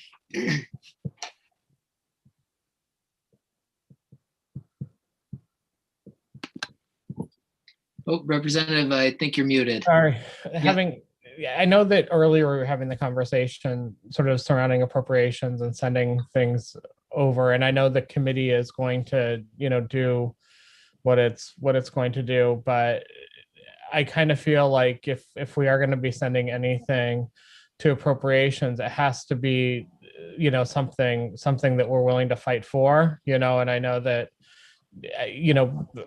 us doing, straw votes, on the committee, that's not necessarily, fighting for things. And if we send things to appropriations that may be outside of what the administration, is looking to do, I think it's more difficult to try to convince appropriations not to go with the budget recommendations. I think what I'm getting at is that I think if there's things that we're going to do that go counter to the budget that we're currently looking at, I think we should be very, very selective in what those items are. As you said, of all of those votes, only 2 of us, continued to vote with the committee, and the rest of the committee did not. But I think if we want to go to the mat on something, we should go to the mat on something, but we absolutely can't go to the mat on everything. And the more stuff that we put on that plate, the more, it diminishes our fight for the things that we're truly wanting. So I would just probably caution the committee with that, having, seen how those discussions, went. Yeah. Good point. Yeah, I think it is all about prioritizing. So, and picking your fights. Chairman Chiazzo. Thank you, Mr. Chair. I guess I still would like to know. I can read the bill and I can read the law, but I don't know what the intent was, and I don't know if the program was fulfilled because I'm hearing it was never funded initially, and it never got off the ground, and now we're killing it. So, I shouldn't say we're killing it. We're we're rolling it back to something that we're, to your point, Mr. Chair, we're giving a directive or a request to the Bureau without the funding associated with it. So I guess my question to Director Richmond then would be, do you feel like the intent of this bill is being carried out with the resources that you have? Or should we as the committee look at the intent of providing those homeless, providing that homelessness prevention program is still relative, it's still important, and this is one of the things that we need to go die on the hill for? Thanks for the question, Representative Chiazzo. The answer is yes, it is up and running. So we went through rulemaking, and this particular program it was from LD 184, which was designed to allow organizations that provided shelter and transitional shelter for veterans a per diem payment in the neighborhood of $50 a night.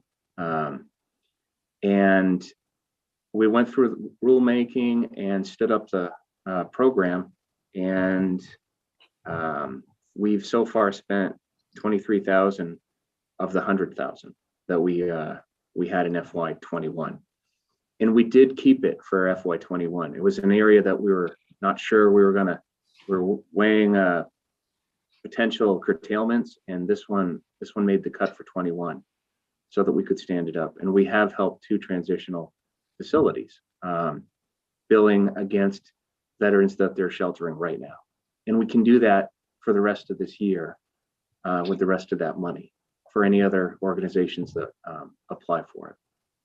So is it working as it was intended? I believe it is. And we did that work with our business manager and our deputy director and a few other people in the central office helping out. And I think that filling that half-time office associate 2 position at this particular juncture wasn't a necessity. When the program continues in the future and is more popular, and perhaps there's more administrative work, we may need more help.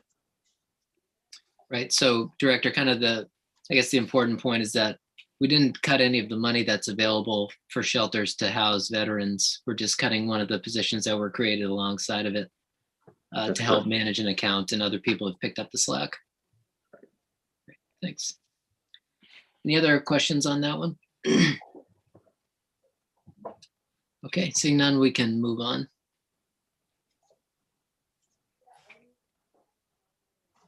Just a second.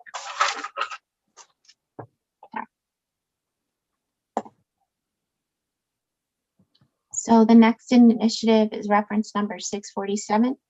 It eliminates all other funding for 1 temporary office staff position and reduces the hours of 2 temporary groundskeeping staff positions and dates of service for the Caribou and Augusta offices within the same program.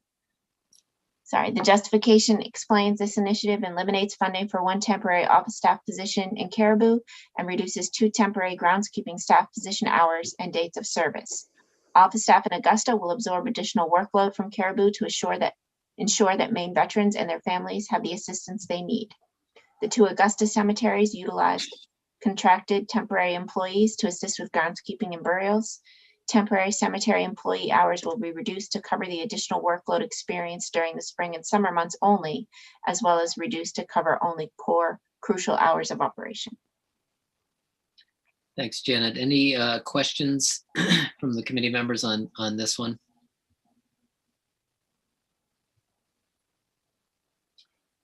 Okay, seeing none, we can move on to the next item.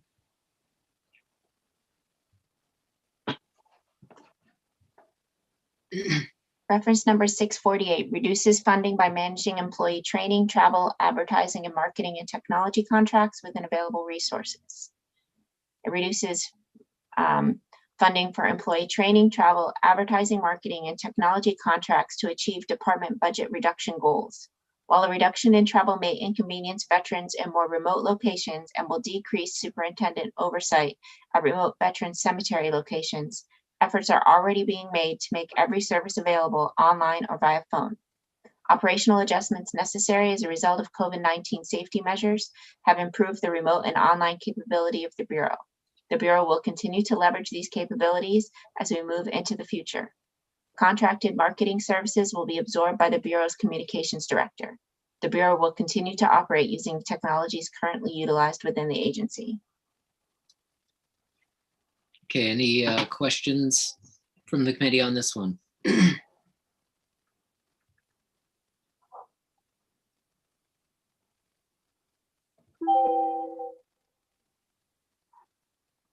Okay, seeing none, we'll keep going. Reference number 649 reduces funding by reallocating cemetery expenses for vehicle repairs, gas, diesel, electricity, building repairs, equipment repairs, fuel, cleaning contracts, and rubbish disposal contracts from 100% general fund to 100% federal expenditures fund within the same program.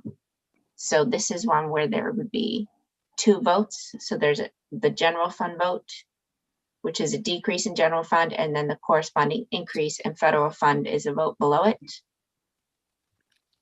And it says the justification statement adds that these expenditures are allowable under the federal plot allowance provided to the state for cemetery operations.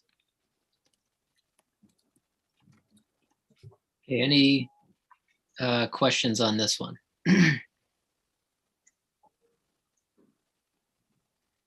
Okay, seeing none, can move on.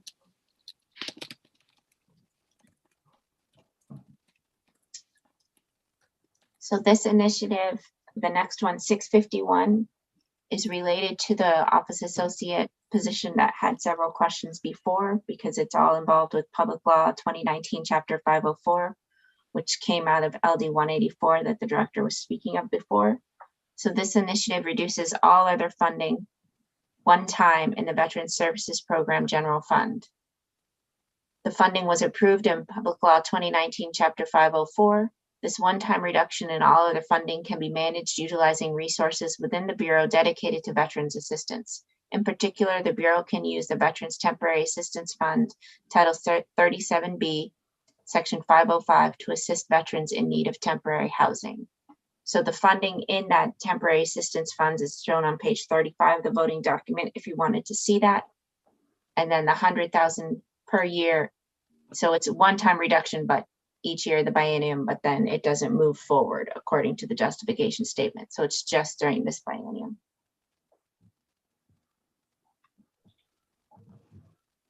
Okay, any questions on this item?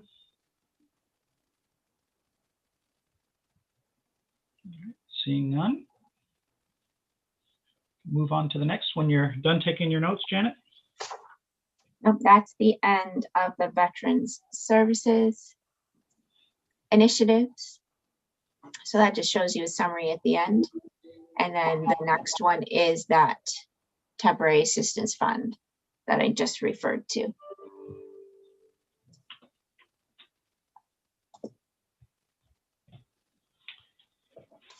Okay. And then we're done with the department. Okay. I guess if that wraps up the defense side, if there are no other questions from the committee, we're certainly not ready to vote anything. I think this was more just informational to give us some things to think about as a group, and certainly some good feedback and input. And I know we have Janet will keep us on task to make sure our votes are taken quickly. We'll probably end up coming back, I think, next week to tighten up our votes on this. So any questions from the committee before we let Director Richmond go or General Young?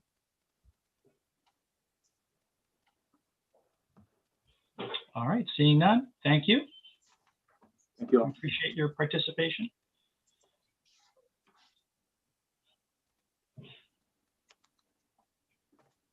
Did you want to go into the Secretary of State's next, since we Sure, have I was just waiting to see.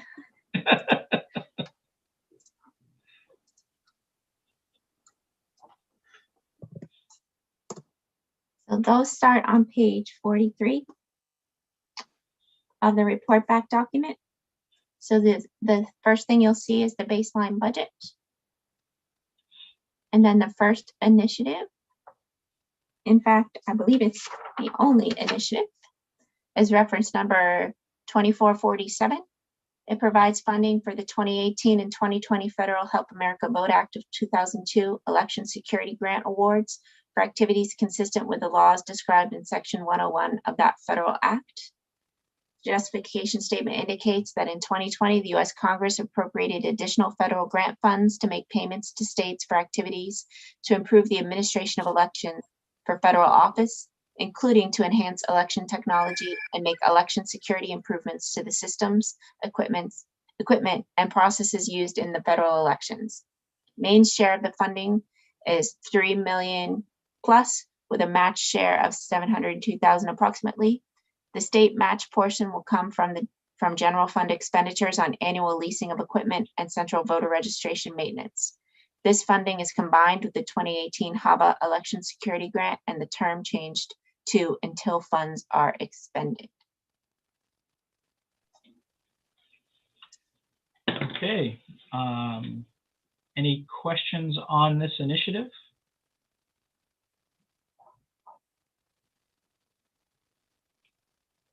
All right, seeing none, I don't know if the secretary would like to clarify anything. If I'll give her the opportunity if she would like, but I can't see on the screen, so my apologies. Thank you, Representative Chiazzo. I think that this initiative speaks for itself, and happy to, of course, to answer any questions, but no, nothing at this time on this. All right.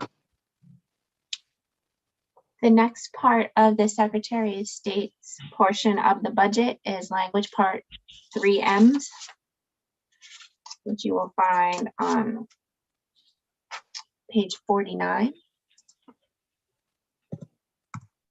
of the voting sheet.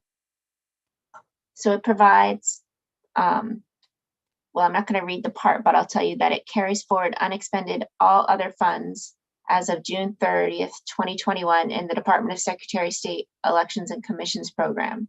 So I guess it is worth reading the language because this is HAVA election security grant funding.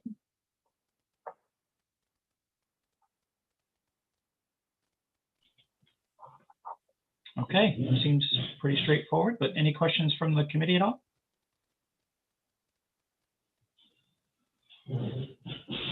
All right, seeing none. And then I didn't know what you wanted to do, Representative. You had asked, I think it was you, but I could have the name wrong, for some information from the Secretary of State on the cost of overtime versus the cost of hiring additional folks. And they did provide that information. I don't know if you want to do that next or not. We might as well. Yeah, we can go through that now. So I can share my screen, but I can't explain the information. So maybe if my computer will cooperate, we can do that. So back on this biennial budget materials page, this is the information from the Department of Secretary of State, and I will take her direction on which document to show you first. I think the spreadsheet. Okay. The question had been asked at the work session, both by Representative McCray asked about staffing needs because of the absence of any initiatives around staffing. So as a committee, you're only reviewing changes to the budget. You're not looking at the baseline. And Representative McCray had asked about that. And I had shared that we had, in fact, observed that in 2020, staff worked a combined, and this is on the spreadsheet, 2,933 hours of overtime. And if you allocate that by 52 weeks and 40 hours a week, that gets to the 73 weeks calculation of overtime. And it is spread. So then you see the cost. So fiscal year 21 cost of overtime and benefits is $145,812. And that's how much it cost us to do that.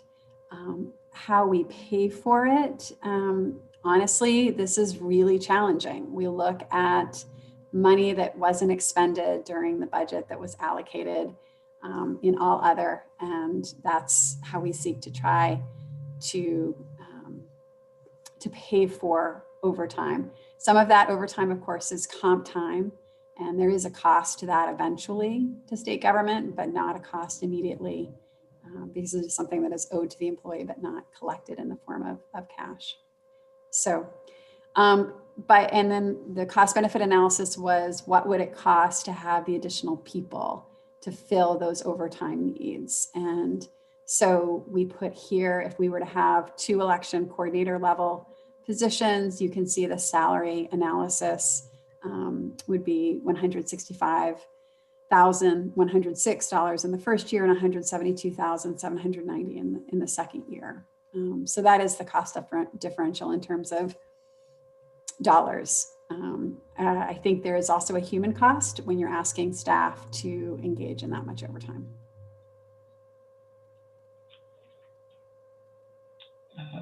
Thank you, Secretary Bellows. Representative Wood. Thank you, Mr. Chair. Secretary Bellows. When I look at the spreadsheet and I see, oh, we need 2 positions year round. My question is, though, is the work really compressed into certain times of the year when elections are happening, and therefore you might need, I don't know, 4 extra people during a compressed time period, and other parts of the year need 0 additional people? Just trying to understand what the whole year looks like. Sure.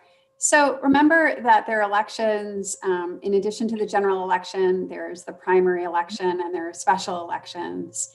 And then there are, so for example, this year, staff have already worked overtime, and you'll see here corporations and election staff working overtime. In January and February, I had to deploy staff from both corporations and elections to work on the certification of the CMP corridor petitions. We've just received another petition, and we have 30 days to certify the signatures for that. And yet again, this time we're hopeful that we won't have staff working overtime. This particular campaign didn't submit enough signatures, acknowledged in their submission that there weren't enough signatures there, so there are fewer petitions to review. But we're already seeing overtime in calendar year 21.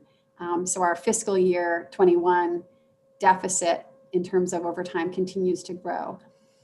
Additionally, there are activities that were postponed, for example, list maintenance. So we've had some discussions about list maintenance and how we ensure the routine cleaning of the voter registration list. That's something that we plan to do this year, and we're hopeful that that will be completed. But it is no longer, because the work of the elections staff, it really is year round, and we could provide, if it's useful to you, a follow-up sort of year-long calendar. But I'll tell you, in December, the whole team was very busy doing the post-election review and certifications for the federal government. So there's a tremendous amount of work that happens before elections and then after elections themselves, as well as other activities. Thank you, Secretary Bellows. I don't need any additional information the way you answered it. It's just when I look at the spreadsheet and I see election coordinators, so I think of the 2, primary general election, but yeah, there's all that other stuff. Yeah. So that's fine. Thank you. Any other questions for Secretary Bellows? So I guess my question would be, so you're not, are you requesting the 2 additional elections coordinators in the budget? Because I didn't see that in the initiative. So that would be something, if we wanted to do that, we'd have to make a committee amendment for that. Correct? Right. You would have to amend that. And I want to applaud everyone who's worked really hard on the budget. This budget was prepared and submitted prior to my coming on board. I don't know that the end of year calculations about overtime had been completed. I am not sure that it was fully realized how much of a problem that was. I do know that Secretary Dunlap had supported the idea of additional staffing. It was something that he shared with me. But I think that this new information about the overtime it's certainly new information for you to have as you consider whether you want to propose a budget amendment. Representative Kinney. Thank you, Mr. Chair. When you're looking at, and maybe this would help Representative Wood a little bit, are we looking at the idea of actually two new positions if we were to add this to the budget, or are we talking about 2 full-time equivalents, which can be different? It can mean hiring 4 during the election cycle and going to having 4 half-time as opposed to 2 full-time year-round. Sure. Deputy Secretary Flynn is here as well. For some reason, I think it's because we both have the same Zoom link. Says that she's Shanna Bellows, and where that I had her experience and expertise. But I appreciate that she's on our team. I'm going to have Deputy Flynn talk a little bit about how she thinks these positions might be used. One thing I do want to share for you, if you remember back to 2020, last winter, you were submitting your nomination papers to the Secretary of State's office, right? So the Secretary of State's office was reviewing all of the candidacies, and then you get this, certification, you're a candidate. Then, we had the presidential primary election. And so in the ramp up to that, there are the materials that get submitted to clerks. So the training materials, the procedures have to be reviewed. Those are really important planning components that need to happen.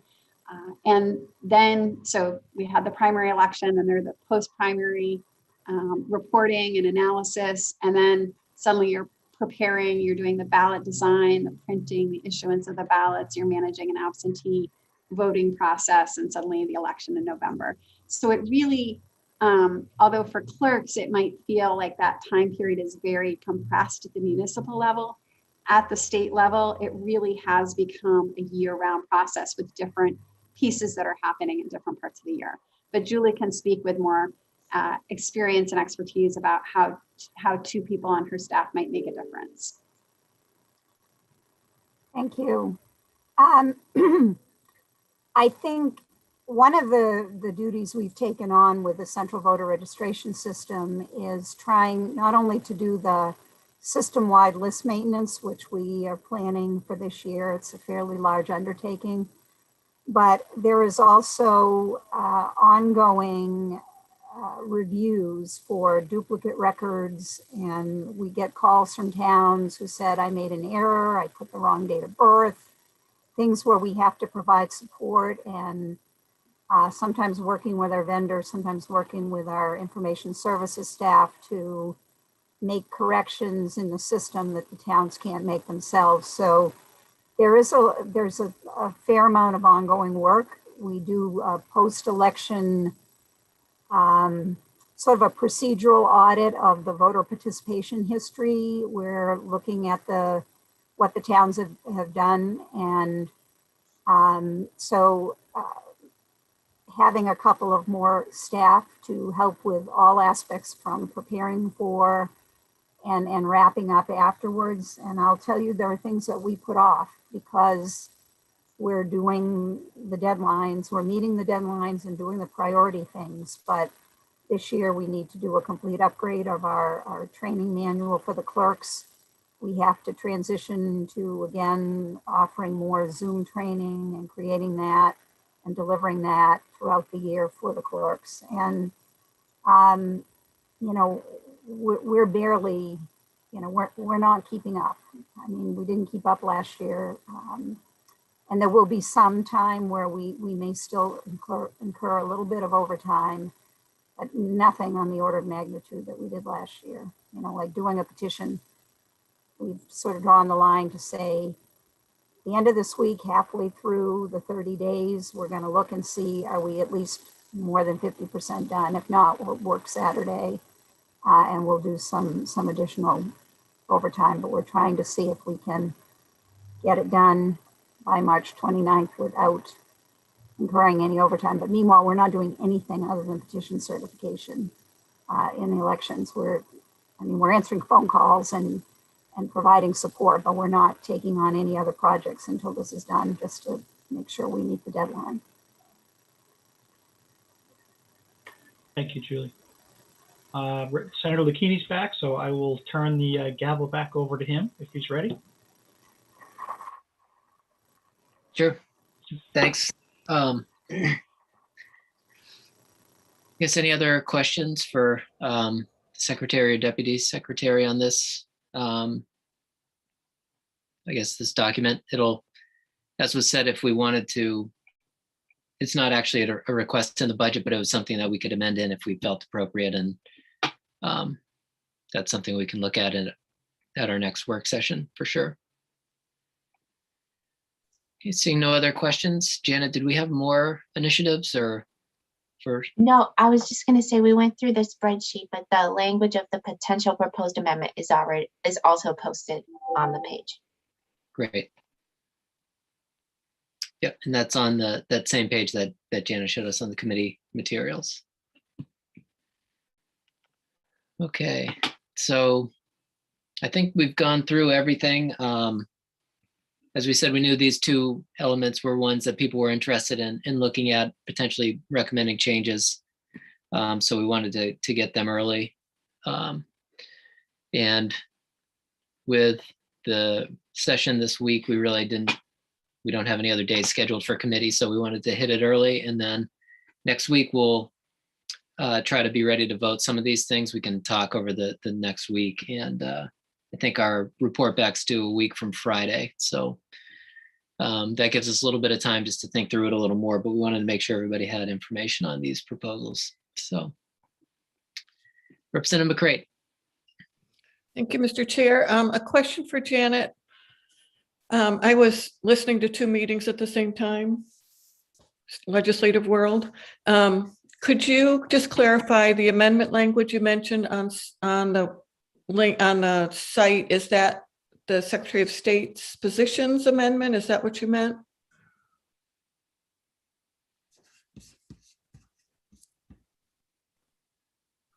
Sorry, let me show you real quick. That was the spreadsheet, which is here, the cost benefit analysis. Okay. And here is the proposed amendment language. Okay. So they sent me this document. I just put the header on it. Great, thank you.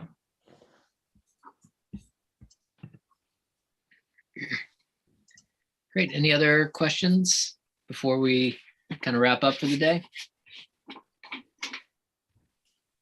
Seeing none, thank you, Secretary Bellows, and thank you, Deputy Secretary Flynn, for your input and help and quick turnaround on that information request. Yeah, we'll probably take this up again on Monday of next week since we're in session the remainder of this week, Wednesday, Thursday, hopefully not Friday. So any other, anything else that we need to cover, Janet, before we leave? I think we covered all the language reviews. I don't know of anything else. Okay. All right. Well, it was a long day. Thanks everybody for being here the whole time. It was a little delay with the tech at the beginning. Chairman Chiazzo. Thank you, Mr. Chair. I just wanted to thank the committee members for hanging in there with us. It was a long day, and I'm looking forward to seeing everybody in person next week, or later on this week, actually. It's gonna be nice to actually be able to, even socially distance, be in the same room together. So I'm very much looking forward to that. That's right. And Janet, did you have a question? I just wanted to point out, I was double checking the calendar before I said anything, that we're going back to 9 o'clock on the 15th. So that Monday is at 9 o'clock instead of at 10. Right. That's right. Thank you for that reminder. Yeah. Now that we've got the computer kind of system entering testimony, it makes it a little easier for us to get moving. So Representative Tuttle. Just for Chairman Chiazzo, Chris, if your power goes off again, hire a new contractor. Thank you, Representative Tuttle. I need to obviously check references a lot better than I did this time, but I will take that under advisement. Thank you, sir.